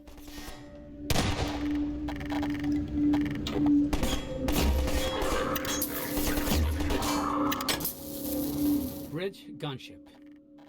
We were particularly happy with the gunship fight, despite it being tricky to set up given the level geometry.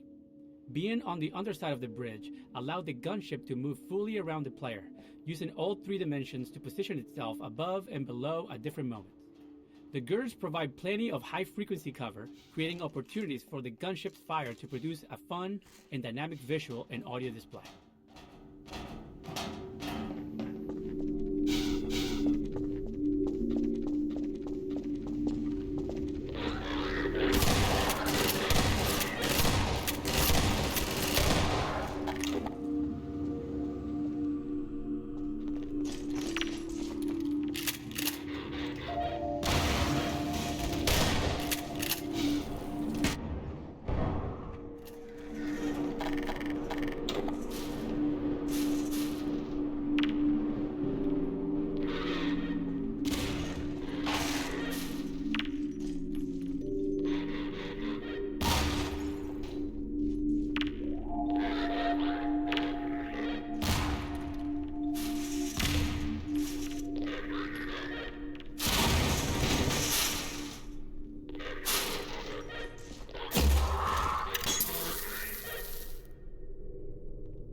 gunship.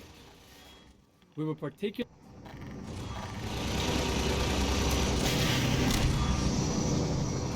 bridge gunship. We were particularly happy with the gunship part, despite it being tricky to set up given the level geometry. Being on the underside of the bridge allowed the gunship to move fully around the player, using all 3 dimensions to position itself above and below at different moments. The girds provide plenty of high-frequency cover, creating opportunities for the gunship's fire to produce a fun and dynamic visual and audio display.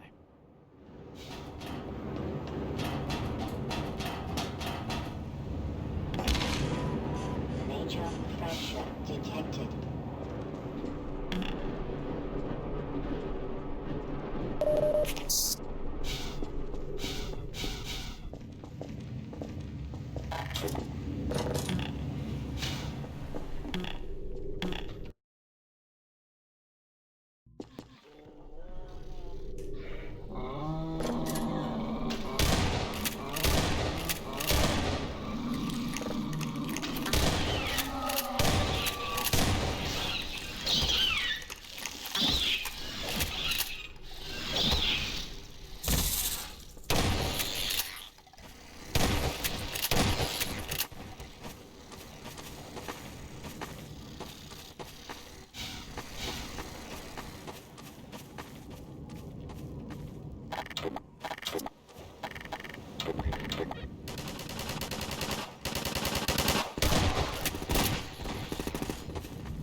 28 transitions later. After stringing together a few levels with dark tunnels as transition spaces, we realized we could subvert player expectations by building another one that appeared to be a transition, but instead contained something else. Like everyone else, we saw 28 Days Later in 2002, loved it, and immediately wanted to create an escalating zombie encounter in one of our dark tunnels. It came together quickly, and we were pleased with the result. Years later, we met Alex Garland, the writer of the film. He had played and enjoyed Half-Life 2, and we confessed that his movie inspired this section.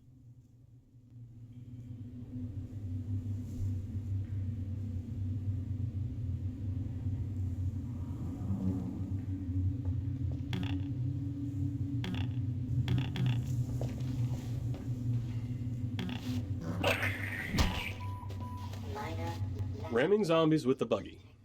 As human beings, we have expectations for our physical world, as mentioned a few times in this commentary. One of those expectations is, if you hit a zombie with your car, it should get absolutely booted into the air. But getting this effect in-game isn't as straightforward as it is in the real world.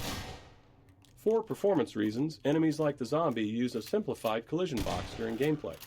This is a box that fits snugly around the zombie with no part of the model sticking out. But when the zombie dies, it's converted into a ragdoll with more accurate, per-limb collision boxes, though this is more expensive to simulate. This change in collision representation adds further complexity when you ram a zombie with the buggy, beyond just the frame hitch. When the buggy first collides with the zombie, it touches the zombie's simplified collision box. The game then kills the zombie, converting it into a ragdoll that the physics system begins to simulate. Now, with more accurate per-limb collision, the closest part of the zombie may be several inches away from the buggy. As a result, the next time the physics system simulates, the zombie starts falling from gravity because the buggy is no longer pushing it. While it's only a short moment before the buggy reaches the zombie again, this small discrepancy made ramming zombies unsatisfying. They often fell out of the player's view. To fix this, we saved the force the zombie's collision box received when hit by the buggy, and applied that same force to the ragdoll after conversion. We also added a slight upward force to the ragdoll, launching it a bit. With these tweaks, zombies reliably folded over the front of the buggy when hit, which better matched player expectations.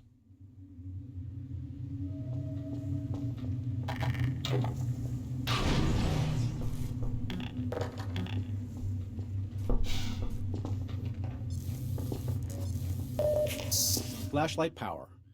The decision to have both Sprint and the flashlight share the HEV suit power was a controversial one in Half-Life 2. Initially, only Sprint used suit power, which made sense as it was meant to be only a short burst of speed. The flashlight, on the other hand, could be used indefinitely, but playtesting revealed an issue. Players often left dark areas without realizing their flashlight was still on. In brightly lit open areas like Coast, our performance budget couldn't support the flashlight being on continuously, so we needed a way to turn it off without player involvement.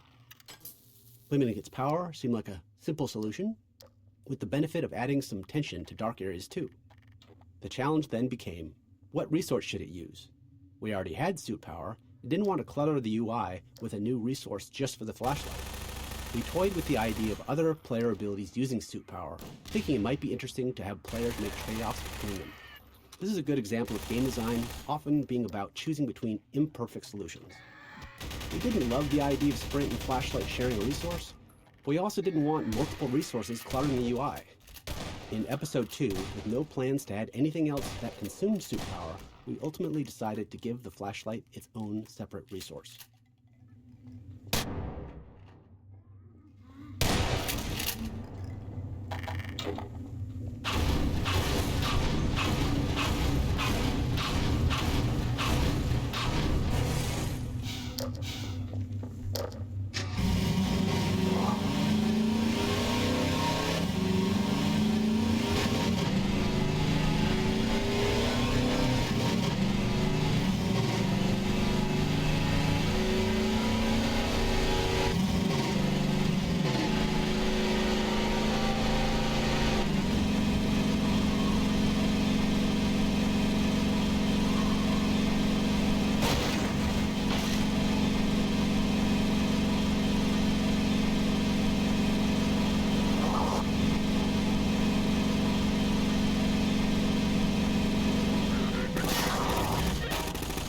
D2, Coast 9. Late in Coast development, we reached a point where our game code was far enough ahead of our level design that our gameplay programmers were looking for more code to write and new tasks that could help Half-Life 2 ship. This was largely due to the demands of Coast levels, which placed a heavy burden on our level designers with their sheer scale and extensive terrain usage. As a result, our gameplay programmers began designing smaller scale encounters. Later, when our level designers caught up, they created this level by stitching together 3 separate encounters from the programmers and performing all the necessary finishing work to prepare it for release.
With the increased density of objects in Half-Life 2's gameplay spaces, we thought it would be interesting to have players search for a specific item, especially if there was some logic to where it might be found. This way, players could locate the item either through careful observation and deduction, or just by brute force searching the area. Since we already had models for cars and batteries, it was a natural step to create a small junkyard for players to explore. We also hid a couple of extra batteries in unexpected places for the players who chose the brute force method. As with other item-based puzzles, this one needed a failsafe in case players lost the batteries. You can try throwing all of them over the cliff if you want to see what happens.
chatter. They're looking for your car.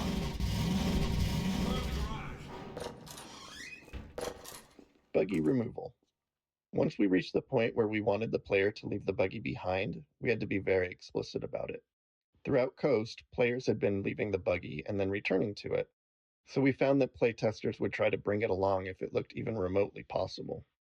This small garage scene primarily exists to signal clearly that the player is done with driving and will be proceeding on foot. Dropship deployment. Deploying soldiers from the dropships was tricky, as it required NPCs to spawn inside another solid object. To get them into the open where they could start navigating normally, they immediately play an animation that has them leaping out of the container the moment they spawn. Once that was working, we encountered another issue. Savvy players would simply just wait outside the container and shoot the soldiers during their exit animation. To counter this, we added a turret to the container to defend the soldiers as they exit. It doesn't fully prevent a player from taking advantage, especially if they're using an indirect weapon like a grenade or something, but that felt realistic and like a true-to-life countermeasure someone thinking strategically might take. Performance constraints. For the final Coast arena, we envisioned a big finale where the player and a squad of citizens would hold out against waves of combined soldiers, culminating in a gunship battle. Unfortunately, the computational cost of having soldiers and friendly allies moving around on terrain meant that the battle kept being scaled back to fit within our performance budget. By the time we were down to featuring only a single squad of soldiers at any given time, we were already late in development. Too late to make large-scale changes to the arena to accommodate more enemies, we had to redesign the flow of the fight to keep the number of soldiers to a minimum.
Lighthouse Gunship.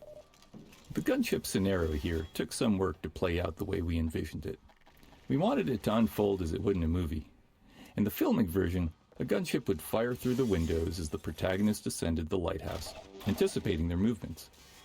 To simulate that anticipation in the game, we set up a complex series of trigger volumes along the staircase. As they detect the player moving up, they instruct the gunship to choose a new flight path that matches the player's altitude. The triggers also enable bullseye targets in the windows nearest the player. These are invisible game objects that the enemy AI will immediately perceive as hostile, and prompts the gunship to fire at the windows. This blend of AI and scripting is central to Half-Life's combat scenarios. The AI manages the general adaptive behavior of the NPCs, while the scripting customizes each scenario's unique requirements.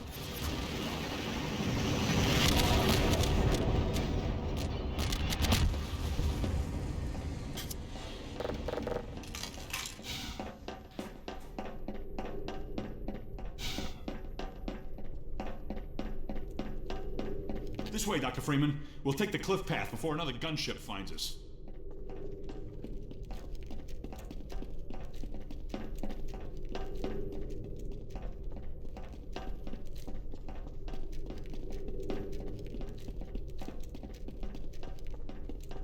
Right along there.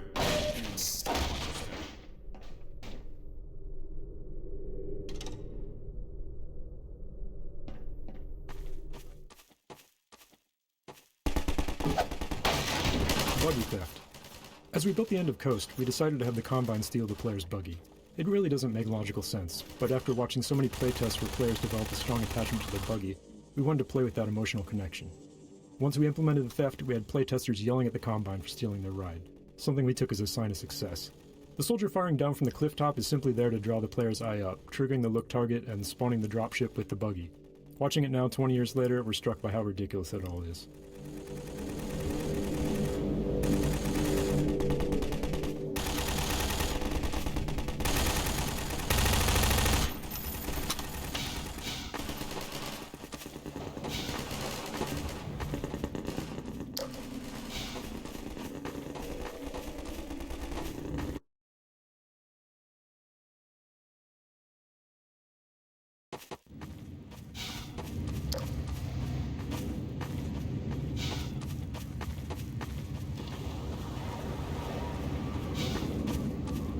Finest mind of his generation.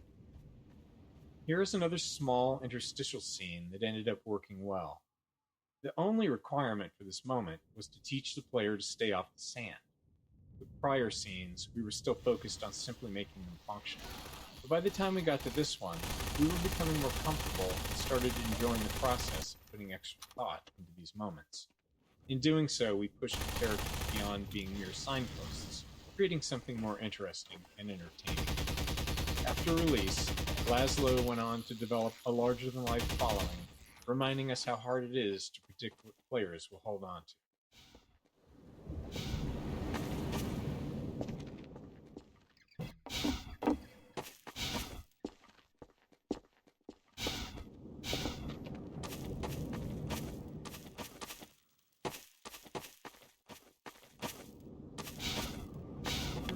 Floor is lava. Building gameplay around broadly understood concepts like the floor is lava made training it easy. We liked how our physics system allowed for a high degree of creative freedom in how players chose to tackle it. Some built walkways out of many objects, while others focused on using just their two favorite sheets of metal. Some carefully followed the path up in the rocks, concerned about falling, while others moved directly towards the exit, perched on objects just above the sand. Playstyles varied. Some players considered it a failure if they summoned antlions, reloading immediately, while others enjoyed scrambling back up on the rocks to recover. We also liked that it functioned as a navigation puzzle, but could be turned into an arena if players preferred.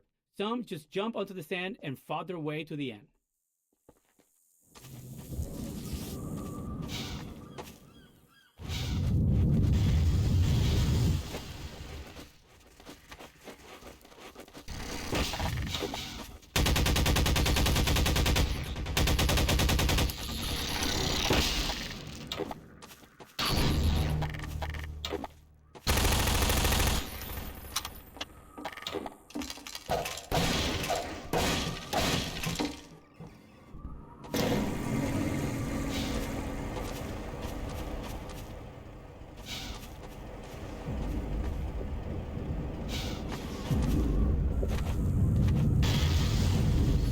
Sandtrap Hunter.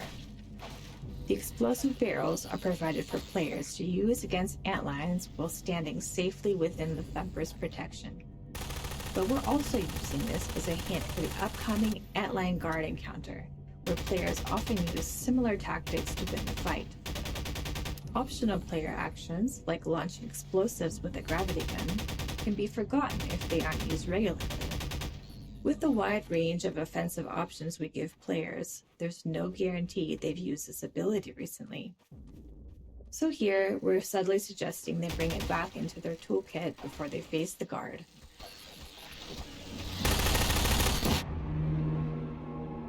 Vortigaunt Extraction. This arena presented some tricky design problems for a couple reasons. First, the guard is a melee-only enemy, so we couldn't allow the player to reach areas where the guard couldn't follow. We did experiment with a few range attacks, but didn't like the result. Its goose-spitting attack, for instance, ended up looking ridiculous. The only non-melee attack that survived was its ability to bash physics objects at the player, but this required objects to be in range, which isn't always guaranteed. The second challenge was ensuring that no matter where the guard dies, the Vortigaunt can reach its corpse. This was essential as the game can't proceed if the Vortigaunt is unable to extract the bug bait.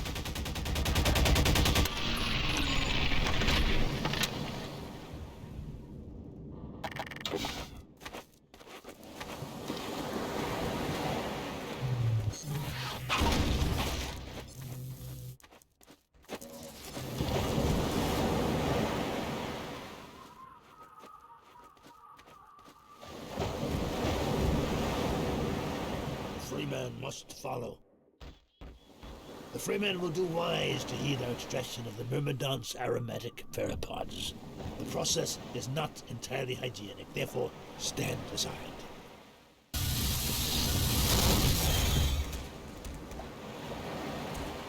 The Freeman will have need of these pheropods on the path ahead.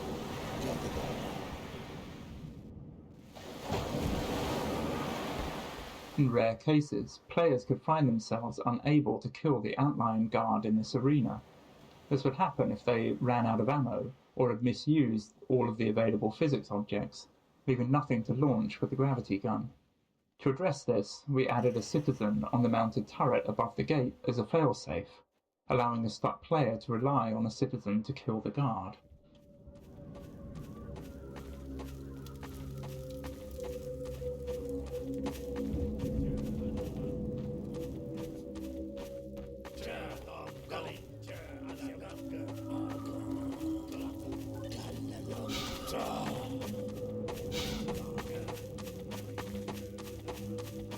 Get going, Dr. Freeman. Lower Prospekt is just ahead. A man alone wouldn't stand much chance going in there. But a man with a pack of antlions, well, different story.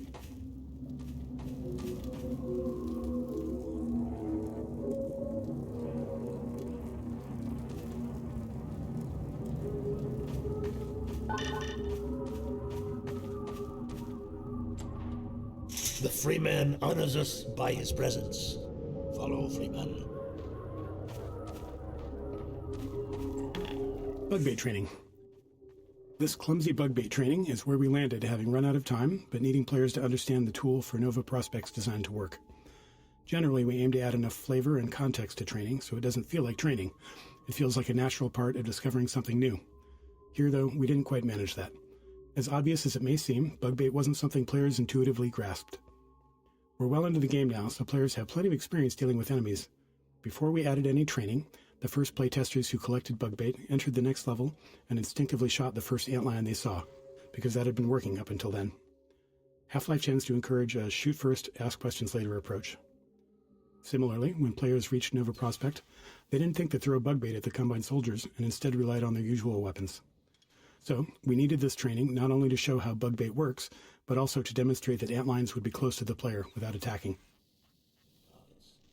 Observe the training mannequin and mark it well for the level pheromone. The Freeman again excels in all tasks.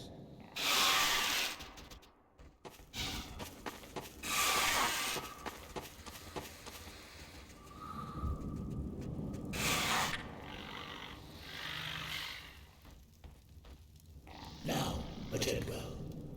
Apply pressure to your theropod to signal the antlions in your command to follow you.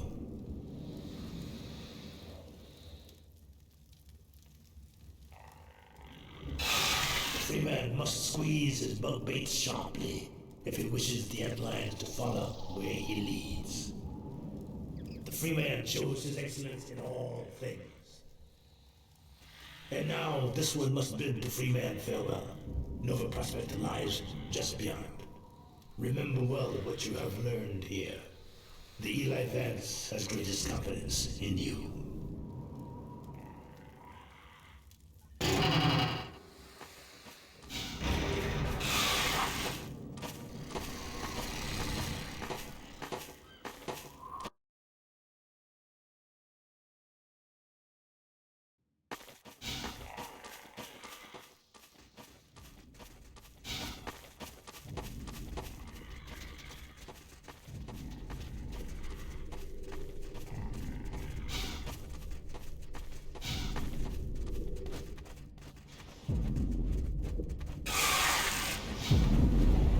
Thumper Final Stage.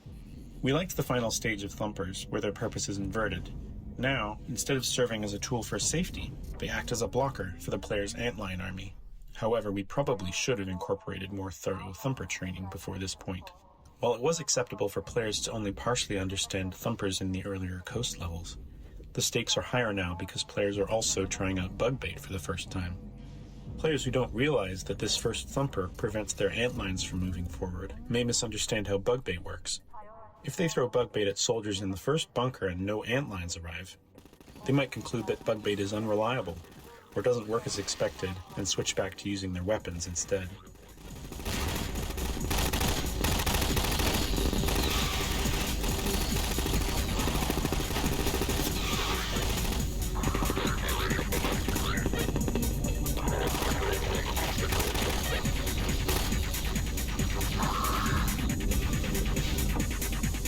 Assault on Nova Prospekt.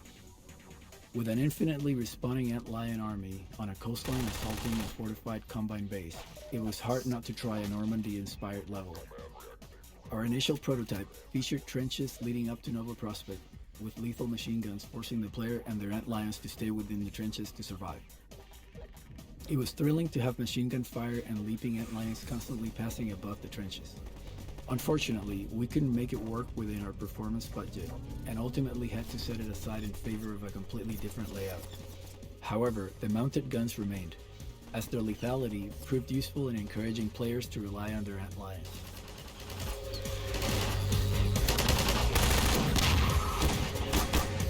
Alert. Don't center. Exigent activity detected. Containment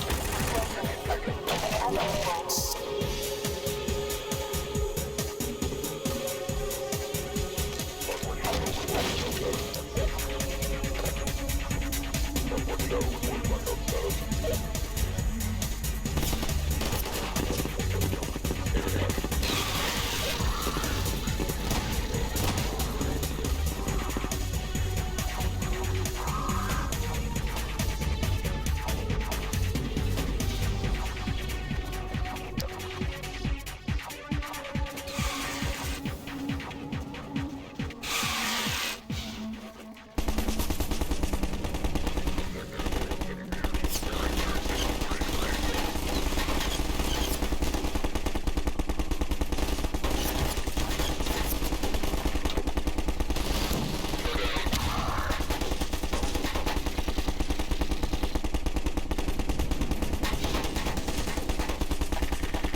status 0 with land speed intercept change.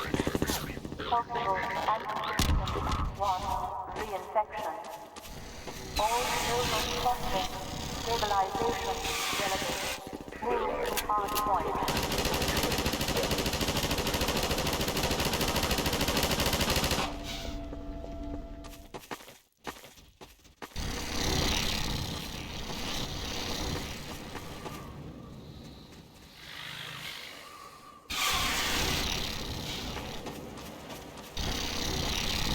Prospekt Stabilization Force Directive 2. Engage reserve. Contain existing incursion.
Nova Prospekt Yard.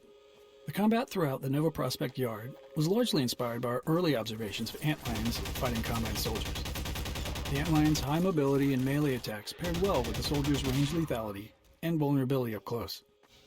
Antlions look great under fire, with particle effects flying everywhere, and when they finally reach a soldier, the resulting ragdoll effect is incredibly satisfying. All transmission forces dispatched and inbound. Hold will be enforced.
Like many of our combat arenas, we needed a gate of some kind to prevent players from moving on before they finished this fight. Unfortunately, we were out of time and had to move on to the train station, so we ended up with this bit of magical bullshit. A wall that just explodes after the second gunship is defeated, revealing the way forward. We reassured ourselves that most players wouldn't notice, as they'd be busy fighting the gunships, and our playtesting had shown that generally they all finished the fight before they reached this point. With enough explosions throughout the arena, the destroyed burning wall felt pretty natural, though we threw in a couple of simple gas pulses on the other side to justify it. But no, we're not exactly proud of it.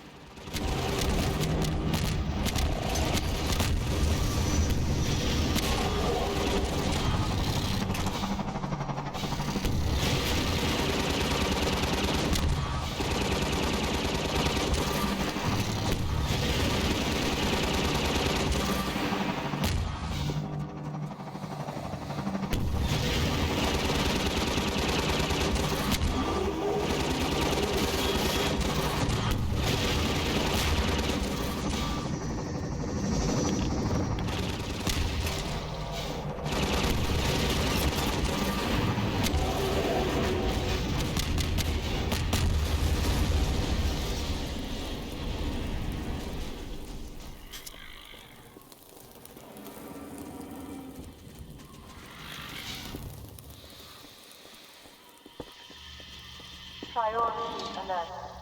Nova Prospekt oxygen breach. Perimeter communication status 0. Internal stabilization schemes. Deploy sterilizers in suspected section slots A5, A7, B2.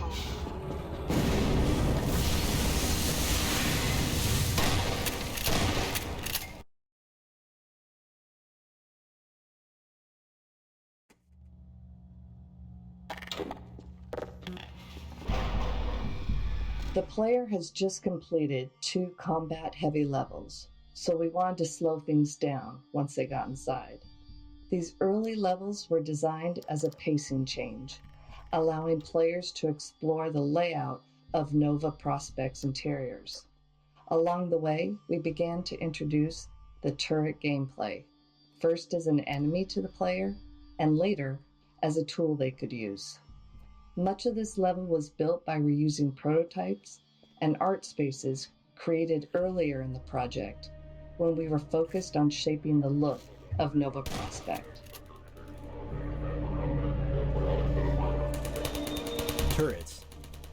Turrets were a useful design tool when the player had bug bait, as they could completely prevent antlions from approaching them head-on. This allowed us to create setups where the player couldn't just throw bug bait to proceed. They needed to circle around and clear the turrets so their antlions could follow. It didn't hurt that watching antlions get mowed down by turret fire was a great visual too.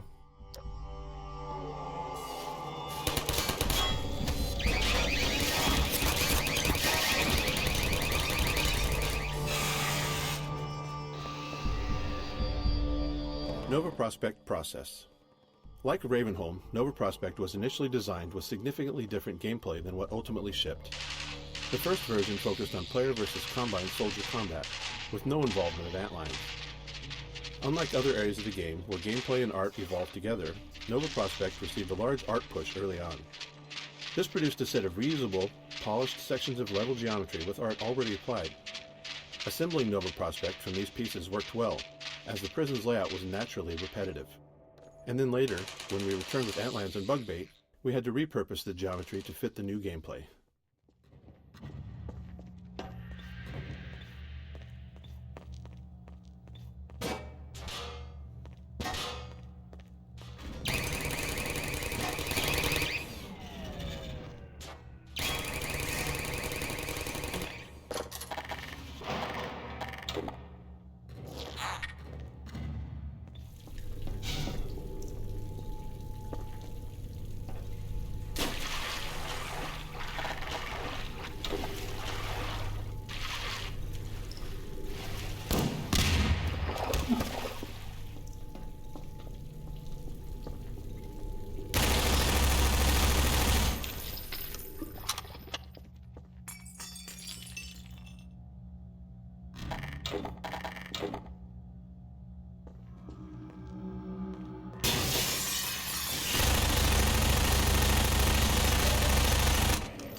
Insertion launch.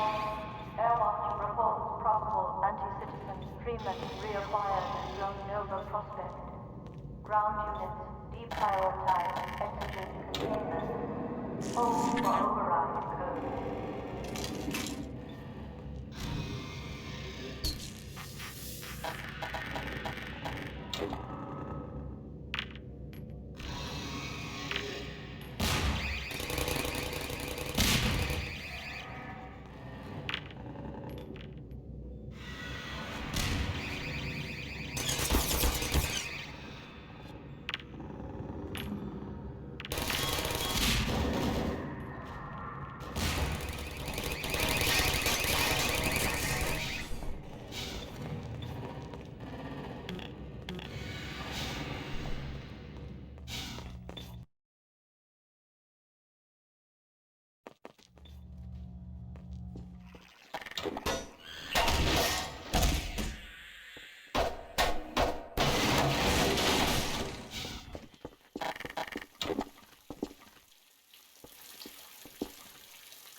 Allied antlions. Having an endlessly respawning antlion army attacking turrets and soldiers meant we had to spend time figuring out the player's role in Nova Prospekt combat. The player had already faced plenty of Combine soldiers, so we decided to make combat here feel more like a puzzle and a spectacle instead of a combat challenge. With that in mind, we created setups that remained in a steady state until the player intervened. By directly killing enemies, the player could tip the balance in favor of the antlions, but we wanted to make bug bait usage especially rewarding. In many scenarios, when the player threw bug bait onto enemies, we activated additional antlion spawners, unleashing a rapid rush of new antlions into the fight. The resulting carnage was the reward that made bug bait satisfying to use.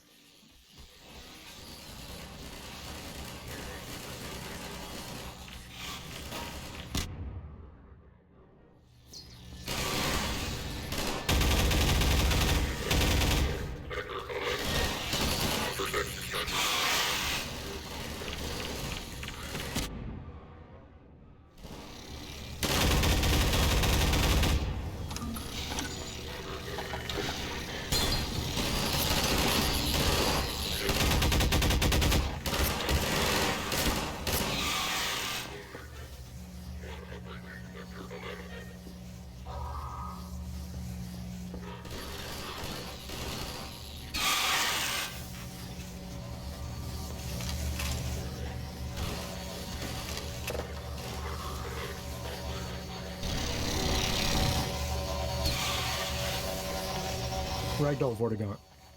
There's a lot of pain to see in this dead Vortigaunt, pain of our level designers. At the time, our development tools didn't allow us to directly pose a ragdoll, which is to say, when an NPC dies and it systemically ragdolls to the ground, we didn't have any control over what pose it ended up in. If we'd had some animator time, they could have given us a single frame animation and roughly the pose we wanted, but we were late and our small animation team was already overloaded.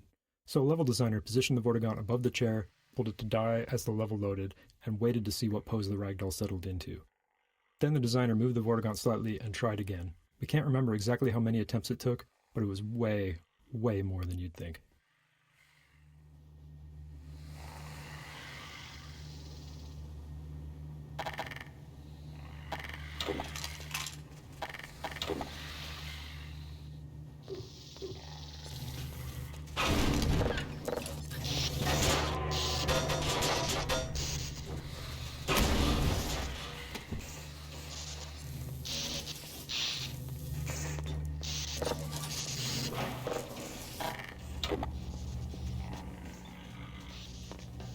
Laser mines. We really enjoyed bringing these laser trip mines into Nova Prospekt. They were a weapon from Half-Life 1 we hadn't managed to include in Half-Life 2, but at least they found a place as a puzzle element. We liked how they served as a kind of personal morality test when the player had an antlion army. Some players immediately threw bug bait past the trip mines, sending antlion bodies at the problem, while others had their little buddies back until they'd safely removed the trip mines with other tools. We didn't judge.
Transhuman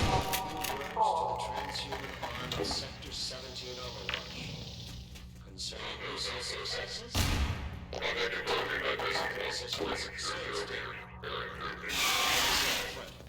regret having to temper my heartfelt congratulations with a strong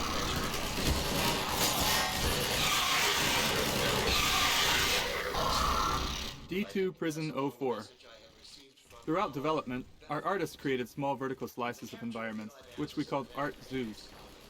These zoos laid out how to use textures and props to create gameplay spaces that achieved our visual goals. However, when building the prison's gameplay track, the repetitive layout allowed us to use the art more directly. This map was initially built as the primary art zoo for Nova Prospekt, but after being used to test various gameplay prototypes, including those that eventually led to bug bait, it became part of the actual level architecture.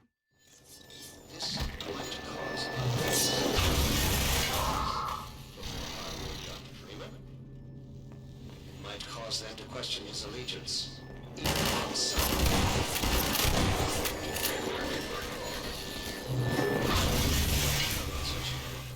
Dr. Freeman's reputation is such that other desperate renegades are likely to grant him a great deal of license in the spirit of spreading general chaos and terror. This brings me to one note of disappointment I must echo from our benefactors. Obviously, I am not on the ground to...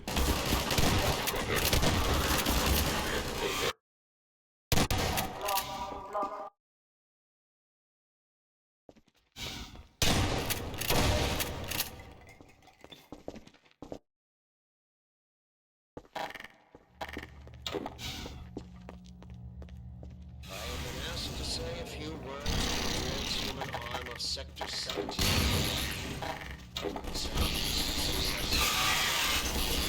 Members of the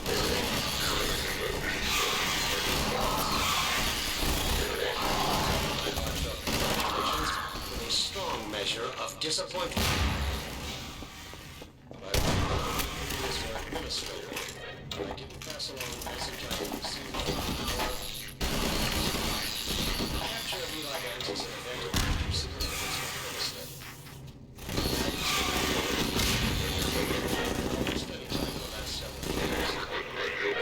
The manner of his capture may prove to have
desperate renegades are looking to grant him a great deal of license in the spirit of spreading general chaos and terror.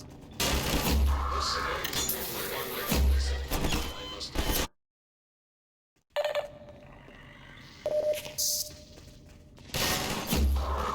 This brings me to the one note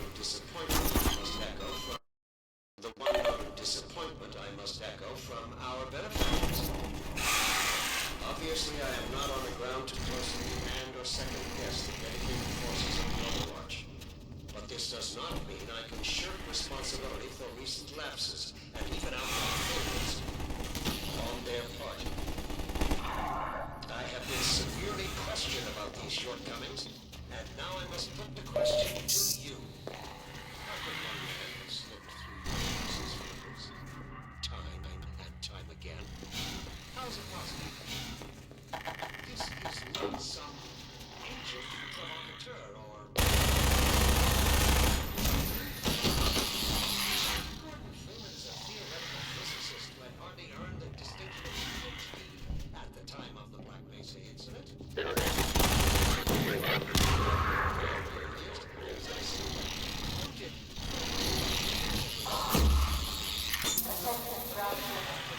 Mission failure will result in permanent off-road assignment. Code revised. Sacrificing coagulated plasma.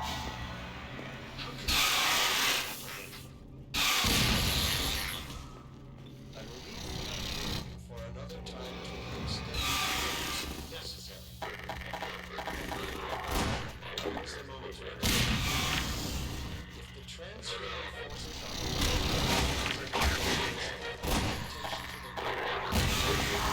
they will have to earn the privilege. I'm sure I don't have to remind you that the alternative, if you can call it that, is total extinction. In union with all the other unworthy branches of the species. Let's not allow it to come to that. I have done my best to convince our benefactors that the finest thing is to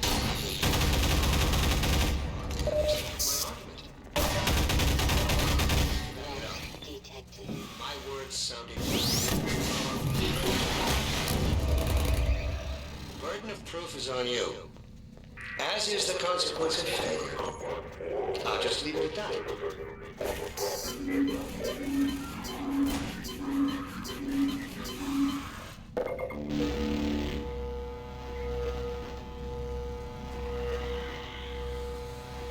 I have been asked to say a few words to the transhuman arm of Sector 17 Overwatch concerning recent successes in containing members of the Resistance science team.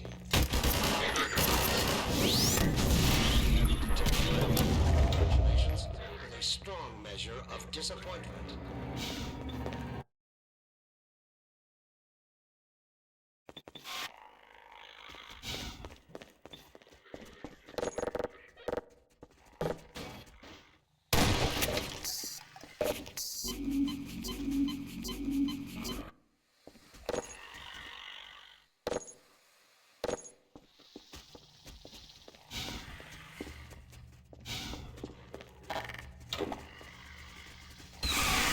D2 Prison 05 start. With the player able to move a large number of objects, he often ran into challenges, especially given the limitations of 2003's CPUs. One limitation was that our AI navigation system wasn't aware of dynamic physics objects like these metal beds. While our NPC movement system could detect and avoid physics objects while moving, they were essentially invisible during navigation queries for strategic planning before movement. This was primarily due to performance limitations. We couldn't afford anything more complex. We also faced design challenges without clear solutions, like how a soldier should respond if a player completely blocked a corridor with large physics objects. To address this, we gave NPCs additional strength to push physics objects around. We then mitigated the issue through level design, widening corridors and ensuring enough empty space to handle props standing anywhere within them. This setup is a high-risk one. The combination of soldiers hiding behind beds and antlions charging for melee attacks creates a good chance of awkward interactions between the NPC movement system and the beds.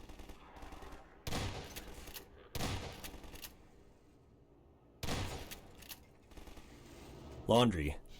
By the time the player reaches this level, known as Laundry, we're confident they're comfortable using bug bait to solve combat scenarios. So, we wanted to raise the stakes a bit by creating a scenario that encourages the player to get even more involved, combining bug bait with their full set of weapons. Side Zombie. This poison zombie was always a highlight in playtests. Players so focused on Combine soldiers, antlions, and turrets hadn't seen a poison zombie in quite some time, so its sudden appearance in the dark often created a moment of shock.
kitchen.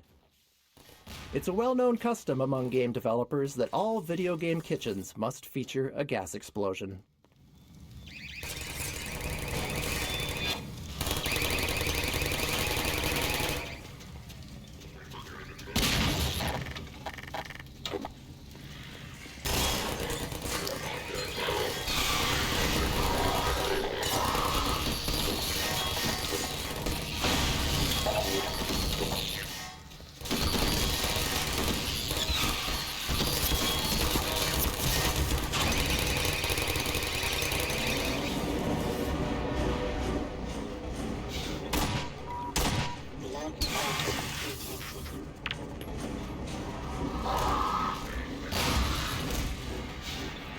One-way drops.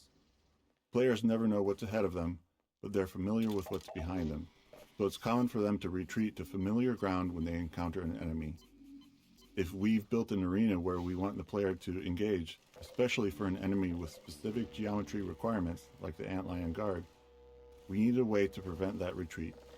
A common solution is to require the player to enter the arena through a one-way drop, something you've likely noticed a few times already.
Gordon, you made it. Boy, am I glad to see you. Better hurry, Gordon.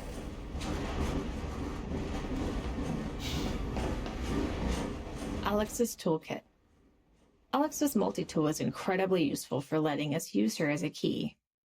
Often we needed to keep the player from moving forward until we were ready, and her multi-tool allowed her to deliver dialogue while unlocking the way ahead.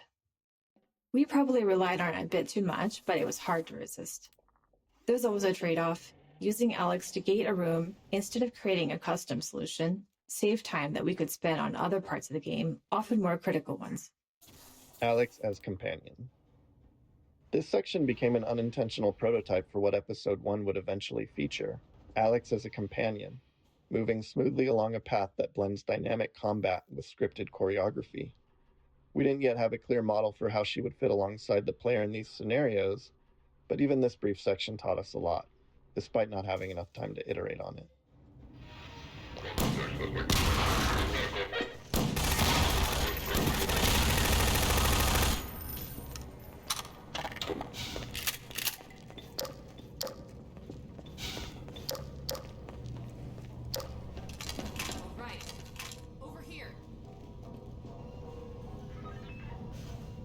This'll get me into their security system. Now to find my father.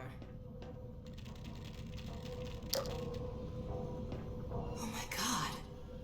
These poor people. There! Alright, I think I can bring him in.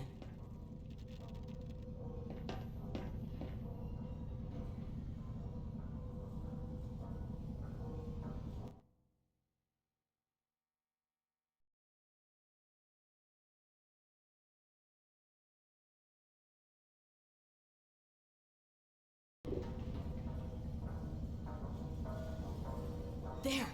He's on the way. Wait. Let's go meet him.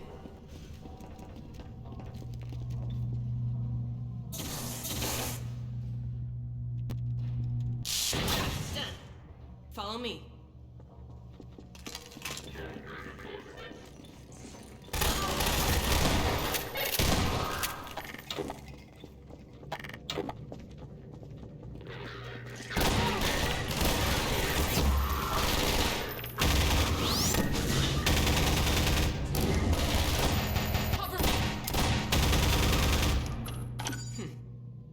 Come on.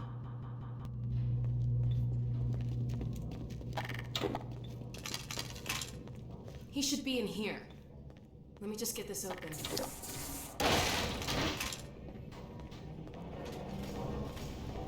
There he is. Eli in pod choreography. We wrote and recorded dialogue for the scene while still building out Nova Prospekt. At that stage, we knew Alex and Gordon would teleport out of the prison, but none of the specifics had been worked out. So the dialogue needed to be broad enough to fit whatever we ultimately built. This led us to focus less on the player's actions and more on Alex's vulnerability and her connection to her father. We hoped the emotion would carry the scene more than the narrative itself.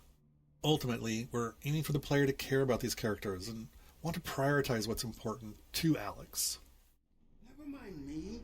Save yourselves. No, we're not leaving you. I think I can recalibrate the Combine portal to get us out of here. But where will you go? I talked to Dr. Kleiner. His portal was almost working again. If he's managed to repair it, we'll end up there. If he hasn't, well, we couldn't be any worse off. It's not worth the risk, Alex. I can't lose you. Get out while you can. We're not leaving here without you. That's final. We can't leave Judith here either. Don't worry, Dad. We'll find her. For now, I'm going to send you to the teleport chamber.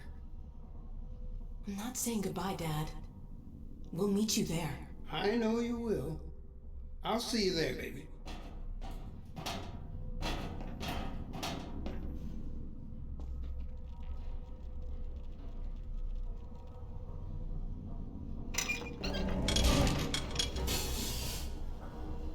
Let's get out of here.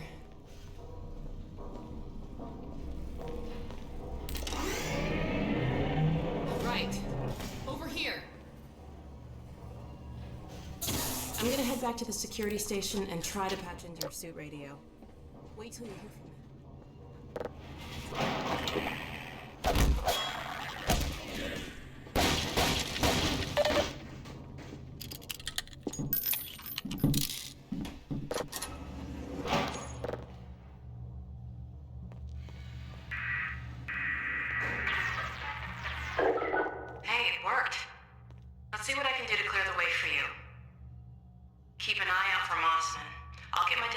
As far as I can, then I'll catch up with you.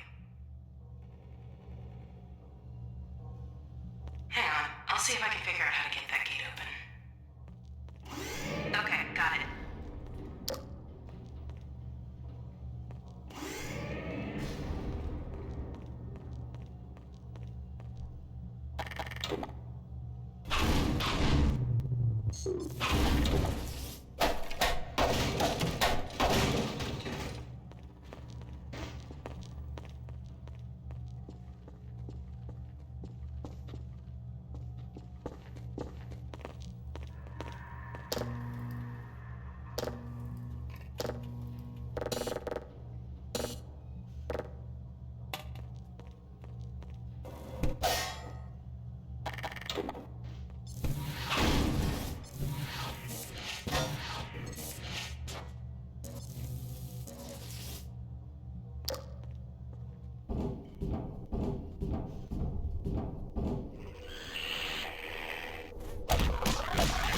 Vent.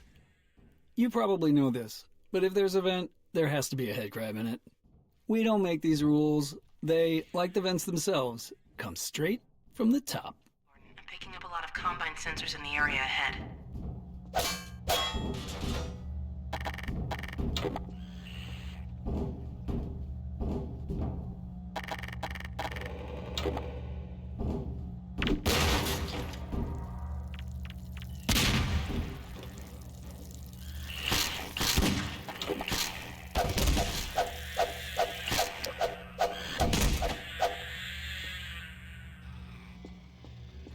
I'll start working on this gate. Just a sec. Okay, got it.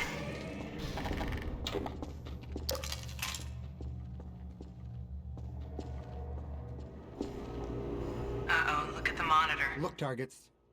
One of the key tools in our design toolkit is the look target, an invisible point in space that activates when the player looks at it. Designers can specify how accurately the player has to look at it, the duration of the look, and other conditions. Once activated, the look target triggers various events in the game. For example, Alex might wait for the player to look at her before delivering a line of dialogue. A spectacle might begin only when it's in view, or a Combine dropship might fly over when the player is looking in its general direction. Once we implemented look targets, designers found endless ways to use them to make gameplay feel more reliable for players, especially since some move at very different speeds or in difficult to predict ways.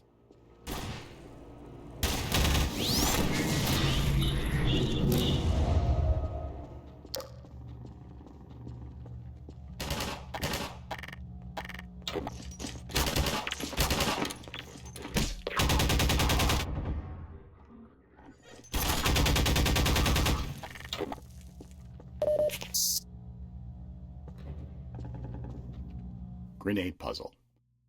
This small puzzle often caused players to get stuck during playtests because the unlimited grenade box was placed a bit behind them on their path.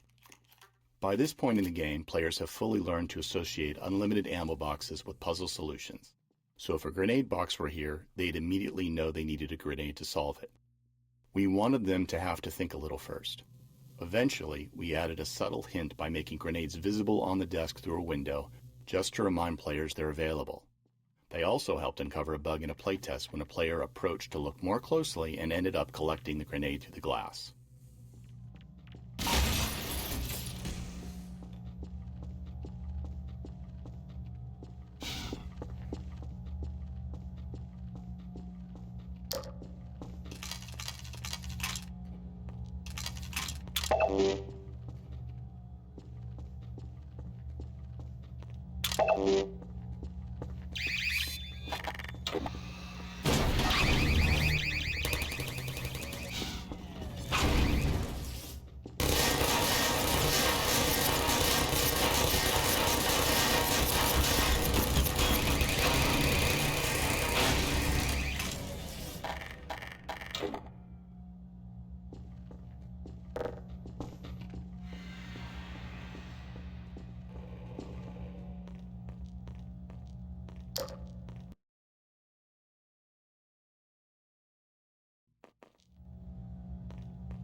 You're coming up to another control room.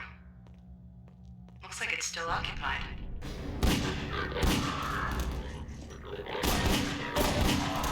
Lost detected.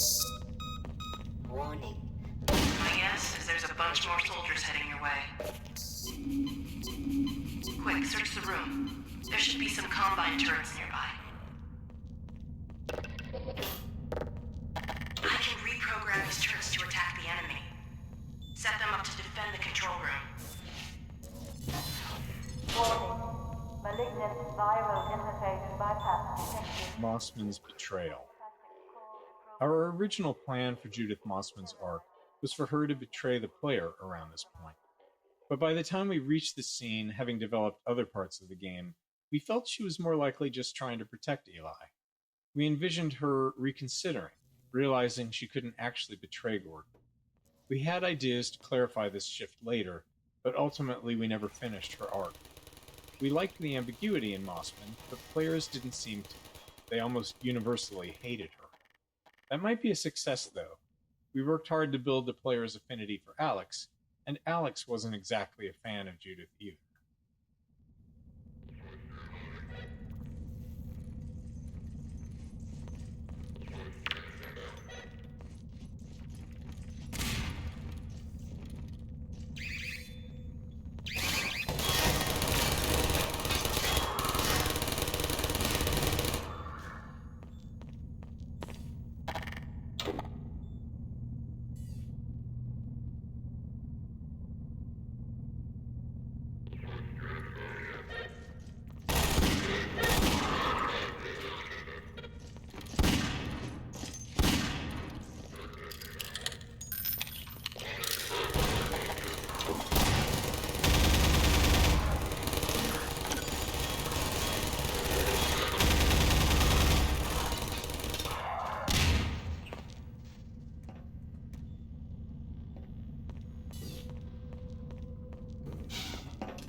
Sorry it took me so long. Glad to see you're okay. Let's see if we can find Mossman. It looks like this station will give me better access.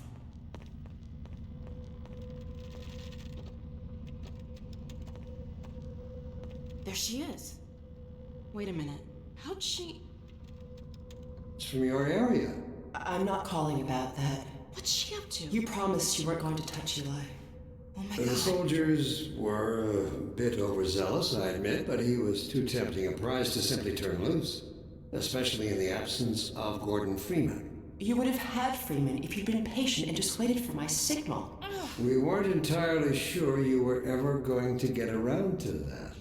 Human loyalties being what they are. Dr. As I have stated before, you have to let Eli come around on his own. I have known Dr. Vance far longer than you, my dear. I'm afraid your feelings for him may have blinded you. Feelings? This has nothing to do with feelings. It's a simple truth that when Eli believes This is not open to debate, Dr. Mossman. Doctor, please. So sorry, Judith. I'm all out of time. Damn her! I don't believe this! Come on, Gordon. Now we've really got to hurry. Go on ahead. I'll disrupt the next level of security and catch up with you when I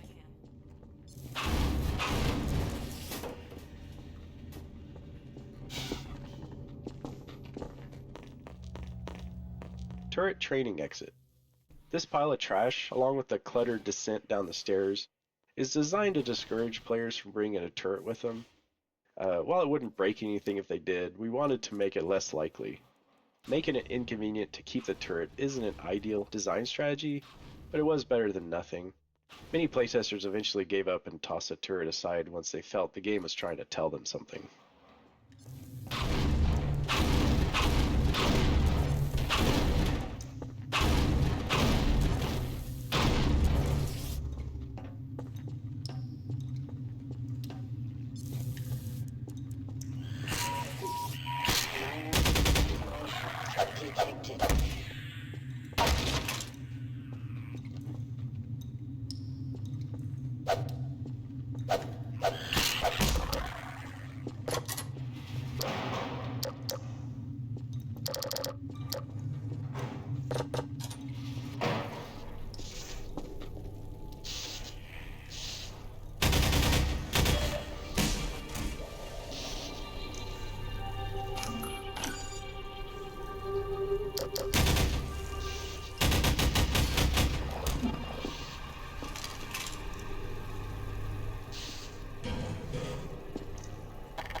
Final Turret Arena.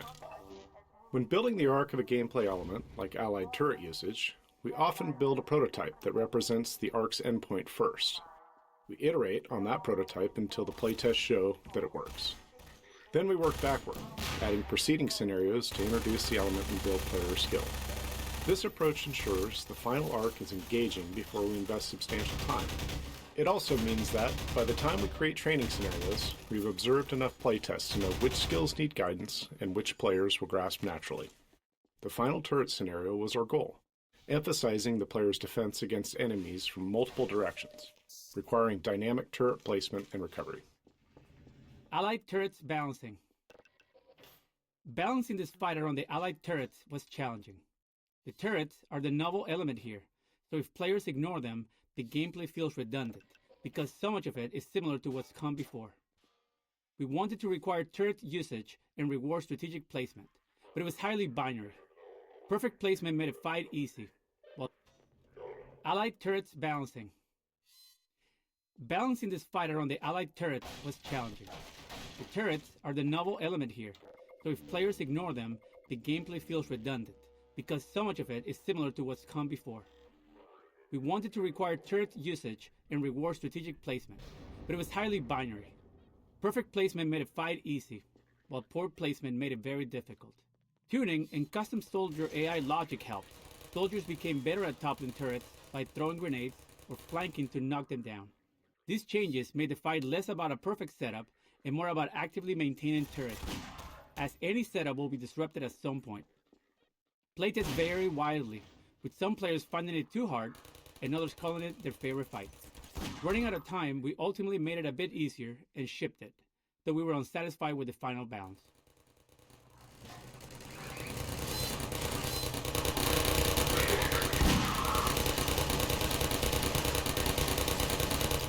More soldiers.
Sorry to take so long, Gordon.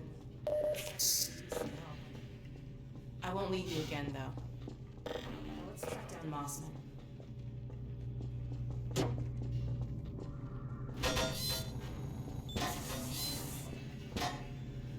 Warning. Surveillance and detection systems inactive. Remaining stabilization team members report containment status please.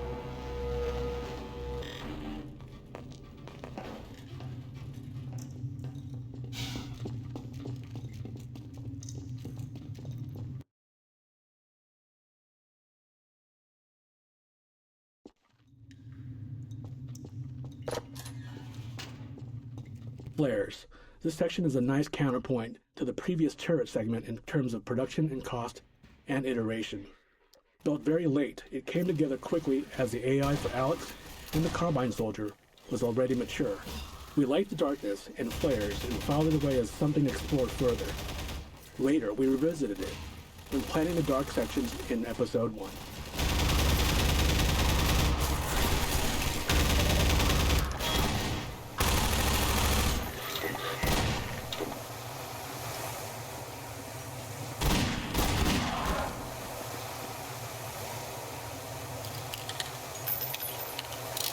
Come on. Attention ground unit. Mission failure will result in permanent off-world assignment. Great, another security station. Sacrifice. And where are you? Ha! Found her. Ha! Got you now! Uh-oh. Well, come on, Gordon. We don't want to keep her waiting.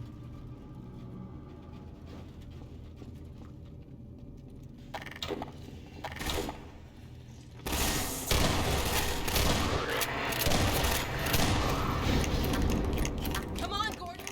Meeting Mossman. Reuniting the player and Alex with Mossman after the betrayal scene was tricky. As many players felt, they should shoot Mossman on sight. We couldn't allow this, as we didn't have time to develop alternate story branches. However, we also didn't want to highlight that we were preventing this choice, so we aimed to reduce the likelihood of players trying it. The bulletproof glass here buys time for dialogue between Alex and Mossman, during which it becomes clear that Alex doesn't think shooting Mossman is the right thing to do. You've been a spy for the Combine the whole time. What are you talking about? Move back, Mossman. We're coming in.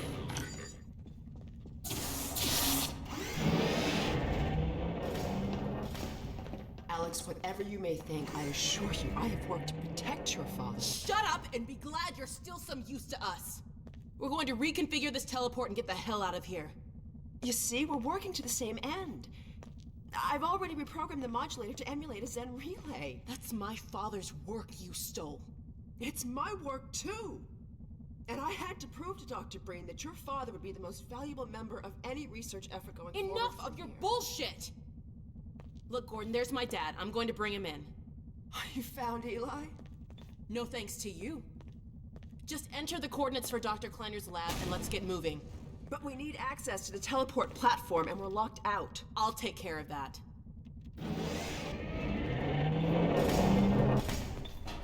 Let's get going. Mossman and Eli. This choreo scene required significant iteration. We wanted to deliver a plot twist in the middle of the scene while keeping player control unrestricted. It required a delicate balance to make that twist clear, yet still make sure that it was uninterruptible. If players followed Alex to the console, they needed to understand what was happening when they turned around. If they stayed back and watched Mossman, they needed to understand what was happening without feeling it was something that they should try to prevent. It required extensive tuning and playtesting to get the timing right, but ultimately, we employed a combination of distraction, delivering the crucial moment quickly, and then finally delivering an explanation after the event. I see they set you free. Not exactly. Eli! I was so worried about you. The coordinates, Dr. Mossman. So, this is the Combine portal. It's smaller than I imagined. Hurry up, Mossman.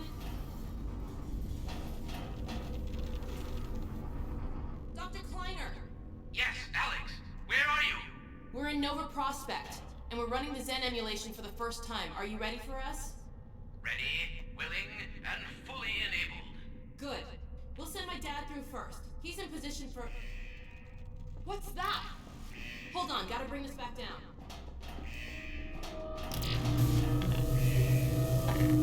No, stop! What are you doing? I'm sorry, Alex. It's the only... No! Get back! What's going on, Dad! Jonas! No! What's happening?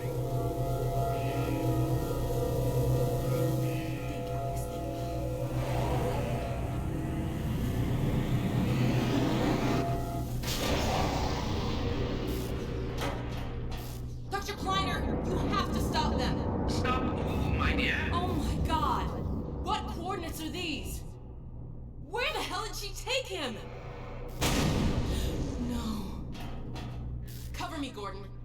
I've got to reset the portal. Gordon, turrets!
Mossman and Eli. This choreo scene required significant iteration. We wanted to deliver a plot twist in the middle of the scene while keeping player control unrestricted. It required a delicate balance to make that twist clear, yet still make sure that it was uninterruptible. If players followed Alex to the console, they needed to understand what was happening when they turned around. If they stayed back and watched Mossman, they needed to understand what was happening.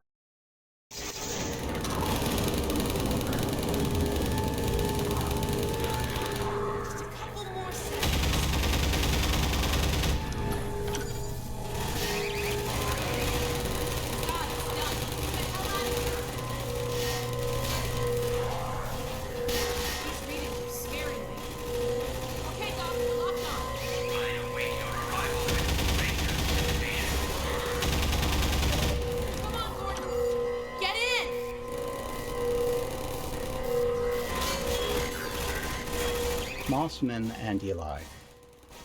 This choreo scene required significant iteration. We wanted to deliver a plot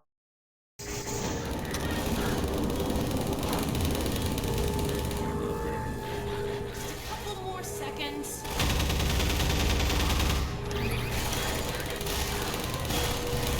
God, it's done. Get the hell out of here. These readings are scaring me. Okay, Doc, lock on. Mossman and Eli. This choreo scene required significant iteration. We wanted to deliver a plot twist in the middle of the scene while keeping player control unrestricted. It required a delicate balance to make that twist clear, yet still make sure that it was uninterruptible. If players followed Alex to the console, they needed to understand what was happening when they turned around. If they stayed back and watched Mossman,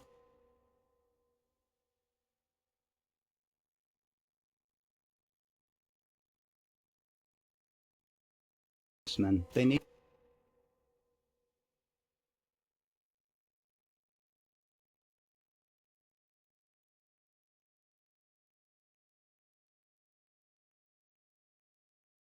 to understand what was happening without feeling it was something that they should try to prevent. It required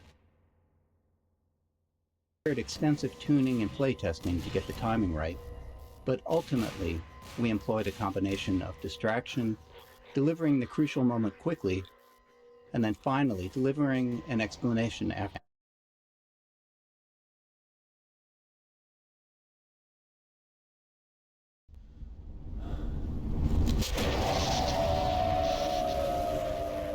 My God, we made it. But where's Dr. Kleiner? Dr. Kleiner, let us out!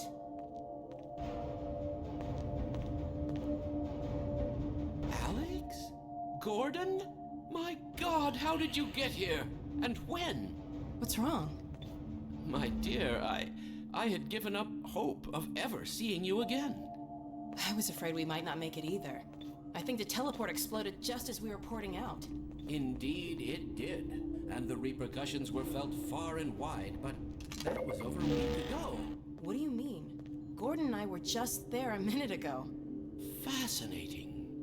We seem to have developed a very slow teleport. This suggests an entirely new line of investigation. A week? Then what have we missed? A great deal, my dear. The blow you struck at Nova Prospekt was taken as a signal to begin the uprising. But what about my father? Well, that is most troubling. According to the Vortigaunts, he is a prisoner at the Citadel. We've got to get my father out. Barney has been leading a push with that very aim in mind. And another of your friends arrived several days ago. Dog, you made it! Good boy. So there, you see? It's not all hopeless. I wish I shared your optimism, Doctor.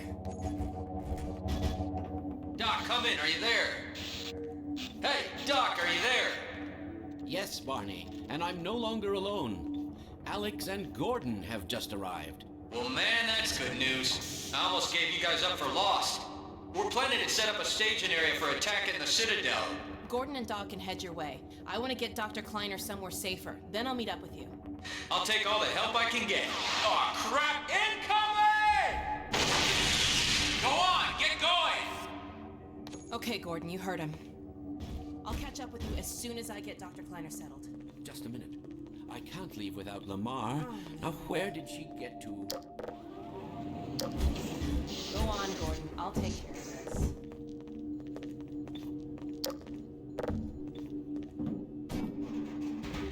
Gordon, take care of yourself. Dr. Kleiner, there's really no time. No, she's around here someplace. There's another head crab. There are plenty to go around. There's only one heady.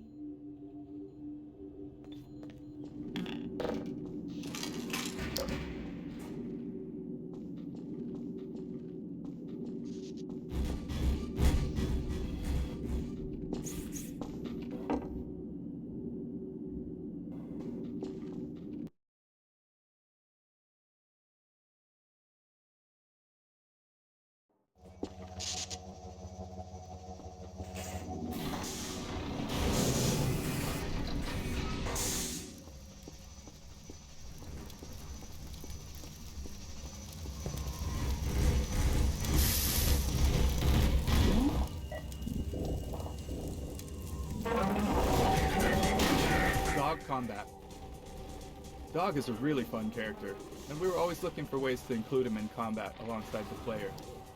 However, getting the right scale of combat for him, meaning the appropriate environment, new enemy AI, and potentially even new enemies, quickly fell beyond the project's scope. To create a combat scenario that did justice to Dog and could stand up against the rest of the game, it almost felt like we'd be building a new game inside of the game. We knew he couldn't just run over to a soldier and throw a punch. He'd feel less impressive, without any sense of awe. He needed bigger threats to match his scale, along with interesting ways to interact with him. In the end, we chose to create a large choreographed scene, delivering on the cinematic goals for Dog in combat without incorporating extensive gameplay design.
Citizen squads.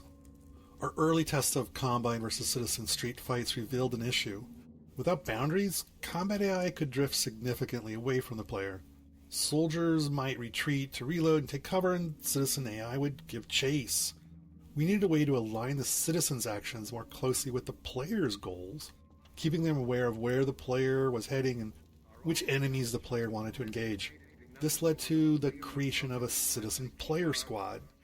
The Citizen AI used the squad to move with the player, engaging the same enemies and providing a basic interface for the player commands. We initially had a more complex command system, but it quickly became unwieldy, so we scaled it back. Finally make some headway. Are we gonna get going soon?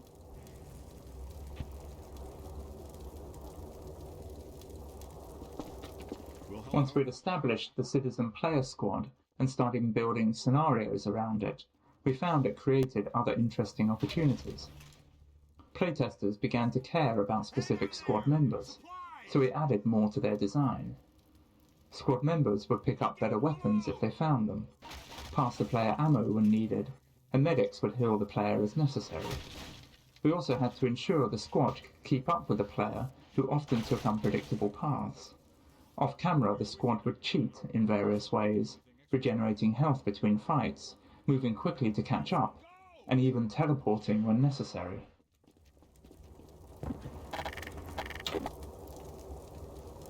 Hey everybody, follow Freeman! CP!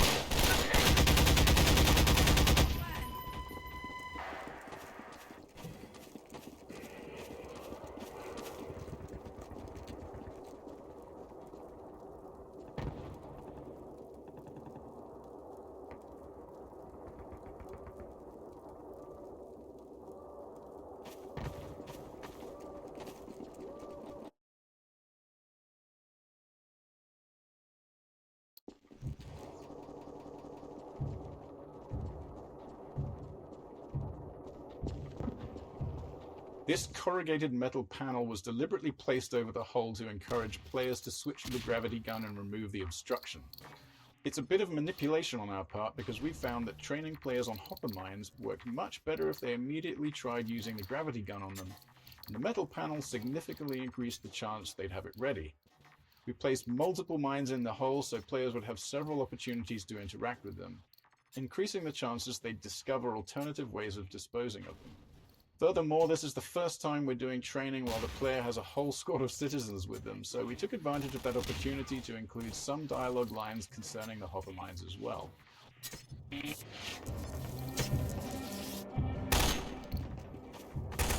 All the humanity fated to be nothing more than a layer of...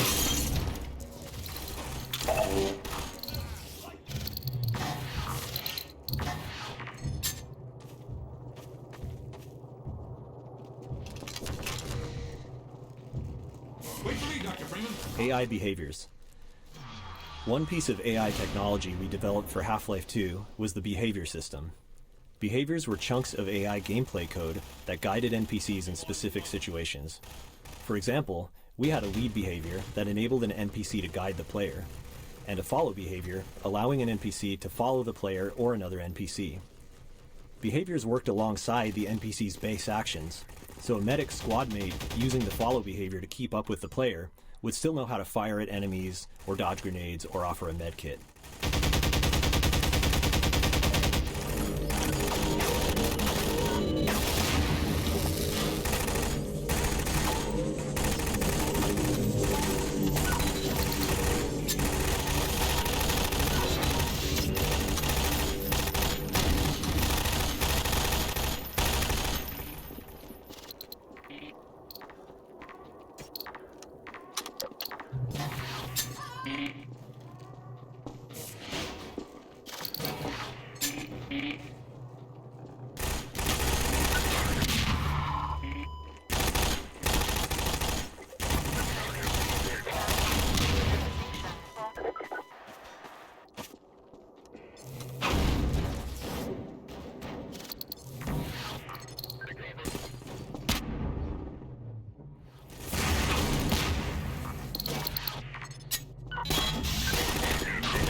Refusal to collaborate is simply a refusal to grow, and instead... if you will.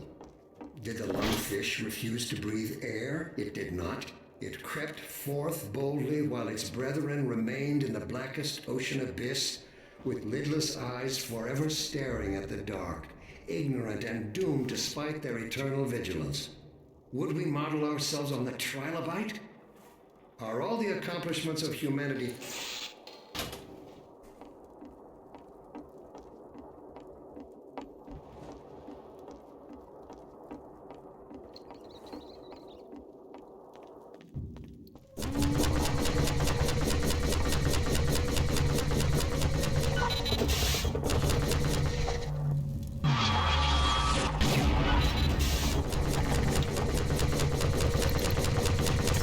Assault behavior.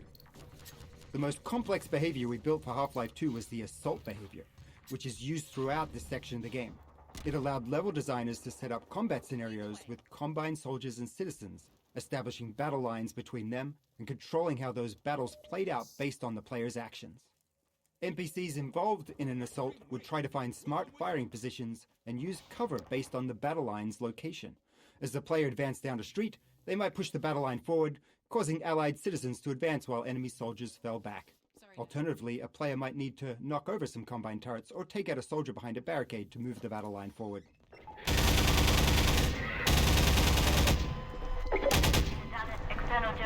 Wait for me, Dr. Freeman. I'll come with you. Ammunition depleted. Let me get out of your way.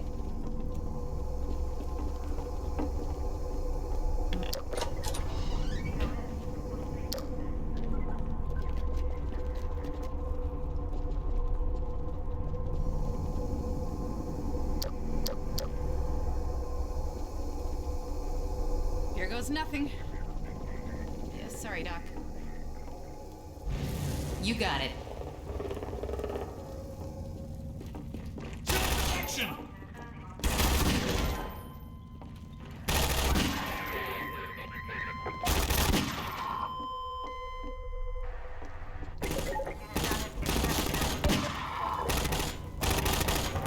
Ammunition depleted.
jurisdiction. All teams respond to code 3.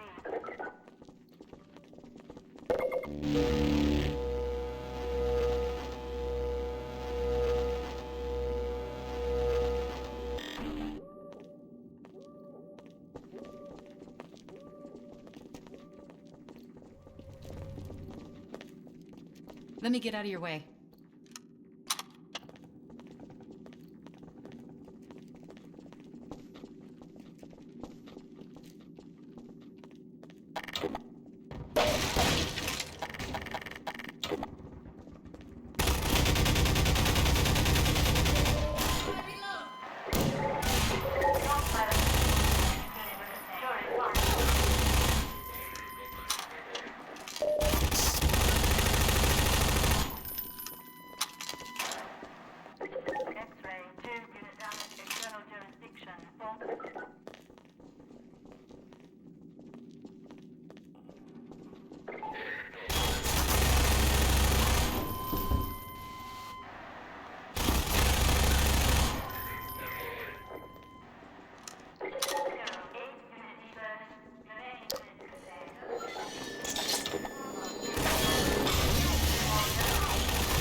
Take this med kit.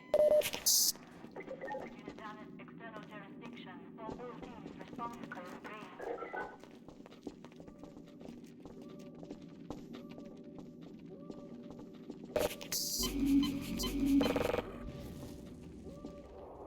Ammunition depleted.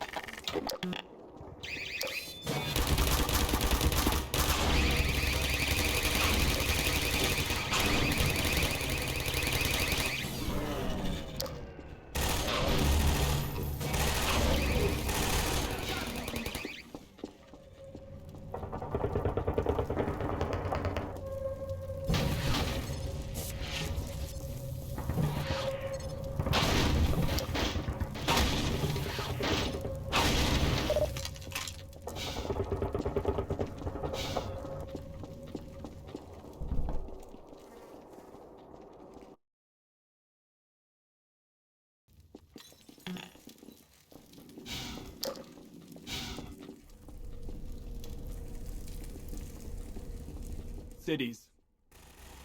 One of the trickier challenges in this section was figuring out how to give the player the sense of being in a sprawling city, when our performance budgets wouldn't allow us to render anything like one. This led us to focusing on tightly packed tenements, underground garages, subway tunnels, culverts, and the like. All places that are in cities, but generally prevent being able to see the horizon. We then supplemented that style of level design with vista locations, where the whole space is dedicated to providing an expansive view to the player. In those, we could devote our entire performance budget to the view, and not have to save any of it for enemy AI or combat.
Let's get moving!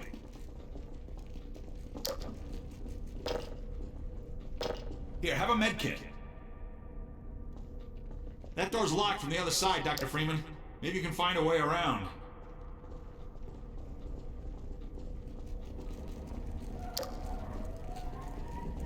Looks nasty in there.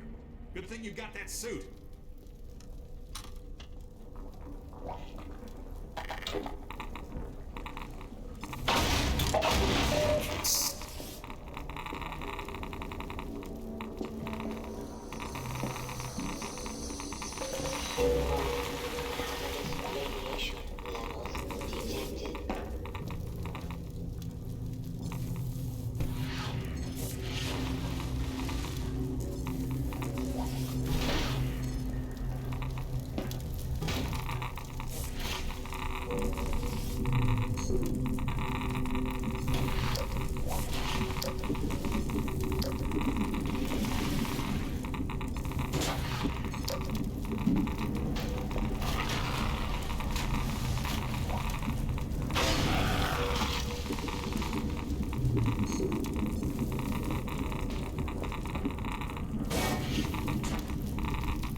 See, you made it through okay.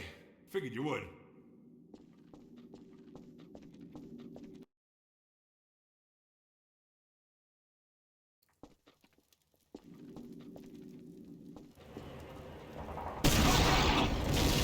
We were Dr. Freeman.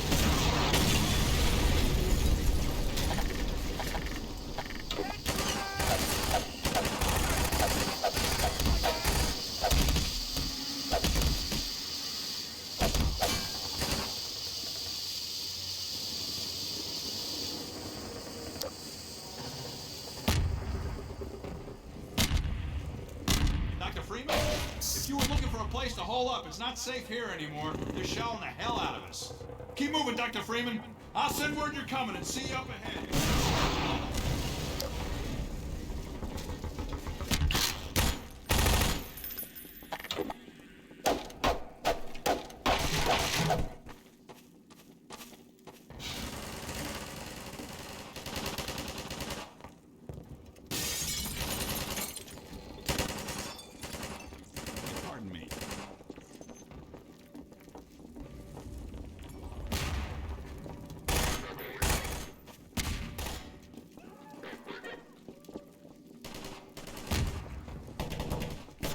We used a lot of small tricks and built various features to give players the impression of a city at war, with much of the work aimed at providing glimpses of skirmishes or the sounds of distant fighting.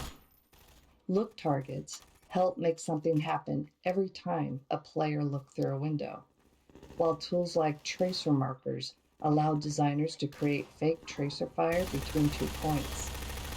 Paired with audio tools, this made it seem like 2 groups of enemies were exchanging fire without the need to run any AI. We also developed small storylines for groups of citizens the player would glimpse multiple times while progressing through a level.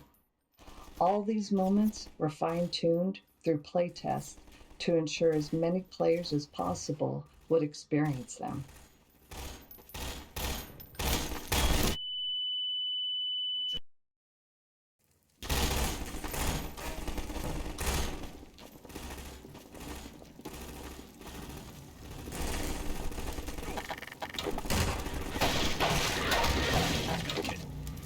What are we going to do? We'll think of something. When is it all going to end? It's all right.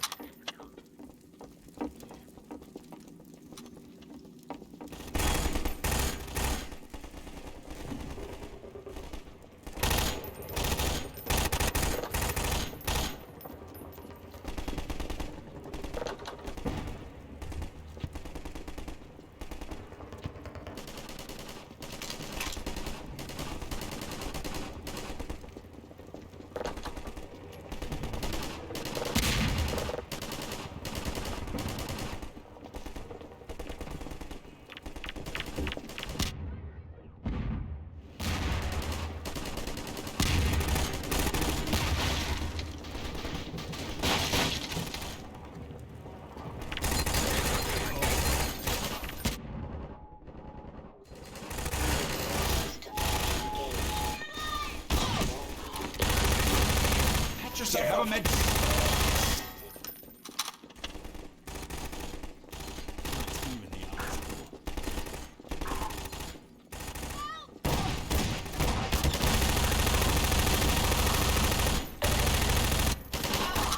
Get down.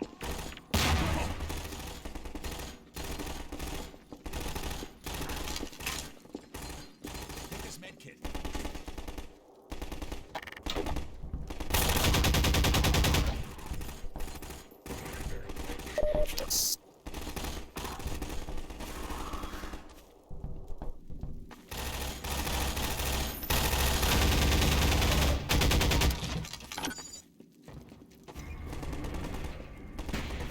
Okay, come across.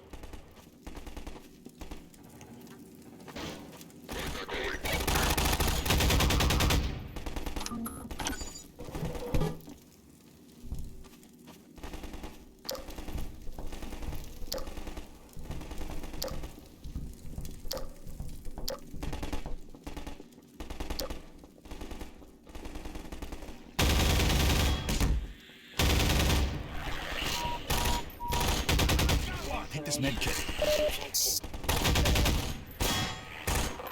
Like that!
Vital signs critical.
Take this med kit.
Let me get out of your way.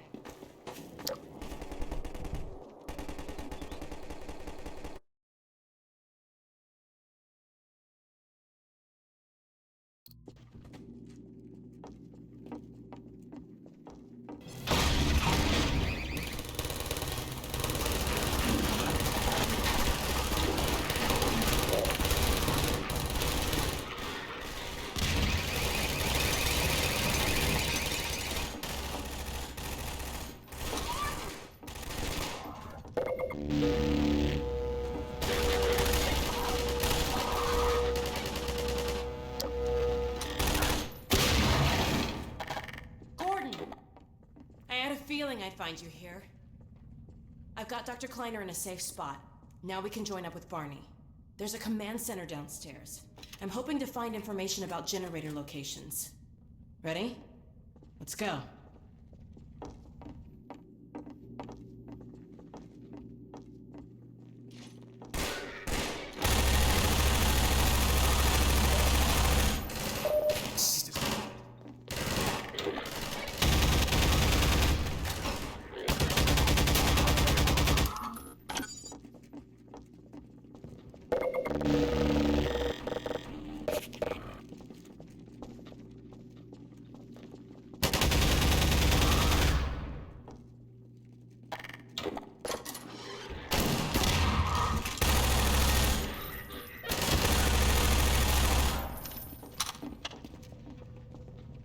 Well, we're in luck.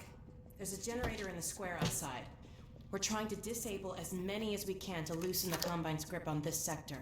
It'll take me a few minutes to expose the core, then I'll need you to hit it with a burst from the gravity gun. In the meantime, watch my back.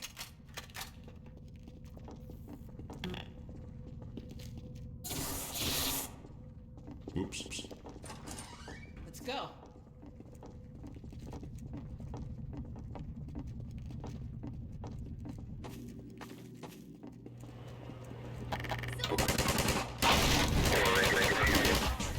Hurry.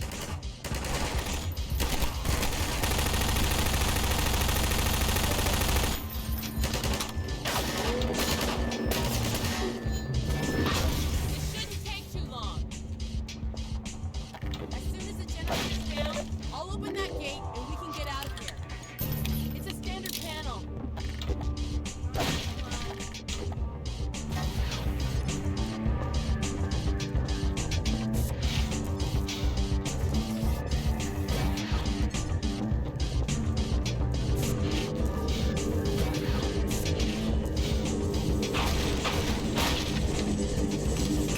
Triangle Plaza. This plaza battle was a complex setup using the assault behavior with two converging battle lines, one for each force field. As the soldiers enter from behind the fields, their battle lines prevent them from individually rushing into the plaza. As the fight escalates and the soldiers build up, the battle lines start to move towards the center of the plaza, which will cause the soldiers to overwhelm the player if they're not repelled.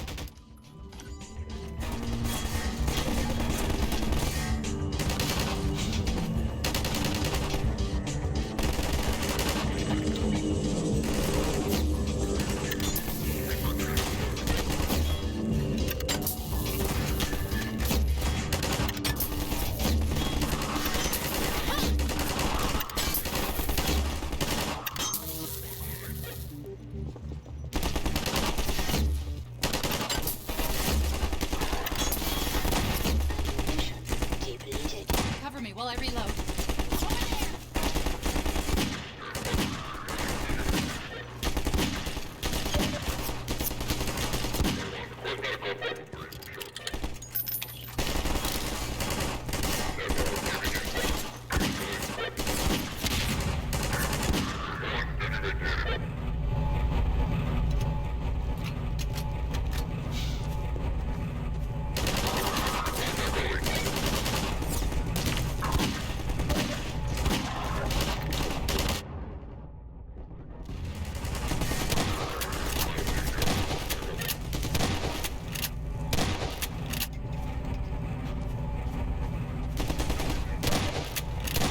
Reload.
Inner shields are coming down.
Okay, Barney should be on the far side of that...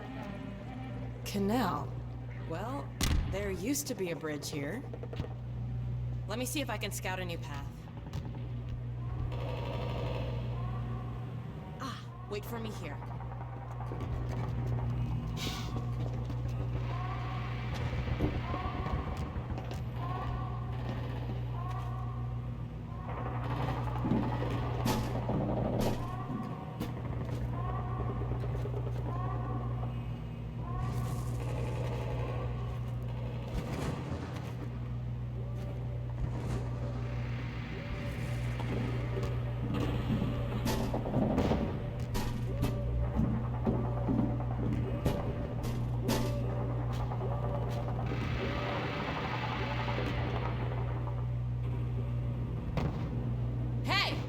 Looks like we might be able to get through down there.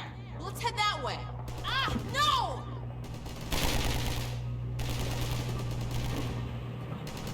Gordon, run! Get out of here!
Manhack tunnels.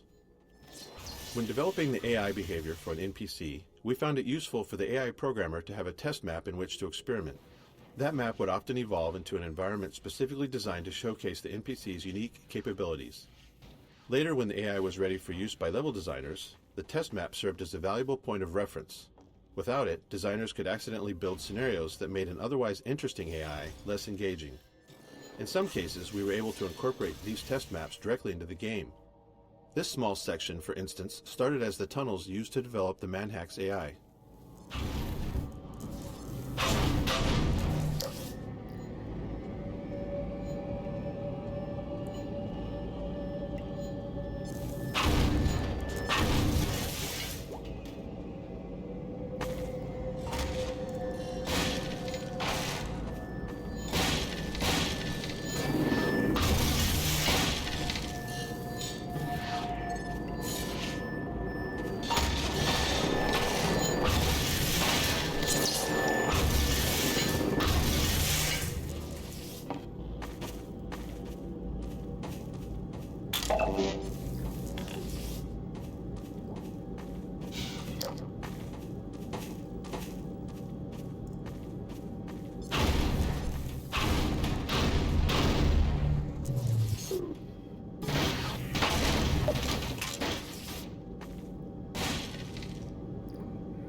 detected.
Dr. Freeman! Barney said you were on the way. We got split up by snipers. Sniper streets. These sniper-filled streets are where we developed both the enemy and the core of the experience we hoped players would have. We knew we wanted the sniper to shoot things near the player, so we first focused on finding a variety of interesting targets for them to hit. We found it worked well if we used the player's view as a factor in selecting objects. The sniper's always-on laser sight meant that players had a constant indicator of the sniper's attention, so having it drift to a target that the player was looking at felt really responsive and provided great moments of tension. Sniper Streets 2. Bullets in Half-Life 2 don't actually follow a flight path. They arrive at their target instantly. But for the sniper, with its slow rate of fire and the player's close attention to every shot, we wanted to simulate bullet travel. This approach also worked better with laser sight, where the sight flicks off and the bullet lands shortly after, depending on the distance to the sniper. However, this change introduced a new issue. We didn't want players to just sprint down the streets to evade shots, so the sniper had to lead a moving target, predicting where the bullet should hit.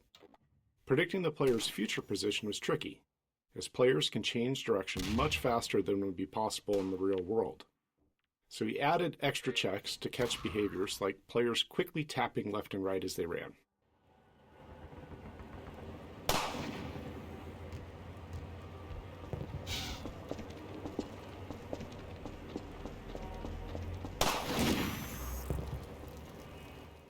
Sniper Streets 3. One feature we tried in these streets was suppression fire. Many players hunker down at the end of the street, would fire a burst at the sniper's window to see if it had any effect. But we experimented with making the laser sight flicker off briefly, giving players a moment to relocate. But after a number of playtests, we encountered two issues. First, it disrupted the tense move and hide gameplay we aimed to create with a sniper. Sprinting while firing wasn't much different from other actions we ask of the players in City 17.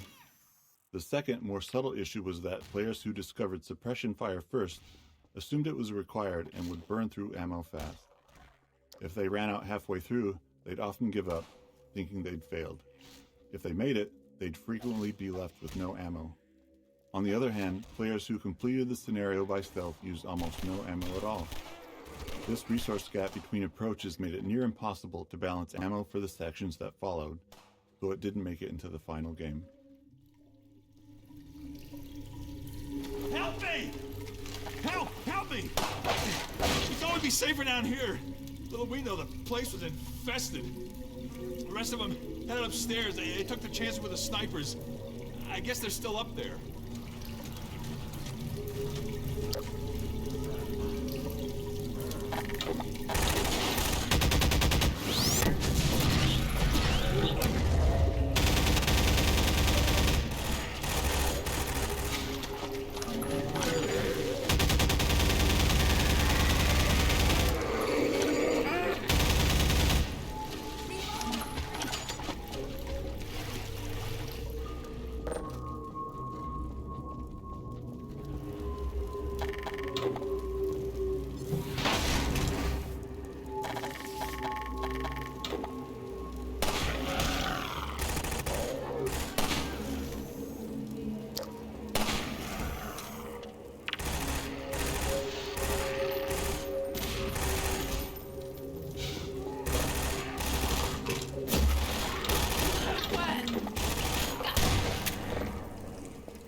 I can't move. These snipers got me pinned down. Gordon, lob a couple grenades. That'll clear them out.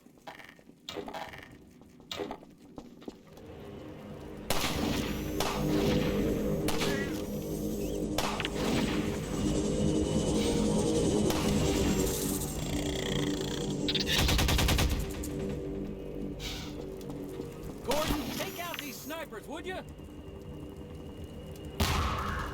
All right, thanks, Gordon.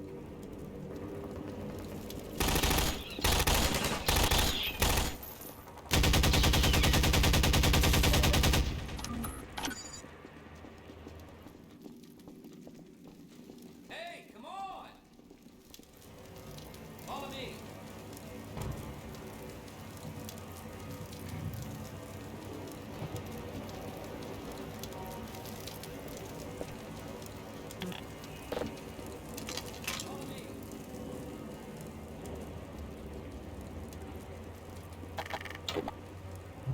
Scanners!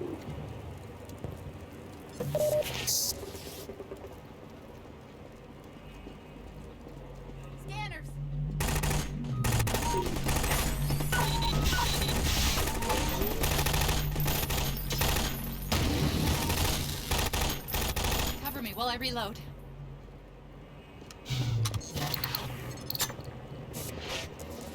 Let me get this gate. My civil protection status still gives me limited clearance. Did you hear a cat just now? That damn thing haunts me.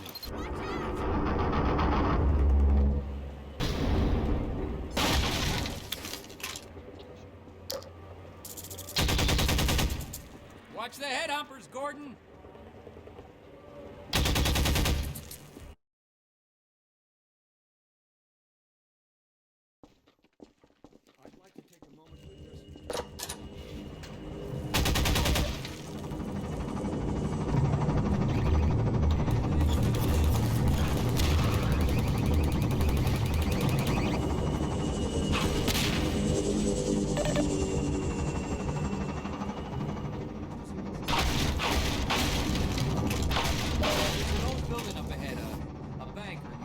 Something like that.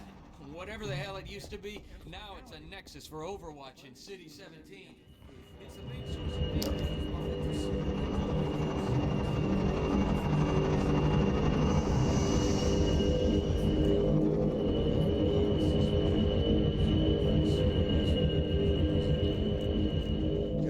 There it is, the Overwatch nexus. Looks like they're mobilizing big time. You can sort of see the gate from here. I'll show you when we get to street level. We'll have to get in that building to open the gate. Even then, the suppression device will, suppress anyone coming through unless we shut it down. Then let's go!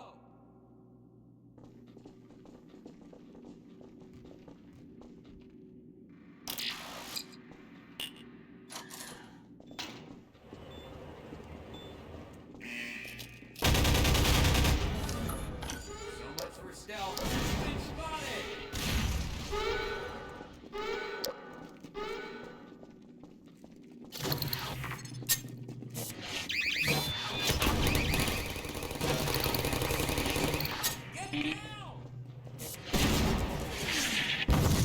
There's that gate I was telling you about. We'll have to come back here after we get it open. If we get it open. First, we gotta get into the next building.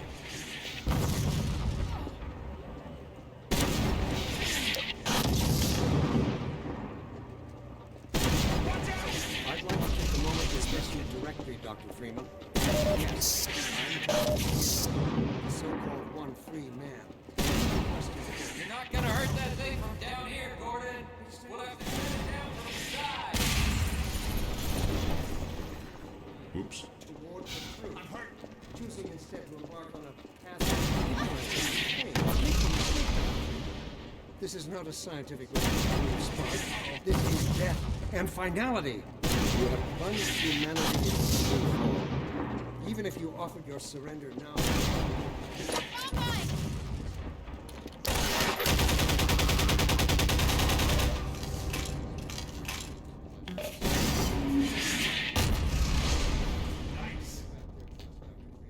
Surrender while you still can. Help ensure that humanity's trust in you is not misguided.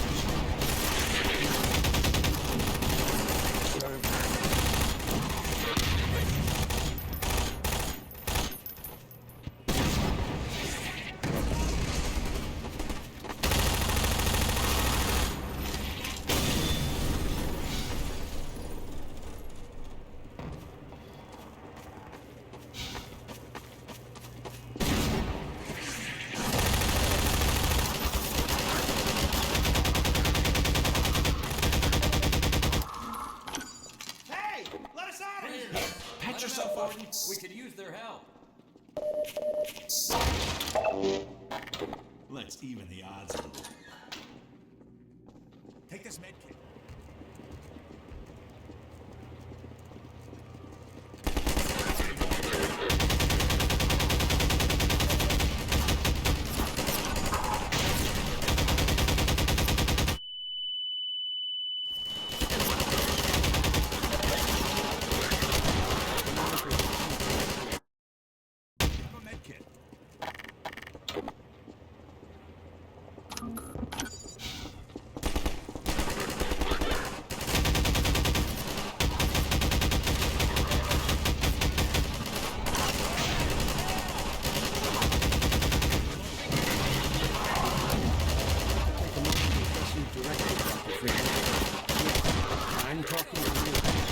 So, Freeman, I have a question for you. How could you have thrown it all away? It staggers the mind. A man of science with the ability to sway reactionary and fearful minds towards choosing instead to embark on a path of ignorance and dictation. This is death and finality. You have plunged humanity.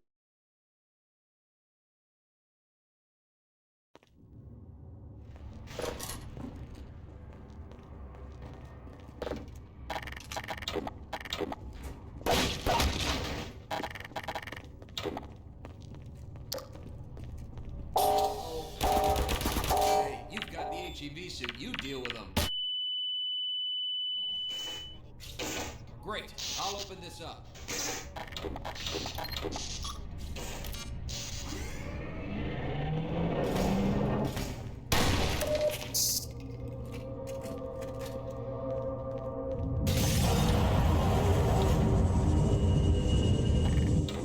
Uh-oh, dropships.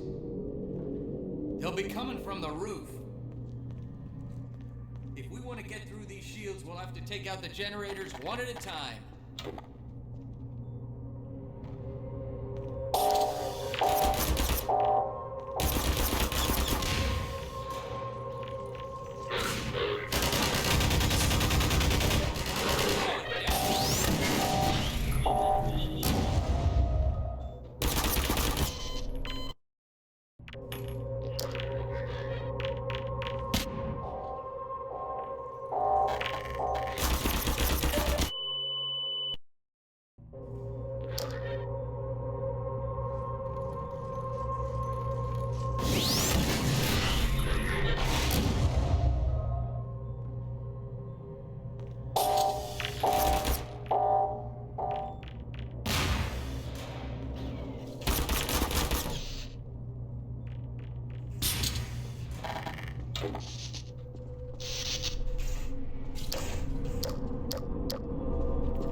Hey! Let us out of here!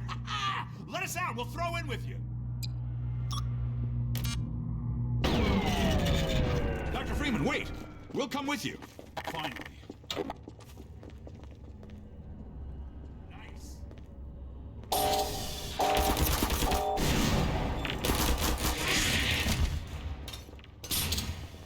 Here, patch yourself up.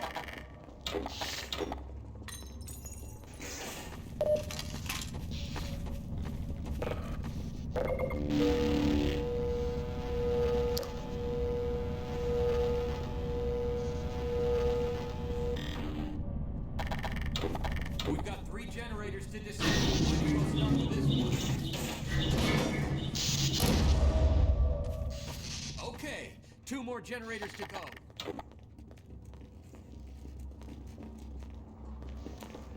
Sorry, Doc. Man, Overwatch owns the roof, and that's where we're headed.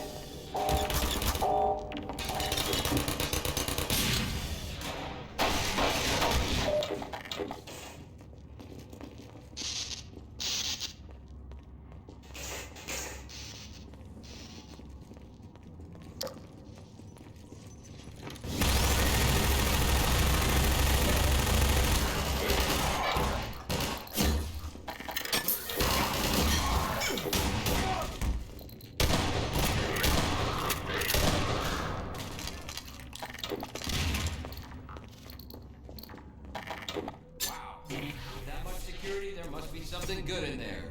Go for it, Doc. I'll wait here till you shut it down. Be careful.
Surrounded.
Try using the hoppers against them.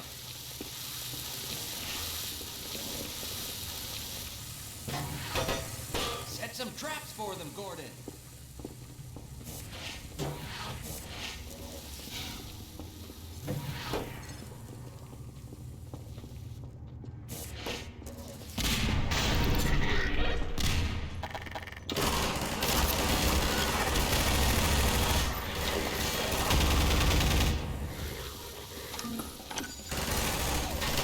Got one!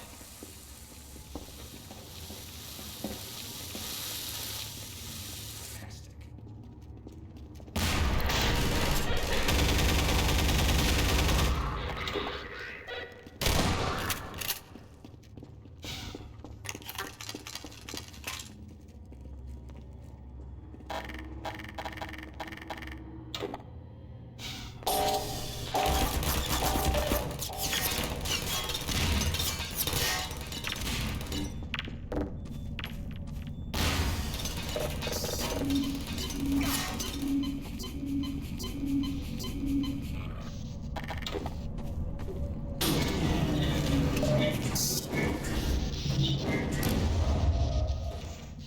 That's it, they're all down. That'll shut down the suppressor on the roof as well. Let's head for the roof now, Gordon.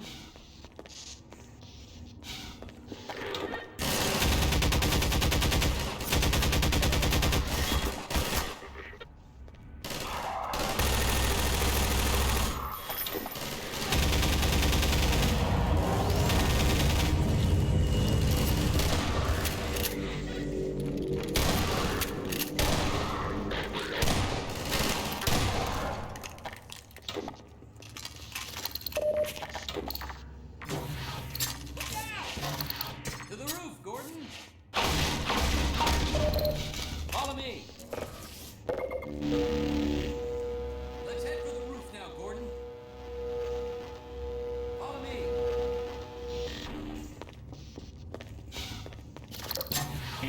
Get away from there. Roof access is this way. This way, Gordon.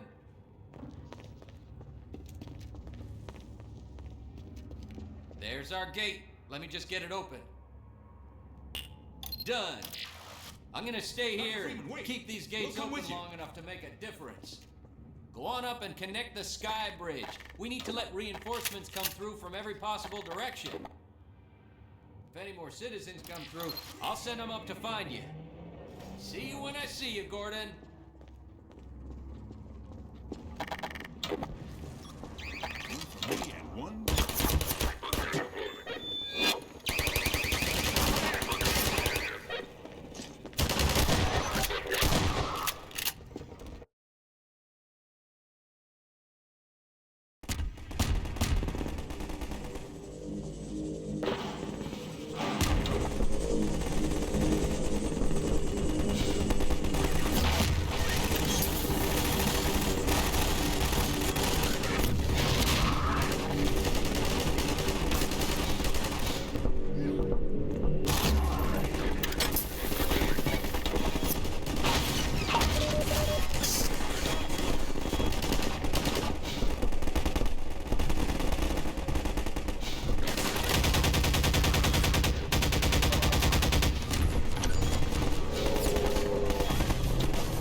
Since you shut off the suppressor and opened the gate, we can really move people through now.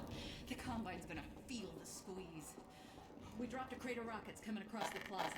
If you can make it there, you should have everything you need to take down these Striders.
Dr. Freeman!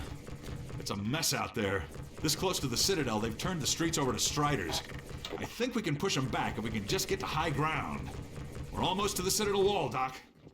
I don't know how the hell we're gonna breach it, but if you've made it this far, I'm sure you'll think of something.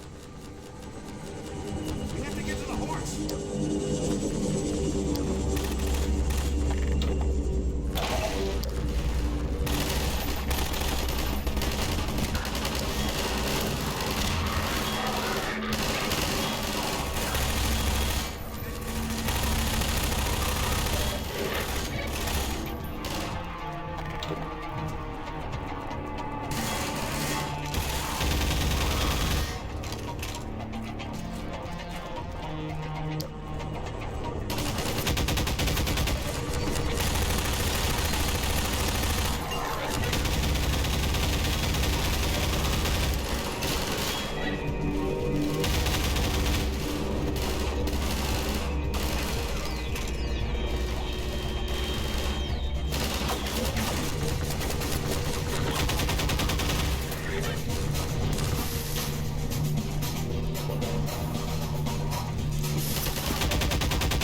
Through the plaza, knocking over walls, and I think he's looking for Alex. He seems to have it set in his head that she's in the Citadel. I figured Alex wouldn't want him getting any deeper in trouble, but hell, you try stopping him.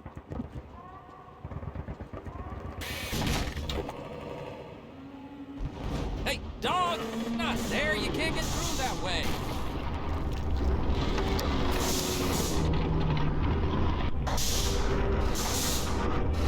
Well, I'll be damned. I think he wants you to go through, Gordon. You'd better hurry. And if you see Dr. Breen, tell him I said...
Security alert. Unregistered weapons detected.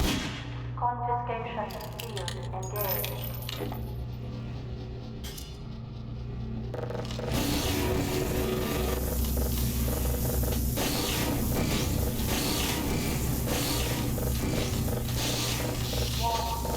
Countermeasure singularity device detected. Confiscation field security alert.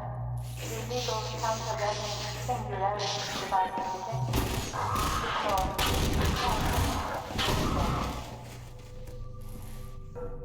So, this is Dr. Freeman.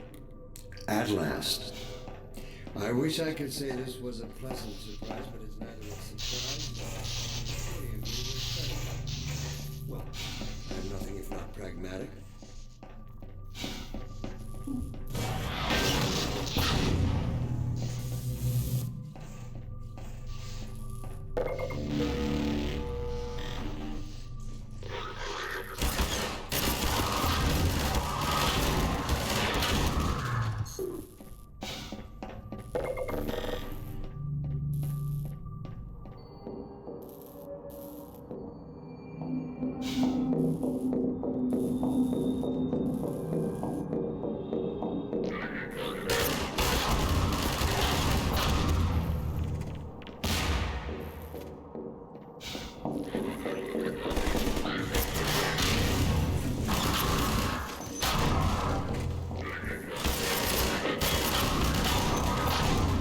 Dr. Freeman, under other circumstances, I like to think we might have been able to work together in an atmosphere of mutual trust and respect.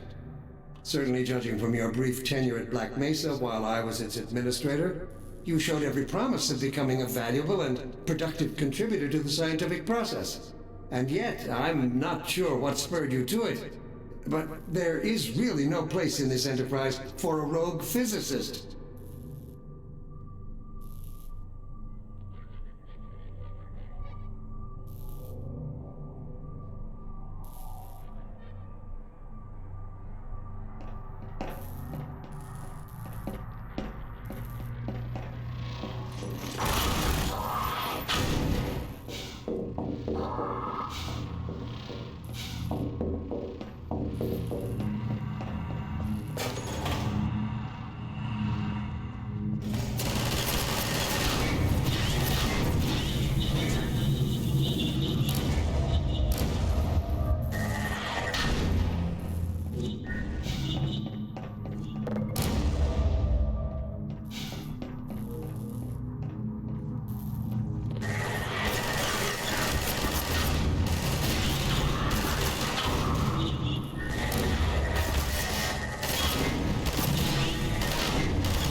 Your mentors are partly to blame. Of course, my disappointment in Eli Vance and Isaac Kleiner is far greater than my sorrow over your unfortunate choice of career path.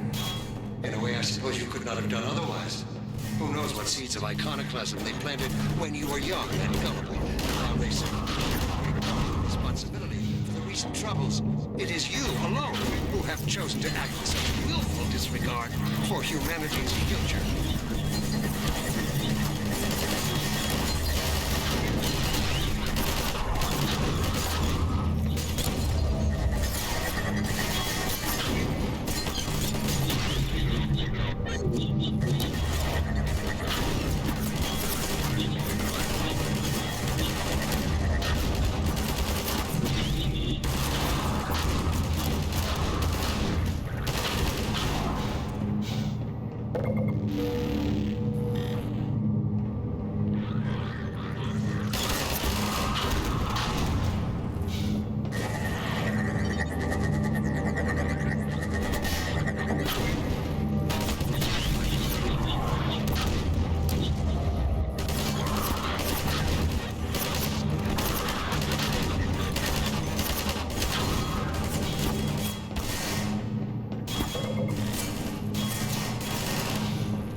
exactly that you have created? Can you name even one thing? I thought so. Minor fracture detected.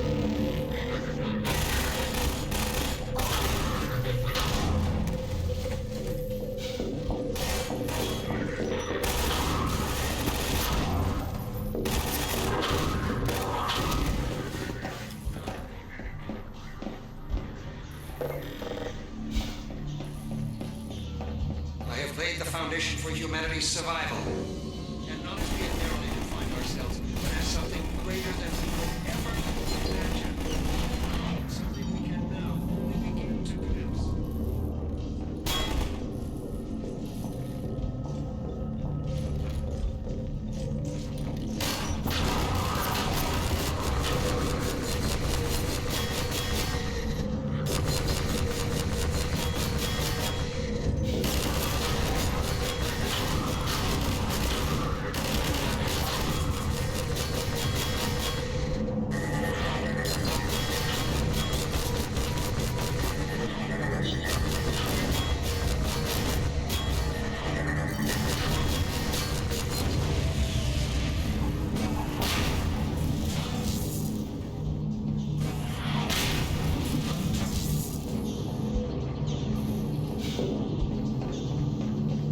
Look, Gordon. Look at what you are throwing away. Is it worth it?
I'll take him from here. Don't struggle. It's no use. Until you're where he wants you, there's nothing you can do. I'm sorry, Gordon.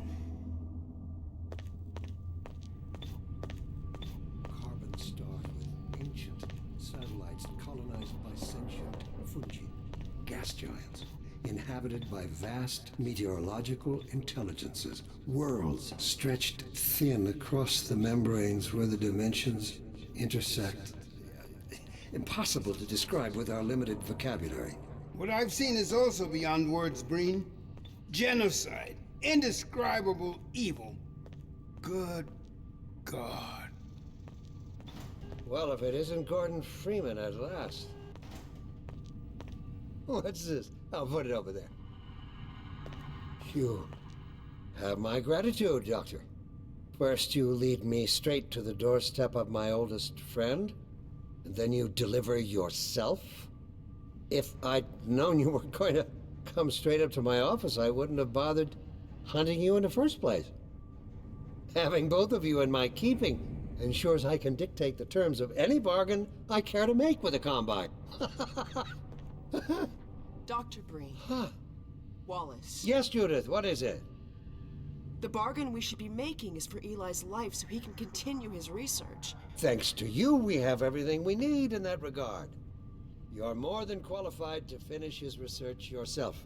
What neither you nor I can do is convince that rabble in the streets to give up their senseless struggle. Yet Eli refuses to speak the words that would save them all. Save them? For what? Eli, if you won't do the right thing for the good of all people, maybe you'll do it for one of them. Alex, honey. Dad. Gordon? God damn you, Breen, you let her go. That's all up to you, my old friend. Will you let your stubborn short-sightedness doom the entire species, or will you give your child the chance her mother never had? How dare you even mention her? Alex, my dear, you have your mother's eyes, but your father's stubborn nature. You haven't seen a bit of it yet. Really? Well, let's see how well it serves you on the far side of a Combine portal. Go ahead, Breen. If that's the worst you can do, send us both through your portal. Oh, it's hardly the worst. But you might find that hard to believe once you get there. It isn't necessary. I agree. It's a total waste. Fortunately, the Resistance has shown it is willing to accept a new leader. And this one has proven to be a fine pawn for those who control him. No! Don't listen to him, Gordon. How about it, Dr. Freeman? Did you realize your contract was open to the highest bidder? Gordon would never make any kind of deal with you. I understand if you don't wish to discuss this in front of your friends. I'll send them on their way, and then we can talk openly. Don't struggle, honey. Dad, I'm so sorry. Alex, sweetheart. Judith, what do you think you're doing? We're doing what I could never do alone. We're stopping you. Yes. Guards, get in here! They know you betrayed them. They'll turn on you. Judith, Dr. Mossman, please! I'm sorry, Wallace. You're all out of time. Don't. Hurry! Dad, hang on. You fool! Watch out, he's gonna... No!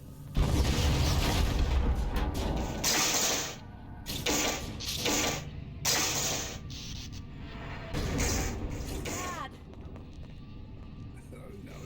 Don't worry about me, honey. There's no time, Alex. He's on his way to the portal. You'll need this. Dr. Mossman, Judith, look after my father. Don't you worry. Dad, I'm not saying goodbye. Never. Come on, Gordon. Let's go. Gordon, we haven't known each other very long, but I know you didn't have to do this. I had to rescue my father, but you... Well, thanks for coming after me. Hey, listen. That's him. The portal destination is untenable. Surely you can set the relay elsewhere. There's no way I can survive in that environment. A host body must be joking. I can't possibly... Here he is. Oh, all right, damn it, if that's what it takes. Just hurry, he's right behind me. Oh, shit.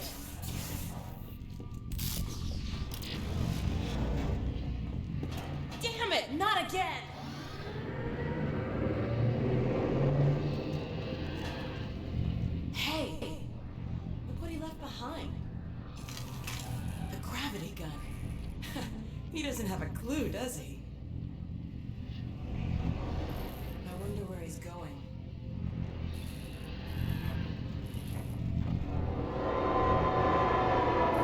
Oh my god. This is the Citadel's dark fusion reactor. It powers their tunneling entanglement device. We'll never have a chance like this again. We've got to stop Dr. Breen.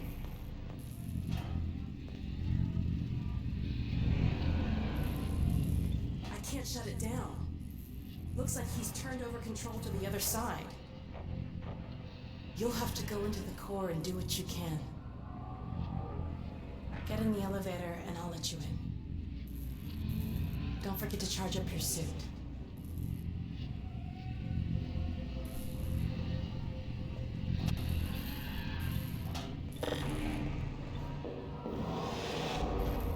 Do your worst, Gordon. But be careful.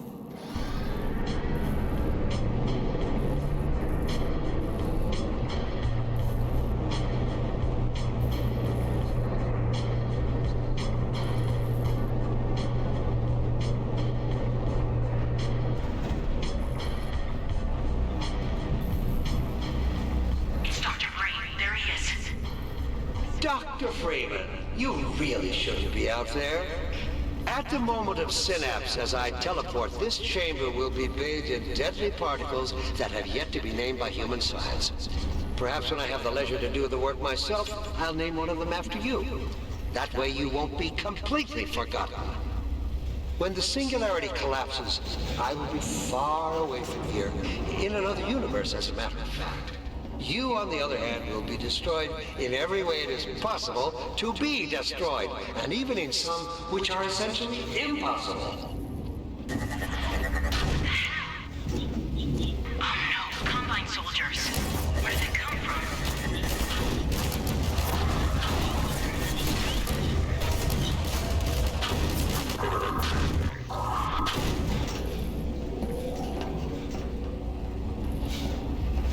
I don't know what you can possibly hope to achieve apart from your own annihilation.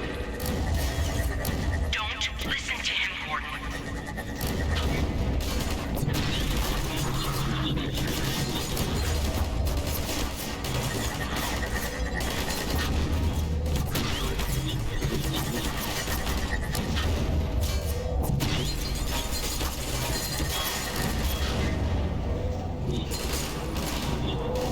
I warned you this was futile. He's bluffing, Gordon. Don't listen to him.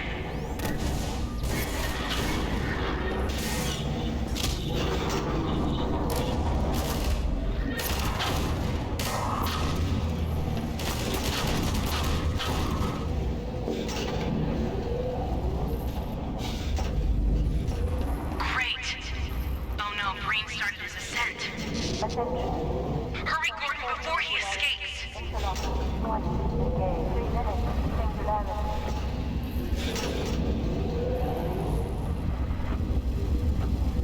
Keep going.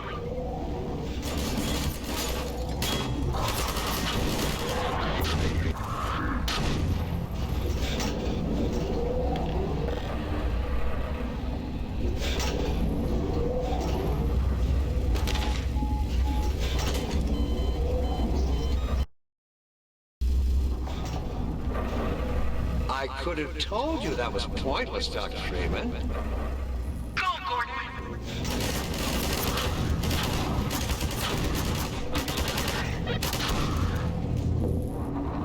Are you still with us, Dr. Freeman?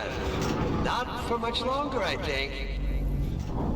If only you had harnessed your boundless energy for a useful purpose.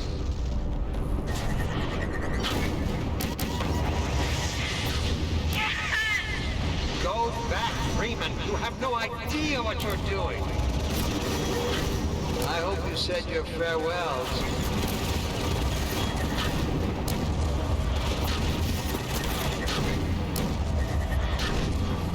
Don't know what you'll unleash. You could bring down this whole citadel. Think, man. Think of the people below. No! You need me.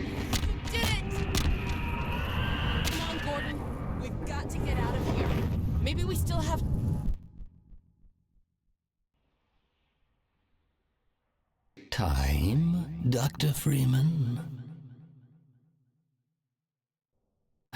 Is it really that time again?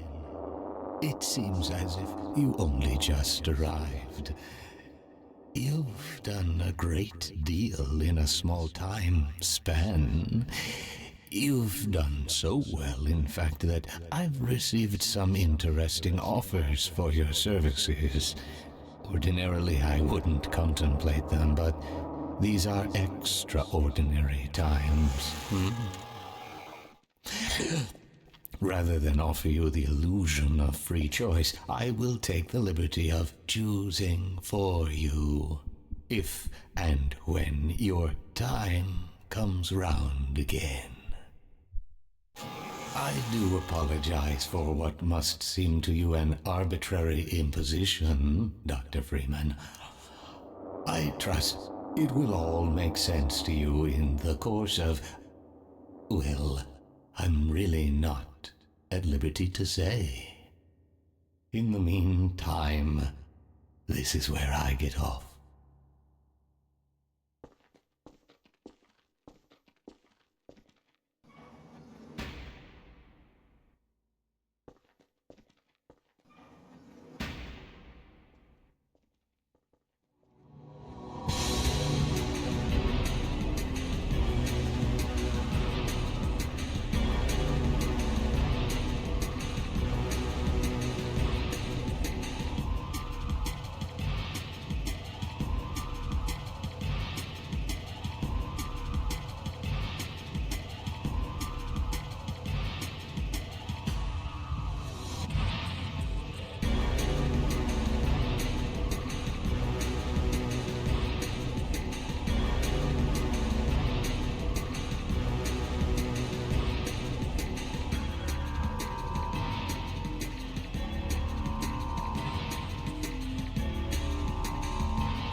Lamar? Lamar! Blast that little... Where did she get to?